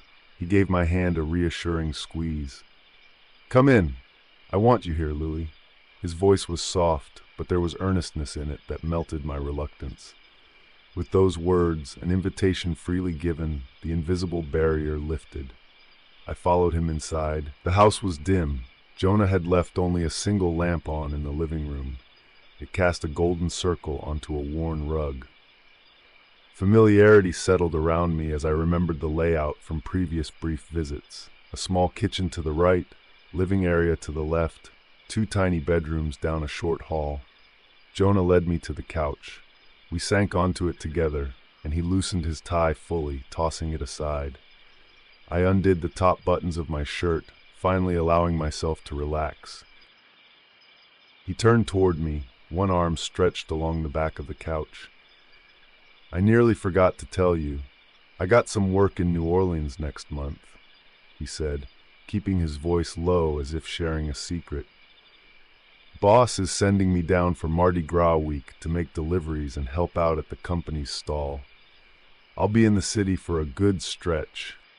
My eyes widened with genuine delight. "Truly? You'll be in town for Mardi Gras?" A dozen ideas bloomed in my mind at once. How I could show him the city, sneak him into the French Quarter after dark, perhaps even manage a whole night together in my world for once. Jonah grinned, clearly happy at my reaction. "It'll be like the old days," he said, nudging my shoulder with his. I laughed under my breath and shook my head. "No," I whispered, threading my fingers through his. "It will be like how it should have always been." My words hung between us, and Jonah's smile faded into something more serious, more tender. He raised our joined hands to his lips and kissed the back of mine. There was a sheen in his eyes. "Louis," he began, voice husky. I did not let him finish. Instead, I leaned forward and captured his mouth with mine. This kiss was different from the playful pecks on the porch, hungry, deep, and searching. Jonah responded in kind, his free hand coming up to cradle the back of my head, fingers sliding into my hair. I tasted the whiskey on his tongue as it met mine, and a low groan escaped me. Months of longing and restraint boiled over in that kiss. We barely made it off the couch. In a blur of movement, I found myself pressing Jonah against the wall beside the hallway, our jackets discarded somewhere along the way. He lifted me slightly, an impressive feat, urging my legs around his hips. I laughed, a breathless, genuine laugh, and held him close as he carried me the few steps down the hall. We bumped into the wall, both of us too consumed in each other to navigate smoothly. My laughter melted into gasps as Jonah's lips found my throat, peppering feverish kisses along my collarbone and the sensitive spot beneath my ear. At the door to the bedroom, I slipped from his grasp and turned us around, pushing him gently backward until the backs of his knees hit the bed. Jonah sat, looking up at me with eyes heavy-lidded and burning with want. I tugged my shirt loose from my trousers, and he reached forward to slide it off my shoulders. His rough palm skimmed over my chest, my cool skin breaking out in gooseflesh at his touch. When his fingers brushed the small scars on my torso, a souvenir from another life, another death, I shivered and crushed my mouth to his again to distract him from questions. Clothes fell away in a haze of kisses and wandering hands. Jonah's skin was hot under my lips as I trailed them down his broad chest. We loved each other in fragments across the small house, a trail of passion that started against the wallpaper of the hall, then the edge of the kitchen table where he sat me down only to sweep me back up into his arms, and finally to the creaking bed that protested under our combined weight. His touch was fire, and I was more than willing to burn. At some point, Jonah found himself straddling me on the bed, the two of us moving in a slow rhythm that left me trembling. I held him by the hips, guiding him, our bodies joining and parting in a dizzying dance. It was intoxicating to feel him as I traveled deeper within him, to feel so human in that moment of connection. My senses, preternaturally keen, were overwhelmed by the symphony of our coupling. The salt of sweat on his neck, the pounding of his heart echoing mine, the faint aroma of the night-blooming jasmine wafting through the open window. I lost myself in it, chasing a release that built in tandem with a red thirst at the edges of my mind. Jonah gasped beneath me, head thrown back, and I saw the strong chords of his throat slick with perspiration. The pulse there beckoned like a drum. My control slipped. I bent down, kissing and sucking at his neck with bruising force. A low moan rumbled in his chest. My vision tinted with scarlet, hunger and pleasure tangled confusingly. My fangs descended before I could stop them. "Just one taste," an inner devil whispered. "Just a sip as you take your pleasure." "Louis," Jonah's voice trembled, and suddenly his hand was on my chin, gently but firmly lifting my head up. His eyes met mine, lust-blown and dazed until he registered what he saw. In the low lamplight, I knew what he'd notice. My eyes, usually mossy green, now glinted gold like a cat's, and my teeth, extended into sharp points that just grazed my lower lip. The unmistakable visage of a predator. Jonah froze. His eyes went wide with alarm, a flicker of fear stark on his face even as he panted from exertion. I realized I had been perilously close to sinking those fangs into his throat. Horror and shame crashed into me. I scrambled off of him, retreating to sit on the edge of the bed. My hands shook as I fumbled for my discarded trousers on the floor. The haze of lust was rapidly seeding to cold reality. "Louis, wait." Jonah sat up, reaching out as if to touch my shoulder, but I flinched away. I couldn't bear for him to touch me just then, not after what I nearly did. "I'm sorry," I choked out, not meeting his eyes. I rose on unsteady legs, pulling on my trousers and shirt with jerky movements. I shouldn't have. I almost. My voice failed me. How could I explain the instinct that had nearly driven me to bite him in the throes of passion? How to apologize for being exactly what I was, a vampire, a danger, no matter how much I willed it not to be so. Jonah stood as well, grabbing his slacks from the floor. He approached slowly.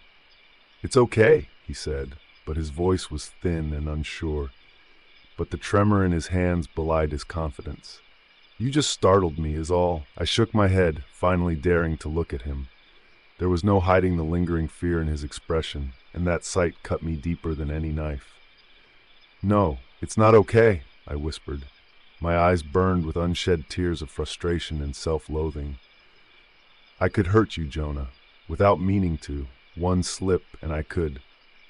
I trailed off, unable to say "kill you" aloud.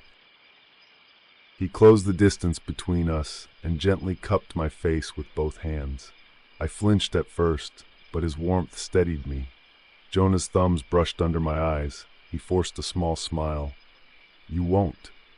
"I trust you," he said softly. But the tremor in his hands belied his confidence. We both knew the truth. Tonight had proven it. That trust or not, I was a threat to him by my very nature. I managed a tight nod, trying to return his smile for his sake. But inside, dread coiled. What if next time I lost control? What if Loustat ever learned of Jonah's existence? The walls of this little house suddenly felt perilously thin against the dangers looming outside. Jonah exhaled and pulled me into a tight embrace. I clung to him, memorizing the feel of his heart against my chest, the rise and fall of his lungs. We stood like that, naked and entangled, for a long, quiet moment. I wished desperately that I could freeze time and remain safe in the circle of his arms, in this illusion that we could belong to each other without consequence. But dawn would come, and with it the end of this fragile dream. "I should go," I murmured against his shoulder, breaking the silence. My voice was thick. I tried to disentangle, but Jonah only held me tighter for a beat. He pressed a hard, sudden kiss to my temple. "Stay a little longer. The bed's plenty big," he pleaded softly. I heard the fear in it, fear that I'd leave angry or hurt, fear of the unknown. "We don't have to. We can just lie." I pulled back enough to place a finger over his lips. "Jonah, it's all right." I attempted a reassuring smile I did not feel. "You need rest, and I have to get back before it's too late." Excuses, but also truth. I wouldn't risk being caught by sunrise on the open road, and I refused to bring chaos to his doorstep in the form of a worried or vengeful Loustat. Reluctantly, Jonah let his arms fall to his sides. The absence of his warmth was painful. I busied myself gathering the rest of my clothing, dressing fully. My lapis suit was hopelessly wrinkled and smelling of sweat and lovemaking. There was no hiding what I'd been doing tonight. I swallowed, pushing that thought aside. Jonah dressed as well, and when we were done he stood before me, unsure what to do with his hands. For the first time all night, an awkwardness fell between us like a curtain. He opened his mouth, closed it, then finally said, "Drive safe, all right?" I managed a quiet, "Of course."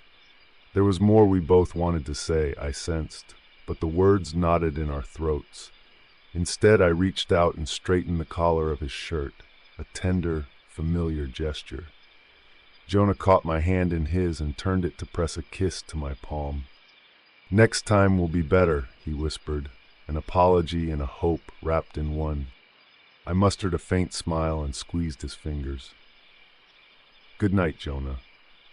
I didn't trust myself to say more. In a blur, I was out the door and into the night, the taste of him still on my lips and his unspoken "I'm sorry" trailing behind me like a broken promise. Chapter 12. I know. The drive back to New Orleans was a cold, solitary blur.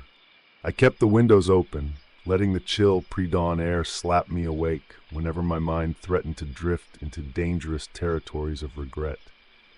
I tried and failed not to think of Jonah's face as I left. Worry creased at the corners of his eyes, love tempered by fear. By the time I reached home, a few hours past midnight, I was exhausted in every way a vampire can be. I shut the car door and crept through the carriage house. The townhouse was dark, its grand facade silent. Perhaps I'd be lucky and slip back to my coffin unnoticed. I entered through the rear courtyard, shoes padding softly over flagstones still damp from an earlier rain.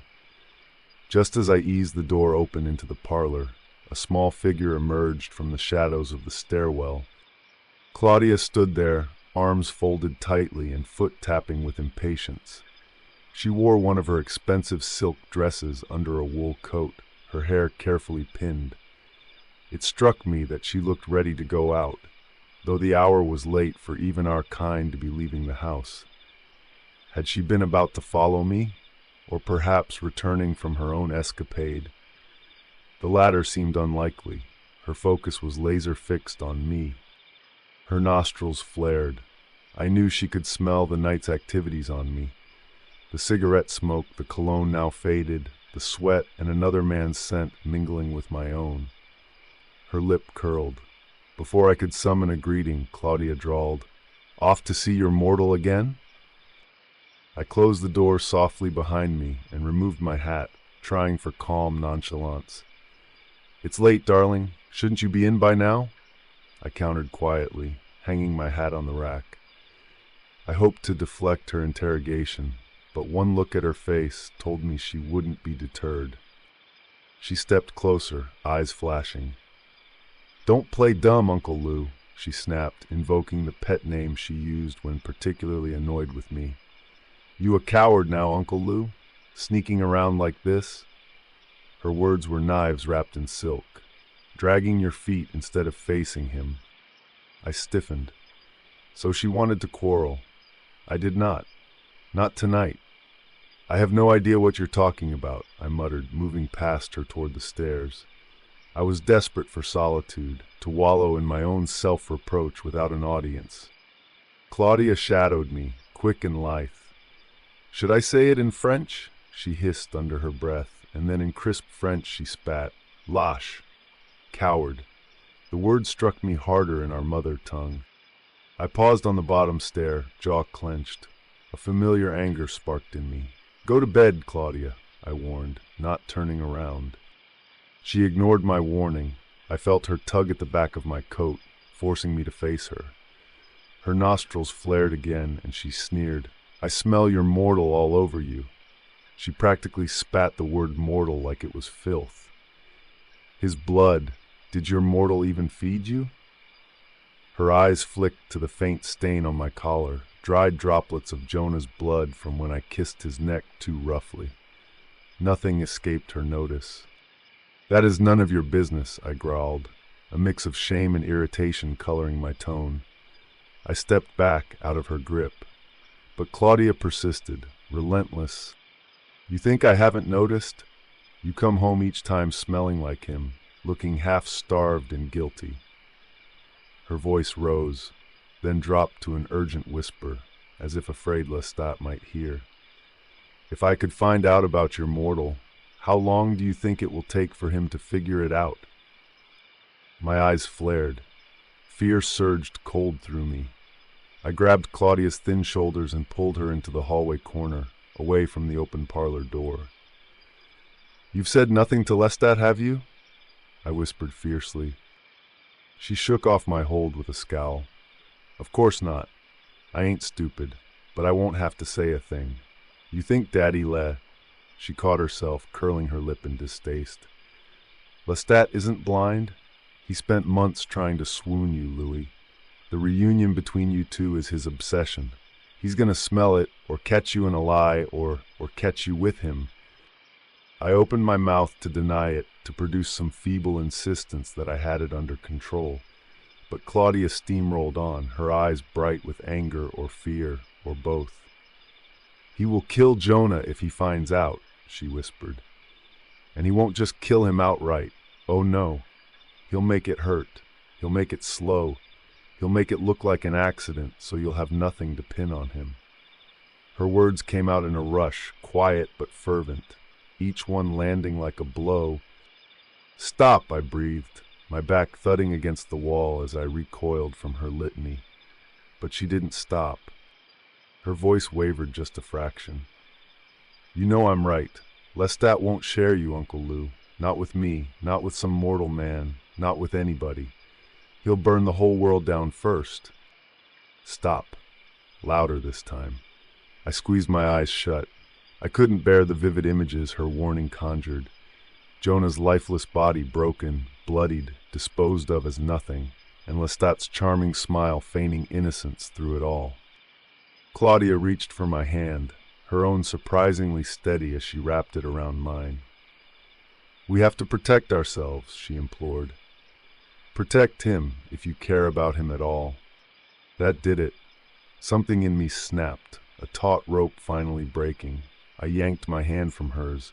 "I know!" I roared, the shout erupting from me with all the pent-up fear and fury I had swallowed these past months. The house seemed to hold its breath. Even Claudia flinched. "Fuck!" The curse flew out, harsh and bitter in the quiet hallway. Silence crashed down in the wake of my outburst. I realized I was trembling, my fists balled at my sides and fangs bared in anguish. Claudia's eyes were wide, startled at my rare explosion of temper.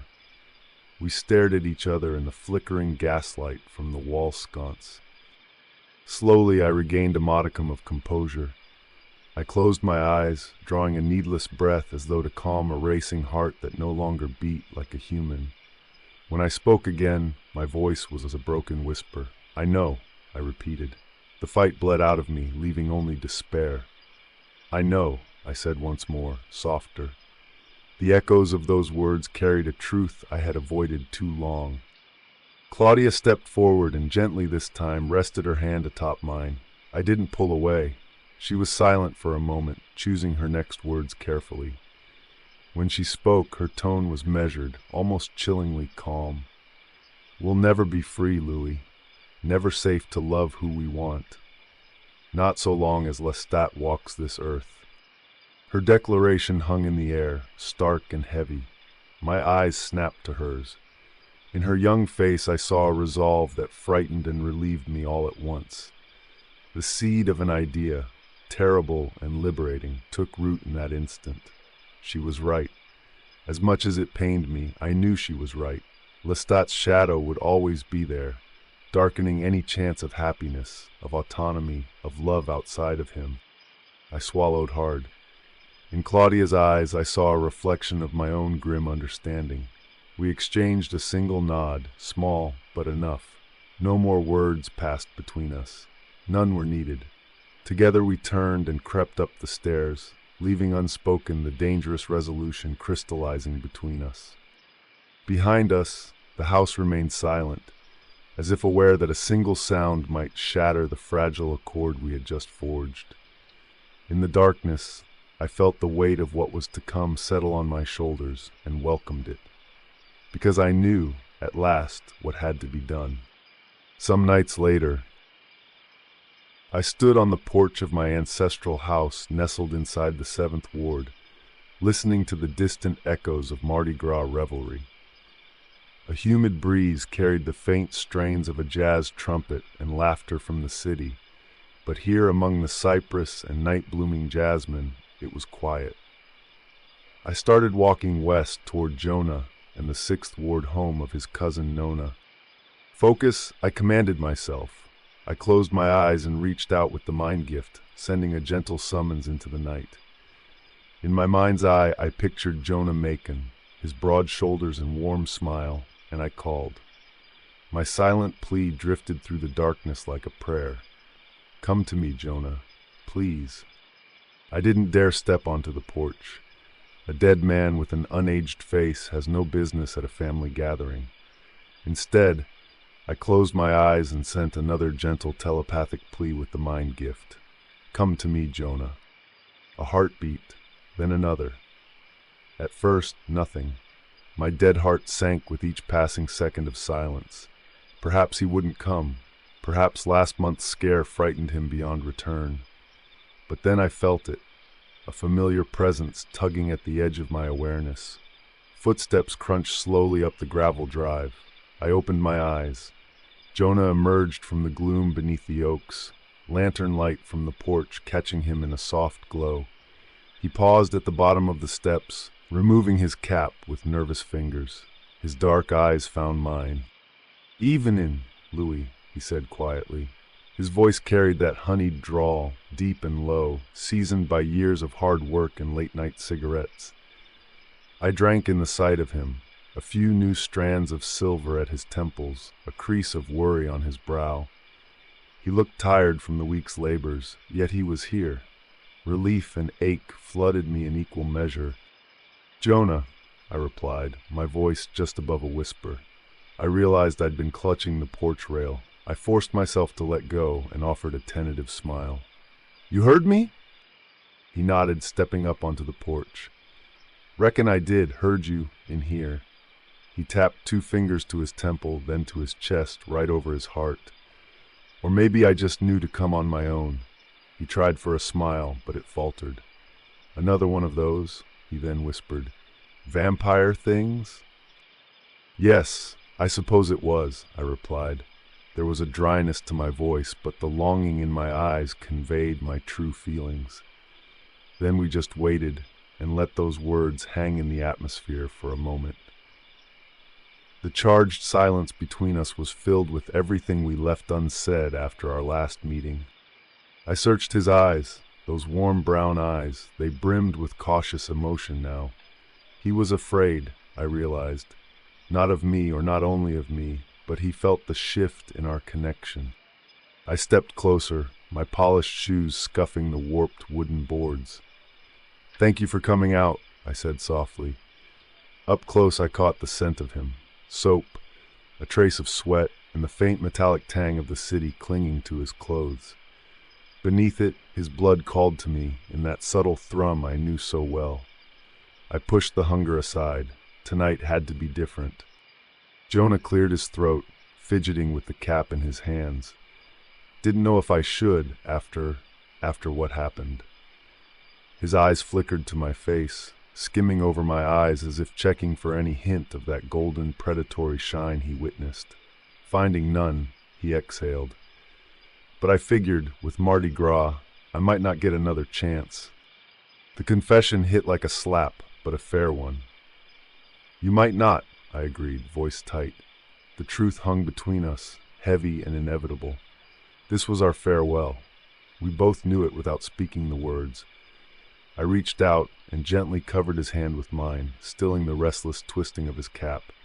His skin was so warm. "I'm sorry about that night. I never wanted to scare you. I know."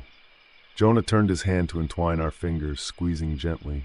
Scared himself, too. Hell, I ain't slept right since. He forced a chuckle that didn't hide the tremor in his voice. "Kept dreaming about you. Us and those teeth of yours." Shame washed through me, and I started to pull my hand away, but Jonah held fast. "I ain't telling it to hurt you, Lou," he murmured. "Just been thinking on what it all means." He lifted our joined hands, studying the contrast of my pale, cool fingers against his strong, dark grip. "What we mean." My throat locked up, emotions threatening to spill over. I guided him to the old wooden bench swing at the end of the porch, and we sat. The chains creaked softly with our weight, rocking us into a slow, familiar sway. "And what have you concluded?"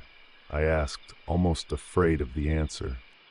Distant fireworks from the city flared briefly, painting his face in a flash of gold and violet. "That I love you," he said at last, plainly and without hesitation. "Ain't no change in that, not after all these years." He turned to face me, and I saw tears gathering at the corners of his eyes. His eyes widened, then a slow smile spread across his lips. "Knew that was you lurking out here like a wolf, even without hearing you. You ain't changed a bit, Louis." I tried to smile. "No," I answered quietly. "Guess I've been the prowling type." Jonah's smile turned sad for an instant. A burst of laughter from inside reminded him of the people waiting for him. He glanced back at the glowing windows. "I can't stay long," he murmured. "My cousins haven't seen me in a spell." "Then meet me later," I whispered. "At my family's old house on Esplanade. It's empty now. No one's there." His eyebrows lifted in surprise. "Your old mansion? You sure?" "Yes," I said, holding his stare. "No extra set of eyes watching, just you and I." I took his hand, and for a moment he allowed us to have a private embrace, just two lovers enjoying the night. Jonah let out a breathless little laugh and nodded agreeingly. And for a moment we lingered, so close I could feel the warmth radiating off him. Then he leaned in and pressed a quick kiss to my lips. It was barely a brush of warmth, but it sent a shiver through me. "I'll be there," he promised, voice low and earnest. "You don't run off now." "I wouldn't dream of it," I breathed. "I'll be waiting." He squeezed my arm in that fond, familiar way and slipped back inside. I stayed until the door closed, my heart pounding with equal parts hope and dread. Chapter 13. Thank you. Later that night, I lit a few candles in the dusty parlor of my old Esplanade house and waited. It had been dark and empty for years, but tonight it would shelter us. Soon a soft knock sounded. I opened the door and Jonah stepped in. He scanned around the dim foyer, eyes wide. "Never thought I'd see the inside of this place," he said under his breath. I managed a small smile. It's been a long time since anyone has. I led him to the parlor, where my mother's grand piano stood silent under a film of dust. I lifted the fallboard, revealing the ivory keys. "We used to have music here every night," I said quietly. Jonah touched one of the keys, smiling as a faint, sour note rang out. "I remember. I used to listen from the street," he murmured, a touch of wistfulness in his voice. "The Dulac parties were legendary." "Try infamous," I said with a scoff, then regret tugged at me. "I wish I'd invited you in back then," I admitted softly. Back then, of course, he'd never crossed this threshold by the front door. If Jonah showed up at all, it was to haul crates from the carriage house or run errands for the kitchen, part of the soft blur my mother called the help. The Pointe Dulacs were still pretending at majesty in those days, clinging to the last scraps of Creole gentility while the early 1900s quietly emptied our coffers. And my mother clung hardest of all, guarding the illusion with her rosary in one hand and her prejudices in the other. For her, it wasn't just money that separated us from boys like Jonah. It was shade and surname, the story written on a person's skin before they opened their mouth.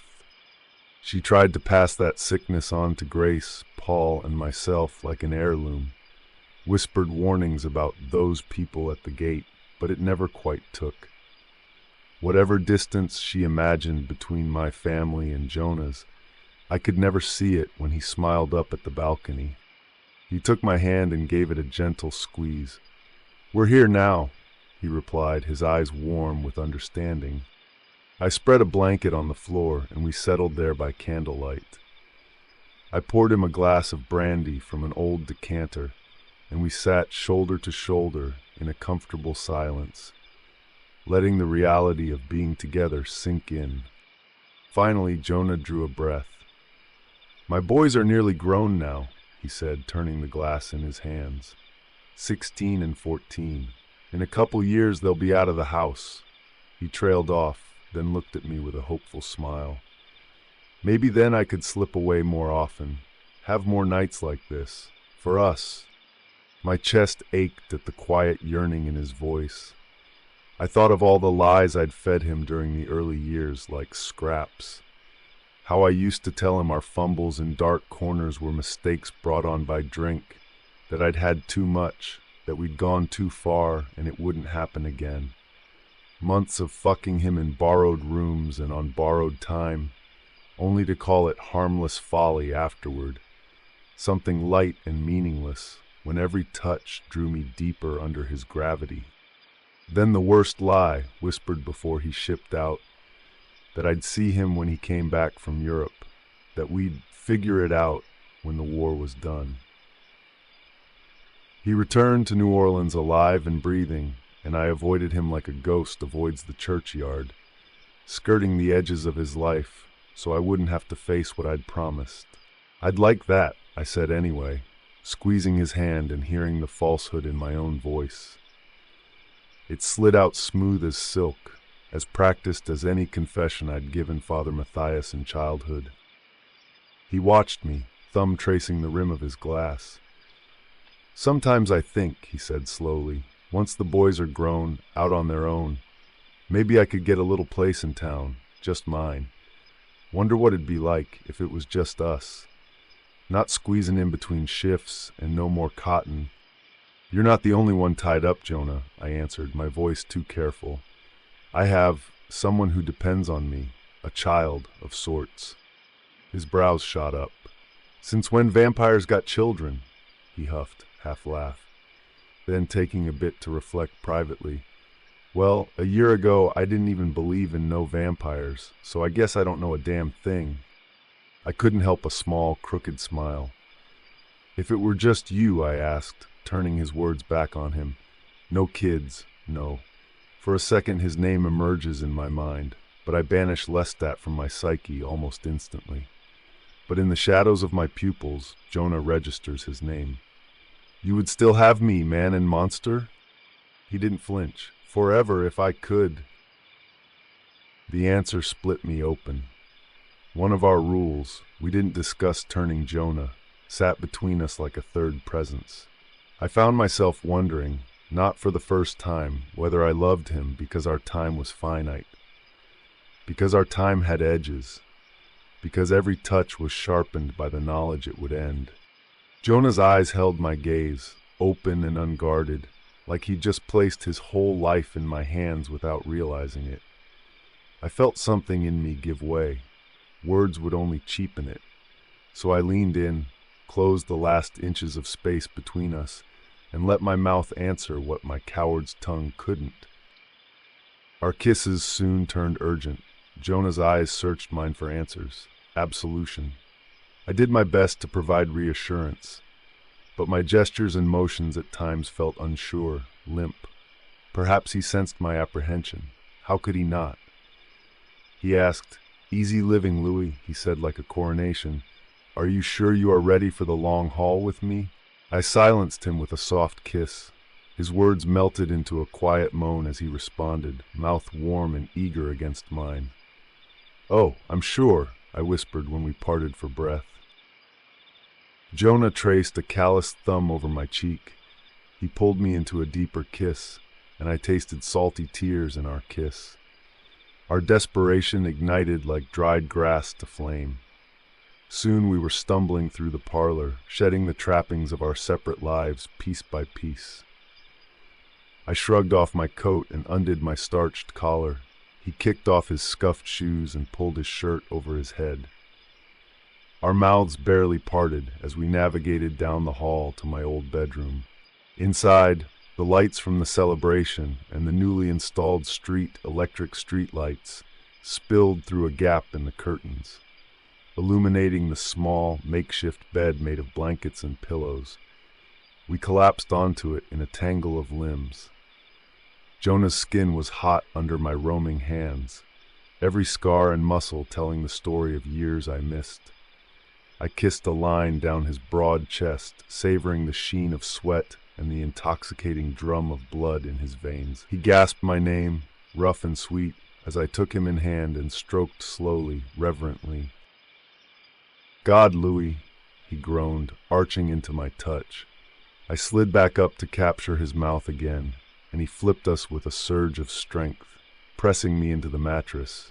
Our bodies found a steady rhythm in the dark, an intimate dance of shared need. Slow, I reminded myself as he moved within my grasp and I within his. I wanted to etch every sensation into memory, his breath against my neck, the low timbre of his murmured praises, "So good, Lou, so good," the burn of desire building where our bodies joined. Each roll of Jonah's hips drew quiet gasps from my throat. I clung to him, wrapping my hands around his waist to pull him close, allowing me to go deeper. Control, I chanted inwardly, even as ecstasy threatened to drown my senses. Jonah's pulse throbbed at his neck, that tempting rhythm, but tonight I did not succumb. Tonight the man won over the vampire. When release crashed over us at last, I stifled my groan against his shoulder. Jonah's own release followed with a shudder and a whispered "Louis" that sounded like both bliss and goodbye. We lay wrapped around each other for a long while, our skin cooling, the air still thick with salt and candle smoke. Jonah's head rose and fell with the unnecessary rhythm of my breath, one arm flung heavy across my waist like he meant to pin me to the world. I drew slow circles along the small of his back with shaking fingers, memorizing the slope of muscle and scar under my hand, as if touch alone could archive him.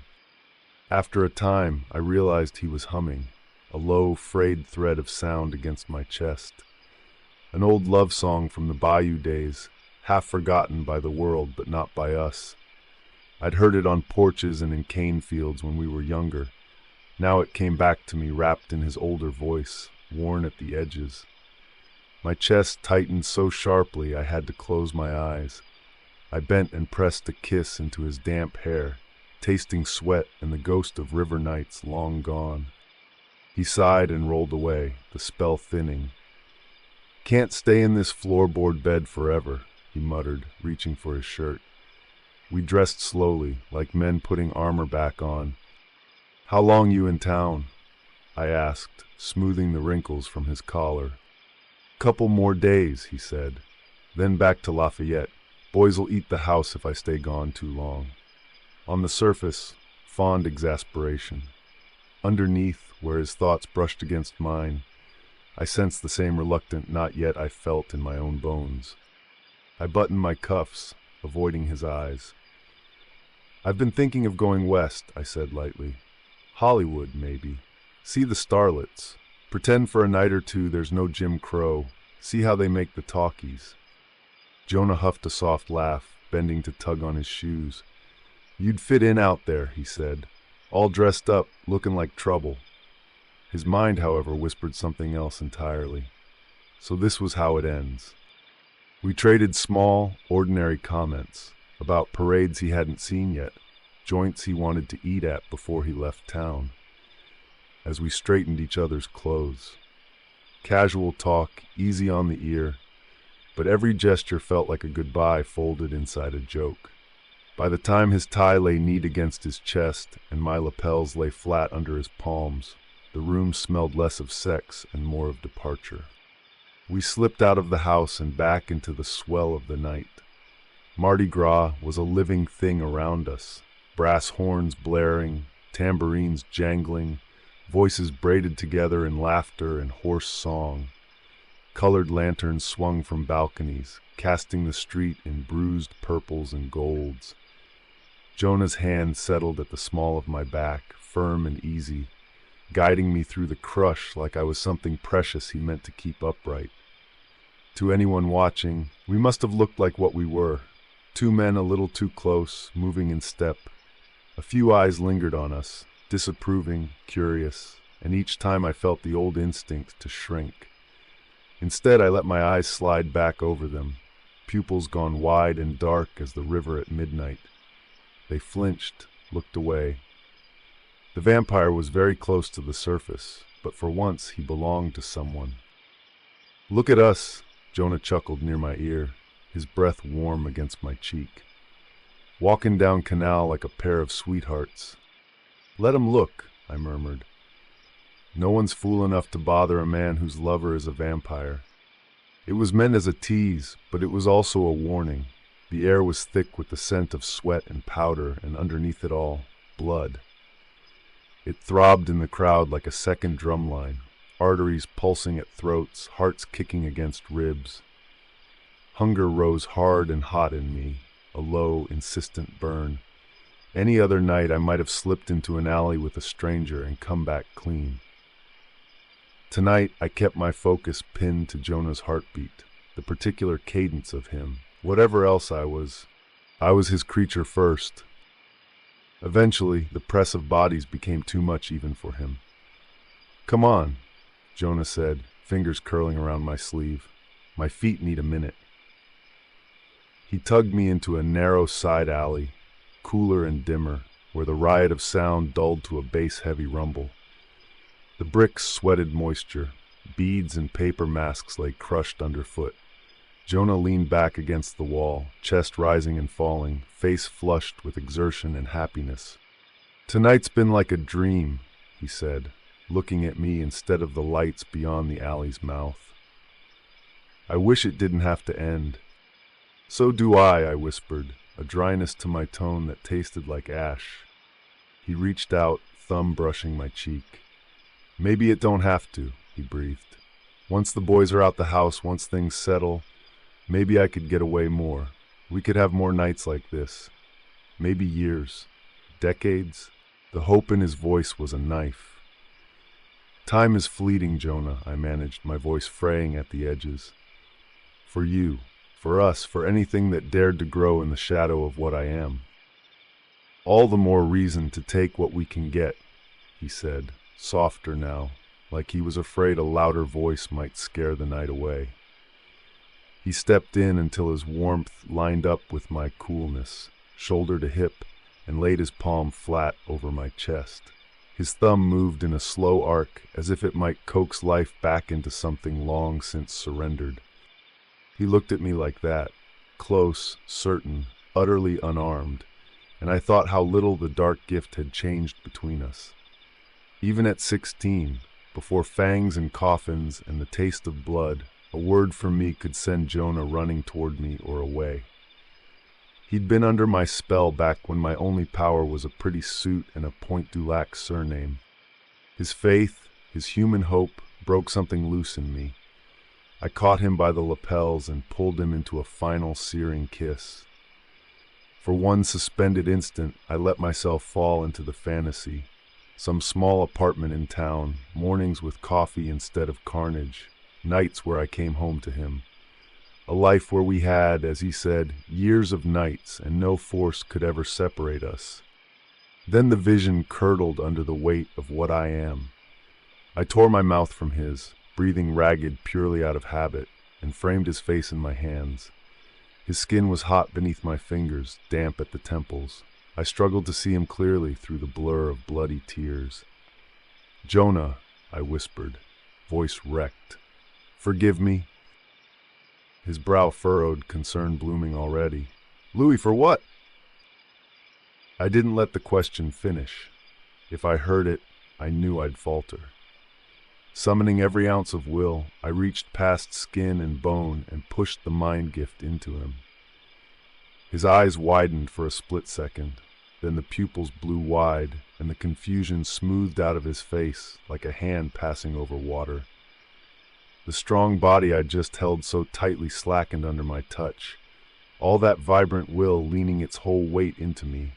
trusting I'd never let it fall. Jonah was caught in my thrall, more completely than he'd ever been at 16, and the sight of it shattered what was left of my heart. His lashes fluttered once, then stilled.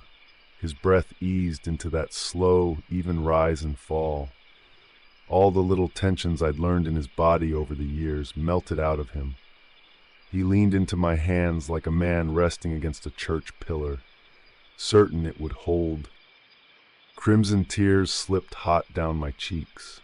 I pressed my forehead to his, shutting my eyes against the spinning lights at the alley's mouth. "Listen to me, Jonah," I whispered, my voice catching. "You know I was never much good with words, and I should have said this to you in daylight, with clean hands and no tricks. But I loved you, from the beginning, long before I had the courage to touch you like this."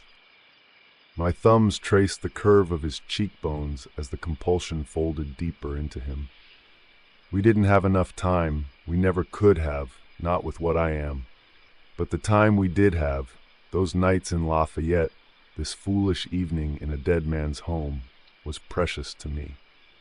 More than you'll ever know. The music outside swelled, brass and shouting blurred together, and I laid the new story over the old. "When you walk out of this alley," I murmured, "it will be like waking from a long, strange dream. The last time you remember seeing Louis de Pointe will be 1917 at the Azalea. You'll remember the bayou, the riverbank, the mud on your boots, and that will be your last clear memory of him." I tasted blood as I bit down on the next words. "He died October 18th, 1930. You went off to war and never found him again." A tear dropped onto his collar. I let it fall. "These months, the secrets nights alone, even tonight, they'll slip away. Not all at once, not like a guillotine. They'll just fade, like smoke." I stroked his temple, gentle as blessing. "You won't look for me. You won't wait for me. You'll go back to Lafayette, to your boys, to that life that still needs you. You'll marry your days to theirs, not to a ghost." I drew in a ragged, useless breath. "Still," I went on, softer, "when you think of me, that man in the red suit, you'll know this much is true. You were my first love. And I loved you back, even if I never said it plain." I pressed that truth into him like a seal, the only part of me I was selfish enough to let remain. "You won't remember these nights, but whatever echo of me is left in you will be warm. No fear, no shame, only that I loved you, and you were loved." I shifted, letting my face slide down to his throat. For a moment I just hovered there, not biting, only breathing him in. The citrus soap from his cousin's house, the cologne trying and failing to cover the honest scent of sweat, and beneath it all that same sweet mortal note I'd chased across parishes and decades. In the space of a single breath, every version of him crowded my mind. The 16-year-old laughing, the young soldier in uniform, the man beneath me on the floor of my father's home. I wanted to drown in it, but this was the one thing I could not keep. "Goodbye, Jonah," I whispered against his skin, my lips barely grazing the pulse I refused to take. Then I stepped back and withdrew my mind from his. The abrupt loss of connection left me feeling hollow. Jonah blinked slowly, the light of awareness returning to his eyes. I shrank back into the deeper shadows of the alley, choking on silent tears. For an agonizing second I feared he would question me, or worse, remember. But he only offered a polite, uncertain smile. Then Jonah turned and walked out of the alley, heading back toward the glow of the street. I clamped a hand over my mouth to hold in a sob as I watched him go. He didn't look back. In moments he was gone, swallowed up by the lights and music, back into a world where I no longer existed. I sensed I was no longer alone in the alley before I heard him. The air shifted, cologne and costly wool threading through the sour reek of spilled beer and gutter water. A shadow unhooked itself from the deeper dark, and Loustat stepped into the thin wash of light from the street, his suit a deep, bruised violet that caught the Mardi Gras colors like a bruise catching sunlight. "You always did have a flair for tragedy, Louis," he said, almost conversationally. His smile was rueful rather than cruel, but it landed like a verdict all the same. I swiped at my face, smearing bloody tears with the back of my hand, and let out something that was more exhale than laugh. "You saw," I said. My voice sounded raw to my own ears. "From the beginning of the night," he admitted with a small tilt of his head. "I was curious which of you would bleed more." His eyes flicked toward the alley's mouth, where the music still thundered. "I have my answer." A fresh wave of fury and grief surged through me. "Then hear me once," I said, the words coming out low and shaking. "You leave him be, Loustat. Him and his family. You don't go near his boys, his wife, his people. He's innocent of all this." Loustat studied me for a heartbeat, and the usual mockery in his eyes softened into something like pity. "You have my word," he replied quietly. "I won't touch Jonah or his kin. You've cut him deep enough. I've no desire to add my knife to it." He stepped closer and laid a hand, light as dust, on my shoulder. He glanced back toward where Jonah had vanished into the noise and light. "Besides," he went on, voice turning silk smooth, "how could I fault him? I cannot blame a man for loving you too, for being willing to risk the small life he has for a chance with you." A faint, crooked smile tugged at his mouth. "On that particular madness, I can sympathize." Something in me loosened at that, some knot of old anger and resentment I'd been nursing since 1910. For the first time, I felt that he truly understood what I had laid down in that alley. Not just a man, but the last living thread to my mortal life. Letting Jonah go was, in its own way, my final surrender of the boy from Esplanade Avenue. A shaky breath escaped me. "Thank you," I whispered. Two small words, but they carried more than gratitude. They carried a kind of exhausted truce. He searched my face, those bright eyes uncharacteristically bare, and gave the smallest, saddest smile. "It was brave what you did," Loustat said, voice subdued. "To let go of a love when keeping it would have pleased you more. I'm not certain I could have done the same."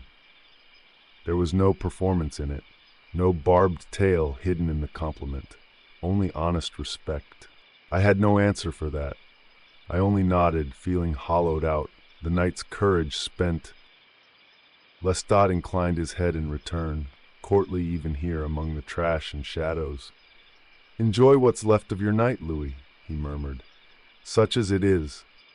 Then he turned, the violet of his suit catching a last flash of gold and green from the street before the crowd swallowed him. In a few breaths he was gone, folded into the whirl of masks and feathers and brass, vanishing just as Jonah had, leaving me alone with the distant roar of music, the stink of spilled wine, and the raw wound of what I'd done. The end. Epilogue Part One. Chain reaction. I did not leave Jonah in that alley so much as carry him forward in me. Through the long years that followed, France under gray skies, cafes in Montmartre, the Eiffel Tower lit like a sword of light and steel against the night, I found myself wondering if he'd ever seen any of it. If some young black soldier from Lafayette had stood where I stood, looking up at that iron lattice and thinking the world was bigger than the parish and the cane fields. After those days I kept company with mortals, artists, waiters, lonely men, but I held them at a distance, phantoms I refused to acknowledge. Jonah's loss and the ruin that followed with Loustat pushed me into Armand's orbit. Together we stitched a life from shared damage and unshared truths. It was easier, in a way, to love someone who could not die by inches in my arms. My time in France taught me an indisputable truth. Mortals break easily, their time a fragile thread. Loving them means watching the clock, something immortals rarely endure. With Loustat and with Armand, the darkness was something we could hurl at each other and survive. Humans were another matter. They could not take the full weight of what I am without folding quote. So I told myself Jonah would be the last. I made a private vow. No more mortal hearts in my hands. No more fragile lives bent around my hunger. For a long while, I kept it, until a voice from New York City slipped across a telephone line one night and said my name in a way that sounded like possibility. With that call, the promise shattered, and I understood that whatever else I am, I have never been built for loving in half measures. The call came just before dawn. My phone glowed to life with a caller ID reading only office. At that hour, there were only 2 callers, emergencies and Loustat. I considered ignoring it, then answered, Mr. de Pointe du Lac. My assistant's voice was careful, a little breathless, as if she'd practiced. Yes, I said, staring out at the Gulf, a sheet of black glass beneath the window. This couldn't wait for email? It's about the auxiliary device. She meant the cheap burner phone Andre had tossed me at the end of our last bloody encounter, the one I'd buried in a desk after months of silence. She and Rashid were instructed to alert me if ever a call or text occurred. It just rang for the first time. The caller left a number and a name. Papers rustled. Andre Elfreniere. My heart did something I hadn't allowed it to do in decades. It skipped. It had been months, and I'd settled on never seeing him again. That was safer, for him, for me, for whatever fragile peace I'd built here. But just as he'd first emerged in my life without warning or regard, he had returned. Give me the number, I said, keeping my voice flat. Underneath, something bright and adolescent flared, the part of me that still answered to Lou instead of Monsieur de Pointe du Lac. She read off a New York area code. I repeated it, hung up, and stared at my reflection. The suite was all marble and curated anonymity. No trace of family, of Louisiana. Nothing to explain why my fingers shook as I unlocked my phone. I replayed over and over the moment in that half-demolished Treme house when he'd looked at me and said, "Hello, Uncle Louis." The words landing like a curse more than a greeting. After the failed assassination attempt, he returned my father's silver pocket watch to me, the same one Grace had long ago passed down through her side of the family. It was technically his by right, yet he tossed it into my palm as if offering me some twisted gift. Manipulation, perhaps, or some earnest bid for connection. I dialed. It rang long enough to imagine he wouldn't answer. Then hello? His voice was rougher, the hard edges of New York sticking out in his accent. Andre, I said evenly. This is Louis. There was a breath, then a low whistle. Damn, he said. You call back fast. His warmth hit the line, but it tasted saccharine. Artificial, too easy and familiar for a man who'd only met me with distance or steel. It made me suspicious on instinct, made me miss the honesty of vagueness and detachment. You called the phone, I said, letting the words stay flat. Remember, yeah, about that. He let out a small, awkward chuckle. I finally worked up the nerve to hit the vampire hotline. Didn't expect an assistant. She sounded like I was trying to sell you car insurance. He was trying to sand down the moment, make it harmless, make it easy. The attempt only sharpened the edge within. You waited 8 months, I said, quiet enough to pass for calm. Don't presume this is a social call. Ouch. The word landed with a soft wince behind it. Somewhere in the distance, a siren rose and faded, New York City continuing on without regard for either of us. Hearing him again loosened something I had long pretended was gone. His voice brought back the taste of his blood on my tongue. Warm melon and honey over something older, oak and smoke. A slow heat that moved through me, a breath. It wasn't just flavor, it was recognition, a psychic echo that slipped into me as easily as his thoughts once had.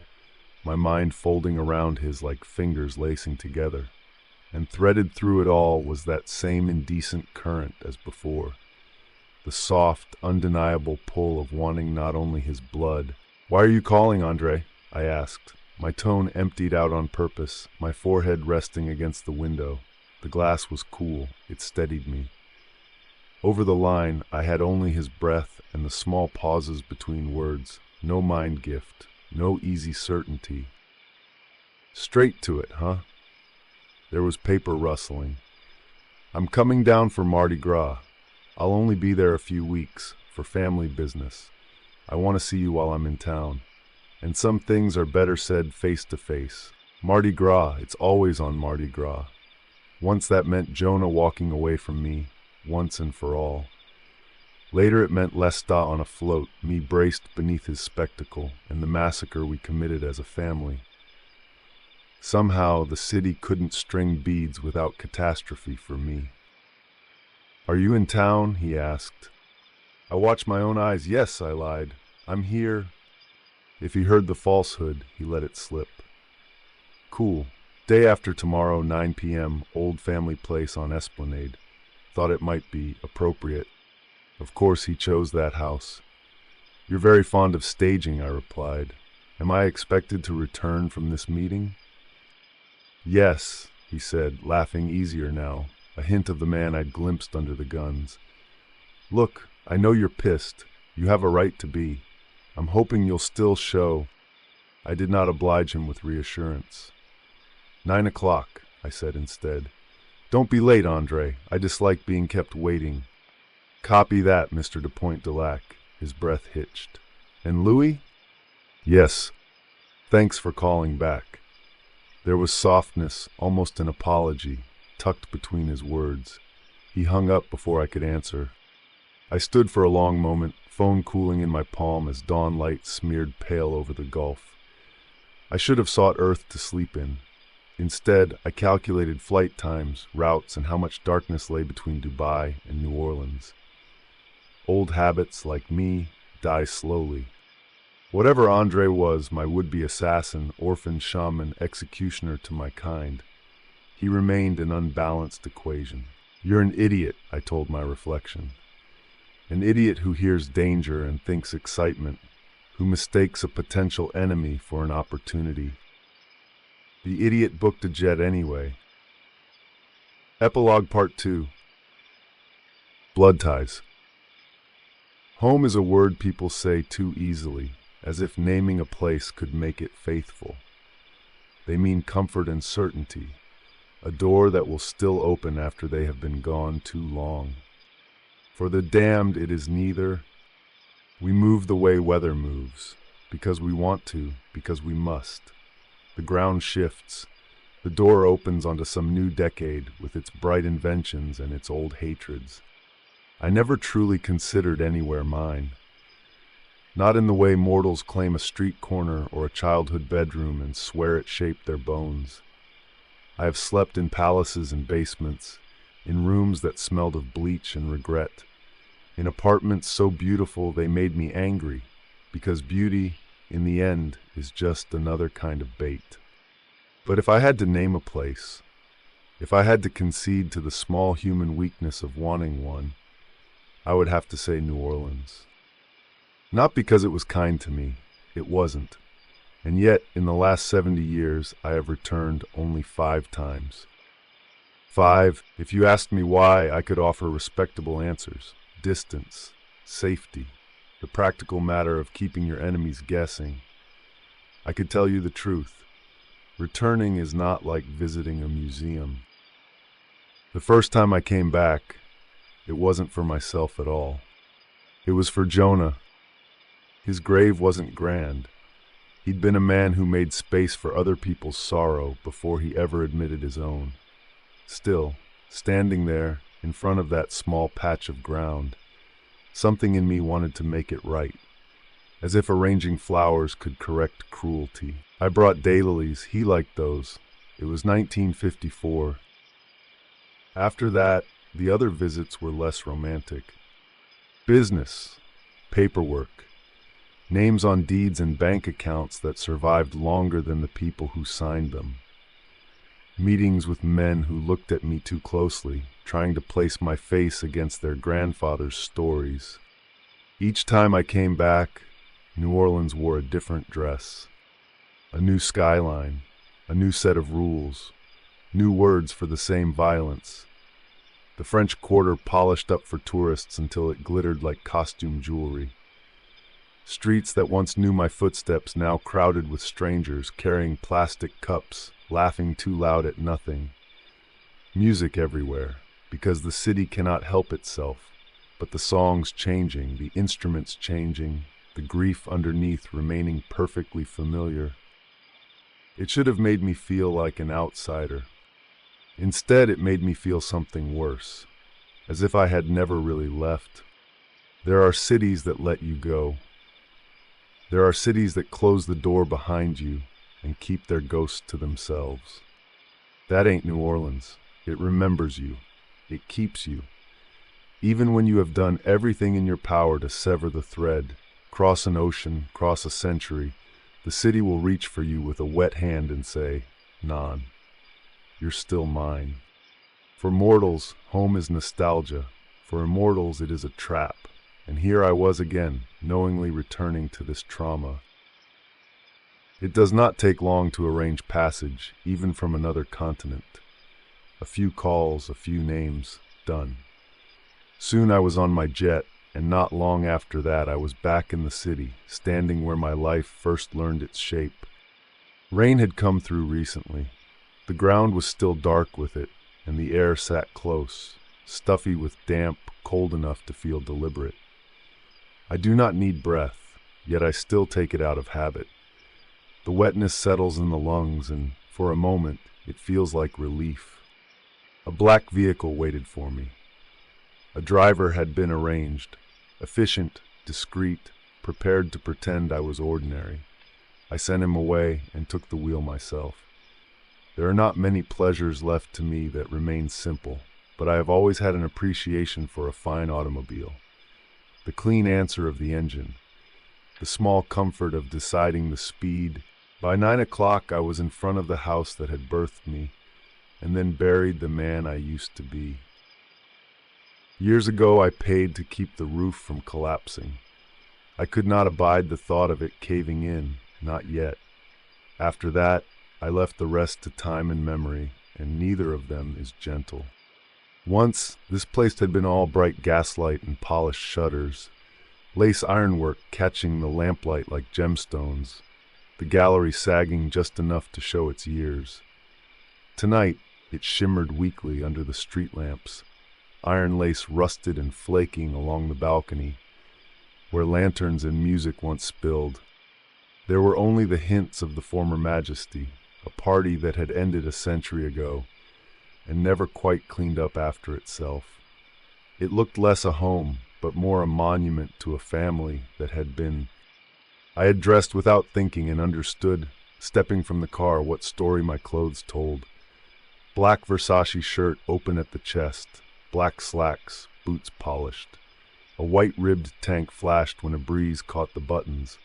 The scent of Versace Eros clung to my wrists and throat, mint and cedar, and something sugary that makes mortals lean closer. I could have worn anything. I chose this. I convinced myself it was armor, not flirtation. The lie tasted familiar. The gate creaked under my hand.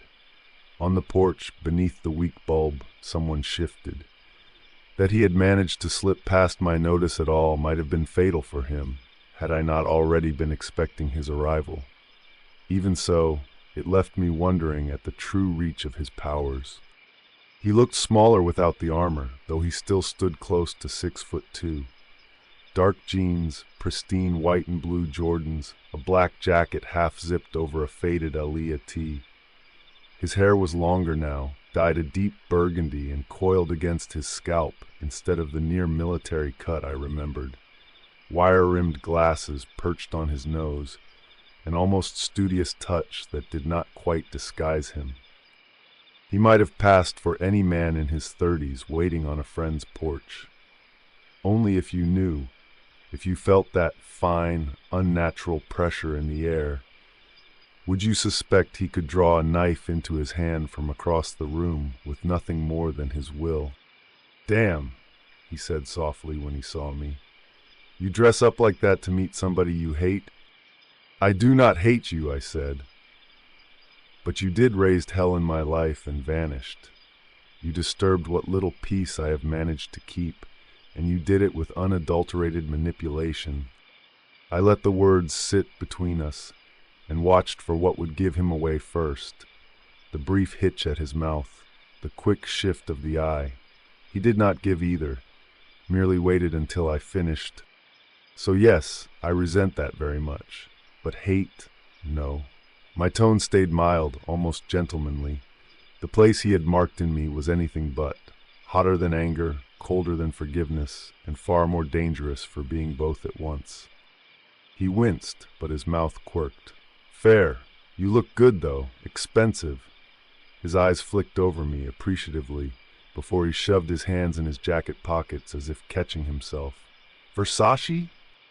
The compliment landed where it should not have, somewhere soft I had trained myself to keep armored.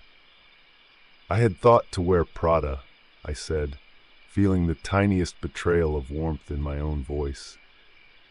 But that would have been too on the nose. Not a full smile, just the brief, practiced flash of teeth, as if he had considered warmth and decided to ration it. He tried for civility anyway, offering small talk about the weather and his flight, the safe topics. He could feel my refusal the way a body feels a closed door. I remained on the threshold, not stepping fully in, not giving the house that satisfaction. I asked him why he had reached for my mind instead of my cell phone. He had no issue reaching into my mind for his assassination attempt. His posture shifted on it. Something like shame darkened his eyes, quick and involuntary. "Another one of your plays?" I asked, letting the words stay cold.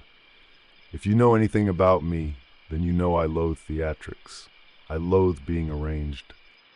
It must have been the flatness of my voice, or the way my gaze did not bend for him, but a thin scent rose off his skin, faint, human, undeniable. Nerves. Fear's little cousin. He was not drenched in it, only brushed by it. Enough that I noticed. He insisted there were no tricks.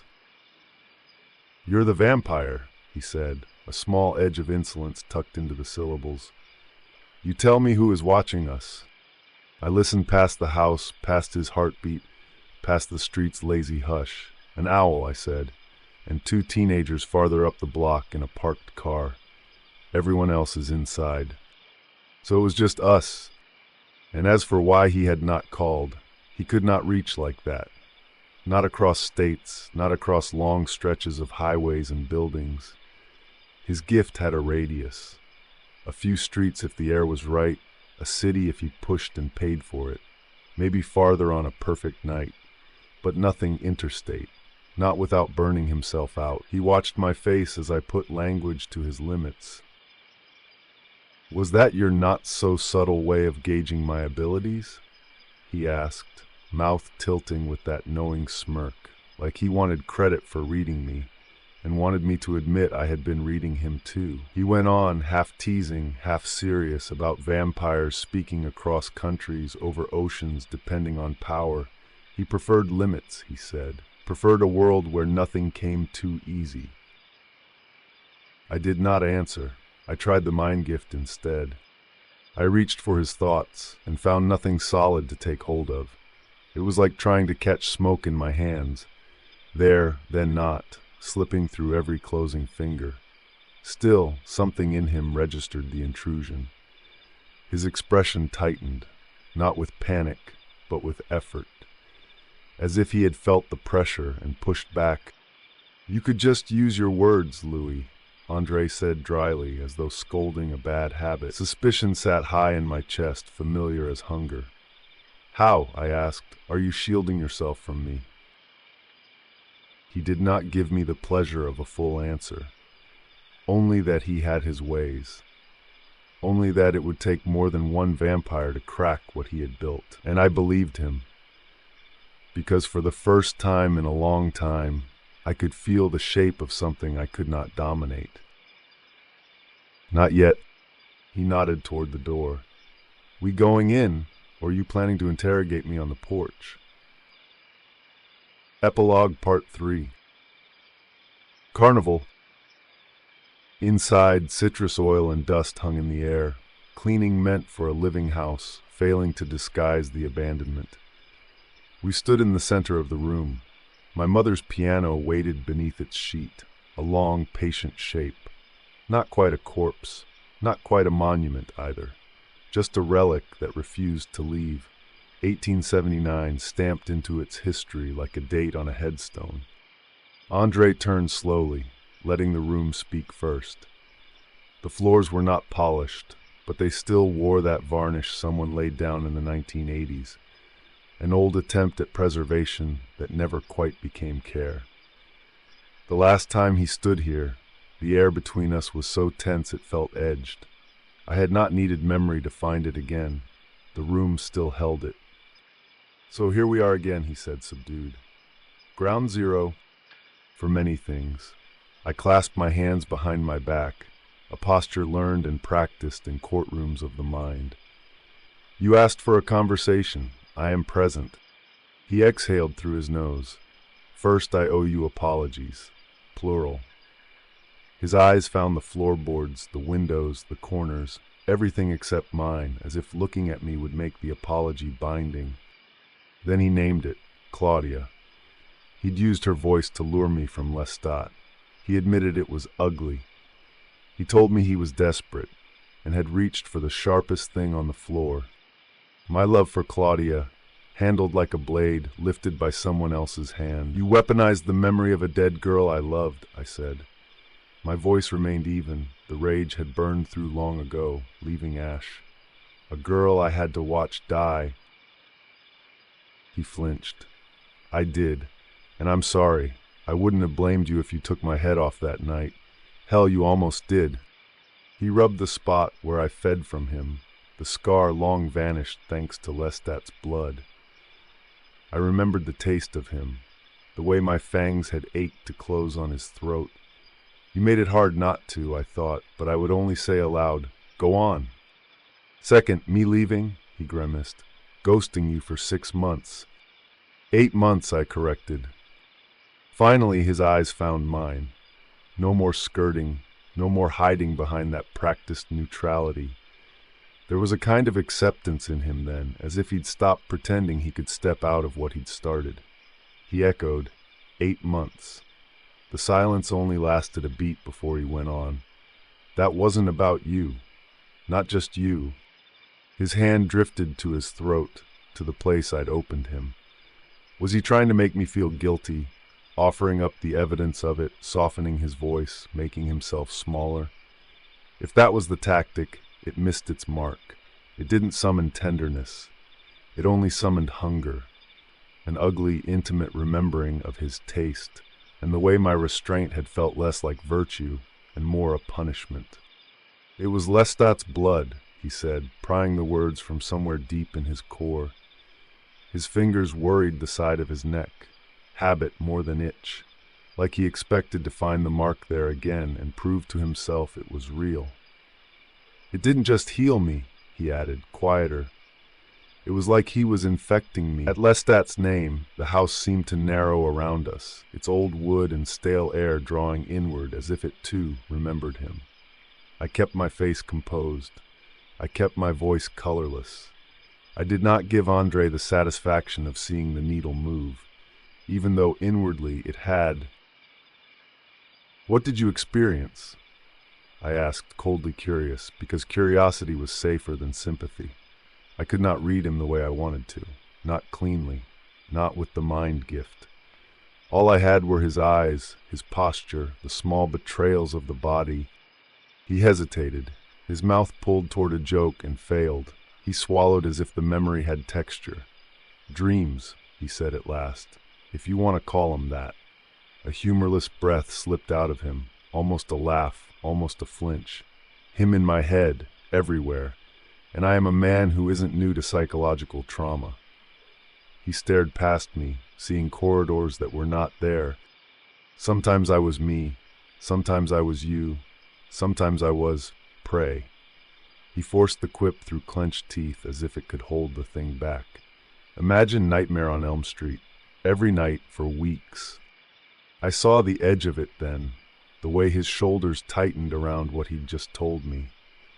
For a moment, I only watched him, letting the shape of it settle, realizing what it must have taken to drag that out into the light. "And you didn't think to mention this sooner," I said, but the rebuke had already softened in my throat. "Didn't think you'd care," he shrugged. "I did try to kill you.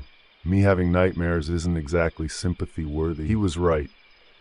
Sympathy was not waiting for him here, not after what he did, not after Claudia, not after the way he tried to arrange my grief like scenery. And yet, if he had reached for it, I might have handed him something smaller. Not forgiveness, not comfort, just recognition. I felt a shift in me, an old, inconvenient reflex toward mercy. Because I understand the pull of Loustat. I know how he can be an allure and a terror in the same moment. He can say the word love and truly mean possession. And once he has set his anchors in you, he decides when you are released.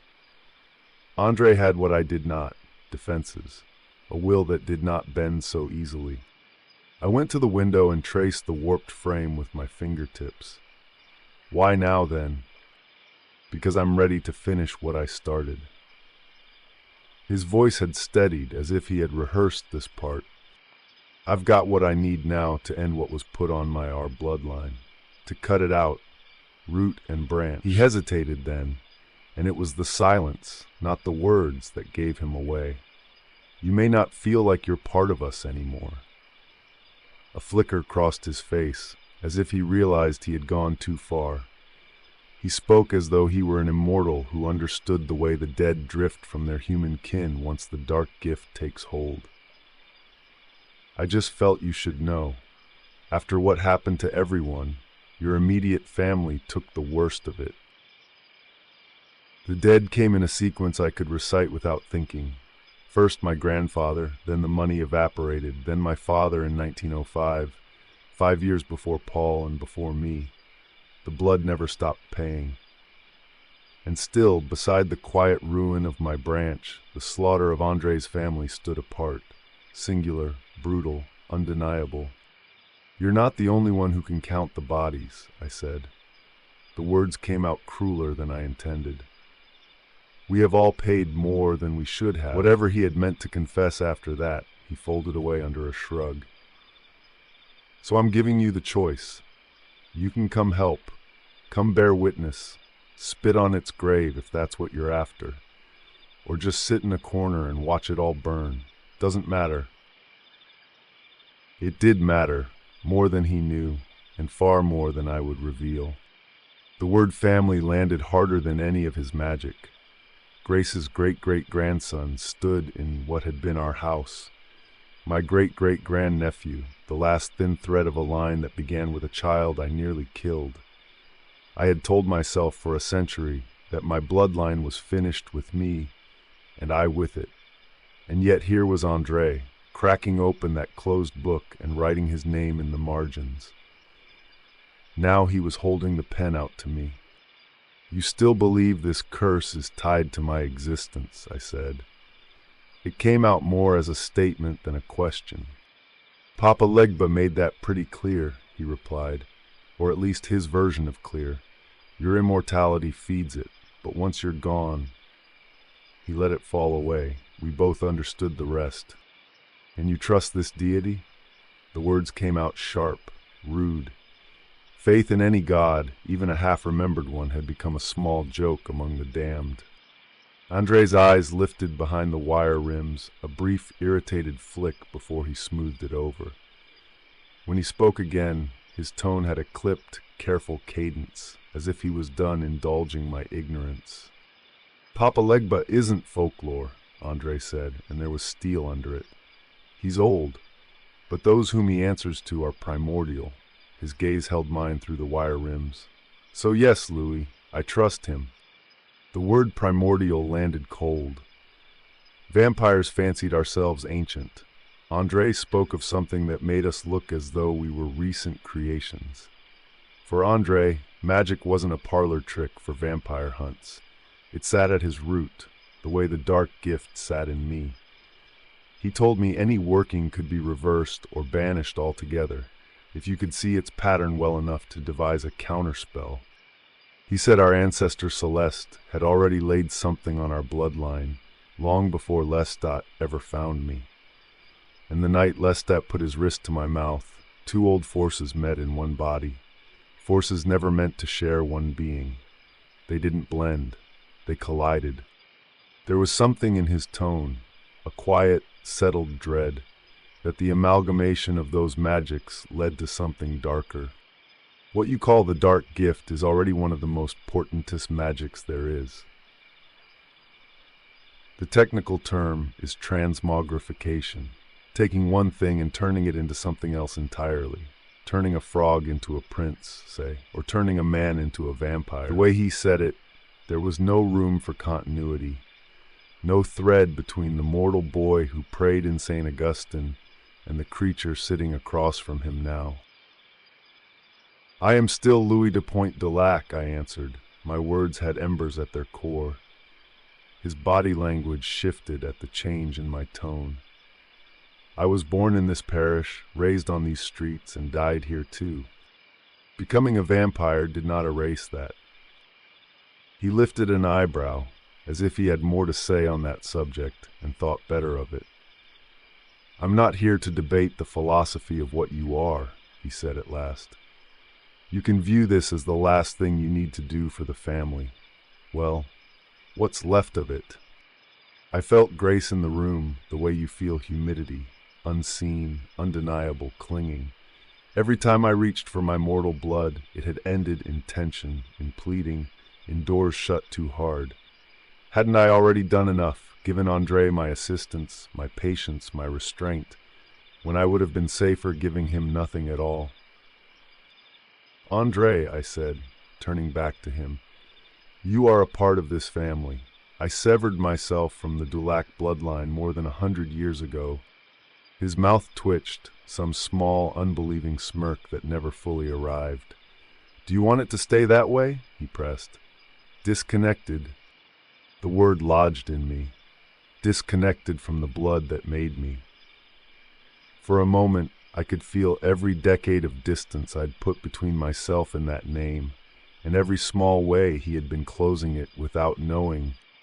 I searched myself, found no easy truth waiting. I am uncertain. There isn't much precedent for this, Andre admitted, a mortal reclaiming his vampire kin. And the only book about the topic is yours, he added with a ghost of a smile. He explained that the ritual had to happen at my father's childhood home, La Maison Blanche de Pointe du Lac, the plantation in St. Charles Parish that had remained with my white cousins. I had visited once as a mortal and avoided it as a vampire. It always felt haunted and dark. Now I know why. That's where it started. That's where it ends. I'll handle the mechanics. You don't need to know the words. Just be there. If you want to... A hope I had not let myself feel stirred. An end to Leonce's shotgun, to Paul's balcony, to whatever horror took Andre's parents and sister in '96. You're not the only mystic in this city, but I'll defer to your expertise, I said cautiously. Speaking of which, what exactly are you? Deciding to be more vague than honest, he replied with an exasperated huff. You already know. I let the silence stretch, just long enough to make him feel it. Okay, let's try a different approach, I began. Stop me when I'm lying. I know you're officially a mental health therapist in Manhattan, guiding the living through their little catastrophes. When you're not crossing borders to moonlight as a vampire hunter. His mouth twisted. Moonlighting? He echoed. Nah. Then with a glint, I must be popular in vampire circles. I wouldn't use that word to describe you, I clarified as I probed. More like infamous. In the world of the dead, rumors travel. There has been talk of a vampire hunter with an MO for beheadings. Your work? He shrugged as if it bored him. Did you learn that from my blood, or did your journalist friend tell you? I closed the distance by a few unhurried steps, studying the human in front of me the way I used to study scripture, line by line, searching for the lie that would reveal the truth. Both, I said. But after being hunted by you, it seems only fair I understand your method. We moved into the back parlor, where the air at least pretended it hadn't been sitting in dust for decades. Andre dropped onto the window seat like he owned the room, sneaker swinging, posture all casual, eyes too awake. Short version, he sighed. I'm unique, even for a witch.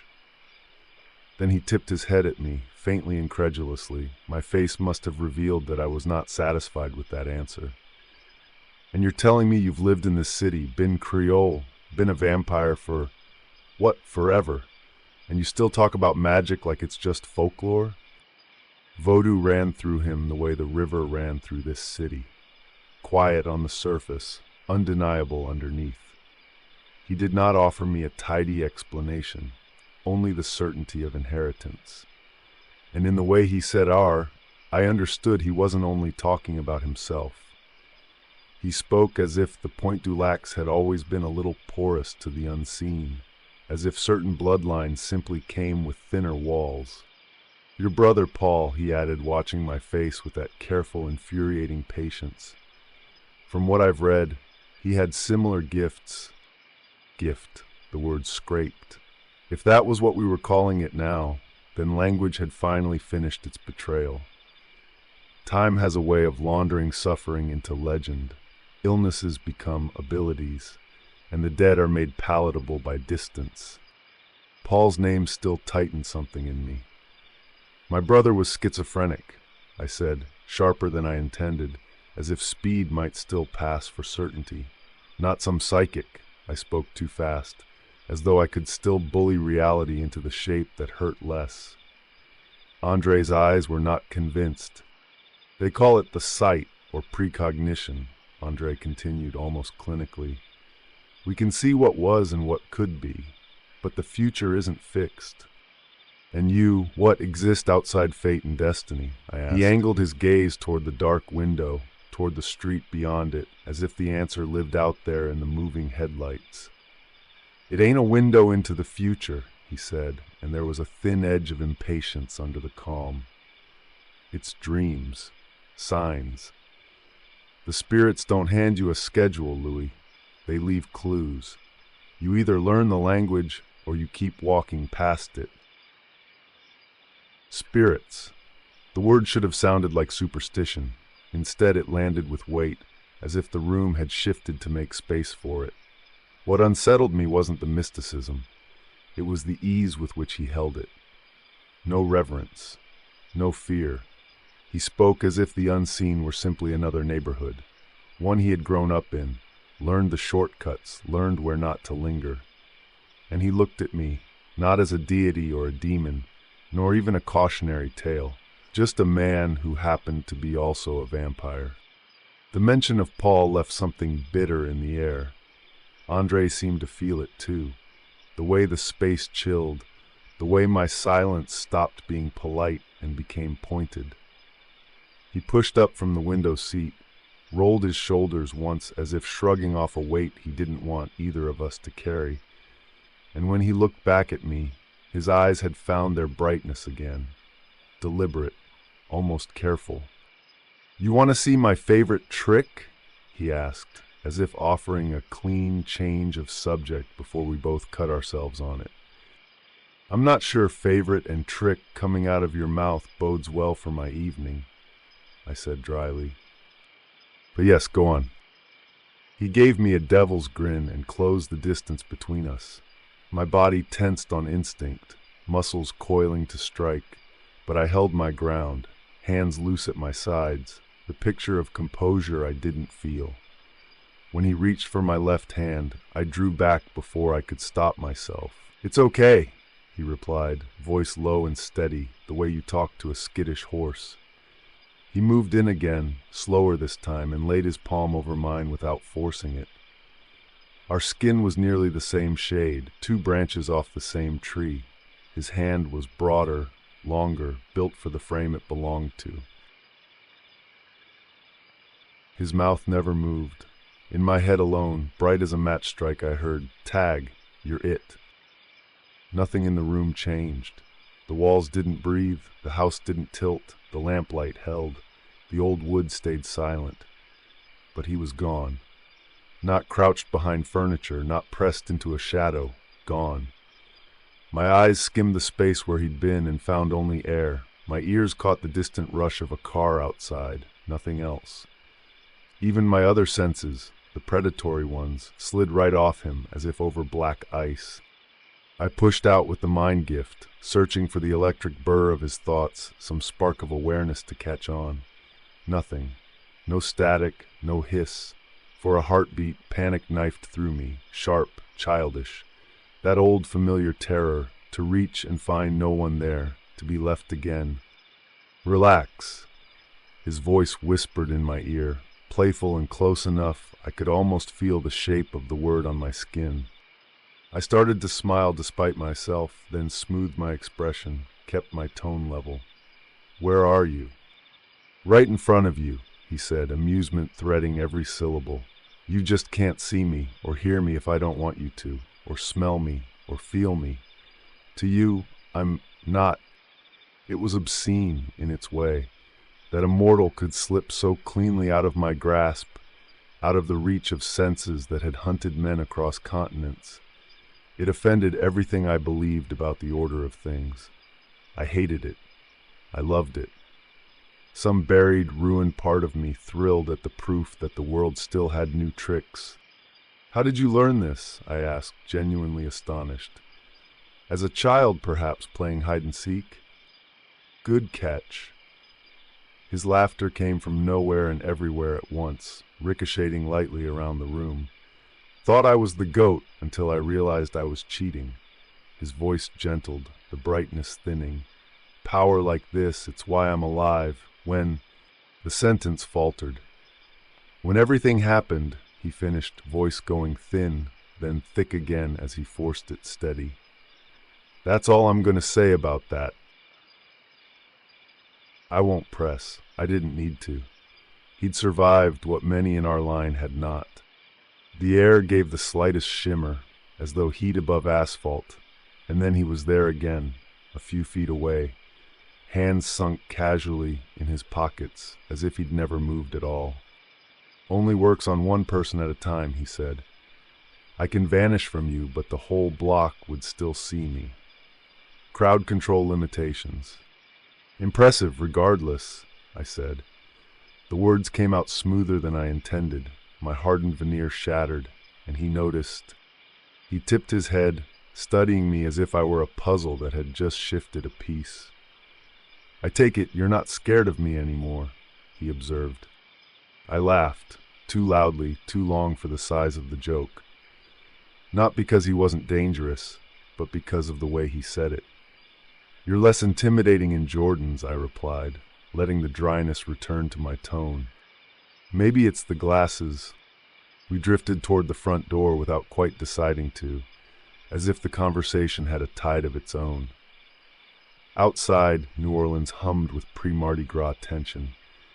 Even without looking into anyone's mind, I could feel it. Sequins and hot glue and cheap beer, beads already snarled in the oaks along St. Charles, waiting to be joined by 1,000 more. Another carnival coming. He told me he'd be in town for a while, longer than he'd planned. Maybe, he said, he was thinking of moving back. He spoke of a childhood scattered between aunts, uncles, and cousins, of years that pinballed from New York to Kingston. He mentioned that he'd spent much of his late teens and early 20s in New Orleans, saying it as you might mention an old job. But the way his gaze remained on the block told me it had been more than that. He said a lot without saying very much at all. Whatever he had in New York, whomever, had loosened its hold. I could feel the quiet readiness in him, that restless, hovering energy of someone poised between lives. For the first time I understood. I was not the only one here trying to decide what to become next. "Plan on enjoying the festivities?" he asked, nodding towards the street and the sparkle of the night. His tone felt as if he was half probing, half inviting. I huffed a small laugh. "Mardi Gras loses its charm after the first 120 years, I admitted. "These days it's mostly noise." "Maybe not this time," he said. He shifted his weight, gaze skimming to the window and beyond, the street, then returning to me. "For what it's worth, I'm glad you came." For a moment I had no answer. People had been glad of my presence before, patrons, supplicants, victims. But there was always a price folded into it, some hidden ledger. There was no bargain in Andre's voice, no fear and no worship, only a simple acknowledgement that I had chosen to return in his life. The smallness of it, the ordinary courtesy of it, pressed against a place in me I'd long since boarded up. We settled on a plan with an ease that surprised me. I would meet him at his place in Treme earlier in the evening, time enough to prepare. Magic, he reminded me, needed preparation. As he talked through what he'd need, it struck me what was truly happening. I was not just agreeing to a spell. I was letting myself be pulled back into a mortal orbit. I heard my own voice slipping into an older cadence, one I had not worn since Jonah, since long before him.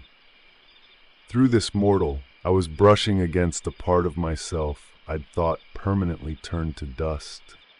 We remained there a moment longer, two figures held in the narrow throat of the hallway, neither quite willing to call an end to the night.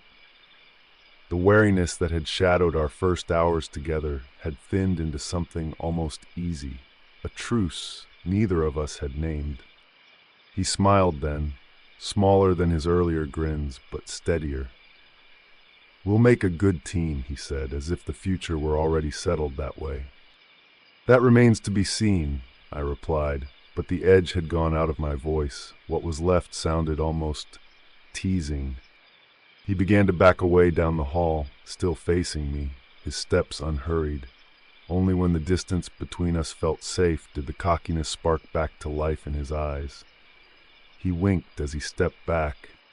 Later, the space where he had been went suddenly empty. No heartbeat, no warmth. Was he really gone that quickly? For a second I wondered if he'd slipped from the world entirely. Then from deeper in the house his boyish laugh rang out, ricocheting along plaster and floorboards. Something in me loosened, small, involuntary. I let it happen. A breath later, the front door opened and closed with its familiar solid click. The sound drew a clean line through the night. Here he was, and here he wasn't. The heat he'd brought with him drained out after him, leaving the house to its usual temperature of memory. And yet the absence felt newly, sharply defined, as if I could trace its outline with a finger. Stillness settled, but it didn't fall like a curtain so much as sink in, slow and porous. The house gathered itself around me again, its high ceilings, its stubborn bones, its history, but it no longer read purely as a mausoleum. Andre's presence, like his aroma, permeated the rooms he'd crossed. A faint residual heat, a handprint on glass that hadn't yet cooled. In that prolonged afterglow, the decades behind me loosened their grip, if only by a fraction. I stood in the dim hall listening to the distant buzz of the city slipping under the door. Cars, voices, someone laughing far away, and understood, with a small shock, that what I felt was not dread, not the old resignation, but a thin, bright thread of anticipation. Our meeting had not redeemed me, had not saved him, had not solved the riddle of our bloodline. But it had done something quieter, and perhaps more dangerous. It had made the future feel less like a sentence and more like a question. And for the first time in a very long while, that question felt like hope.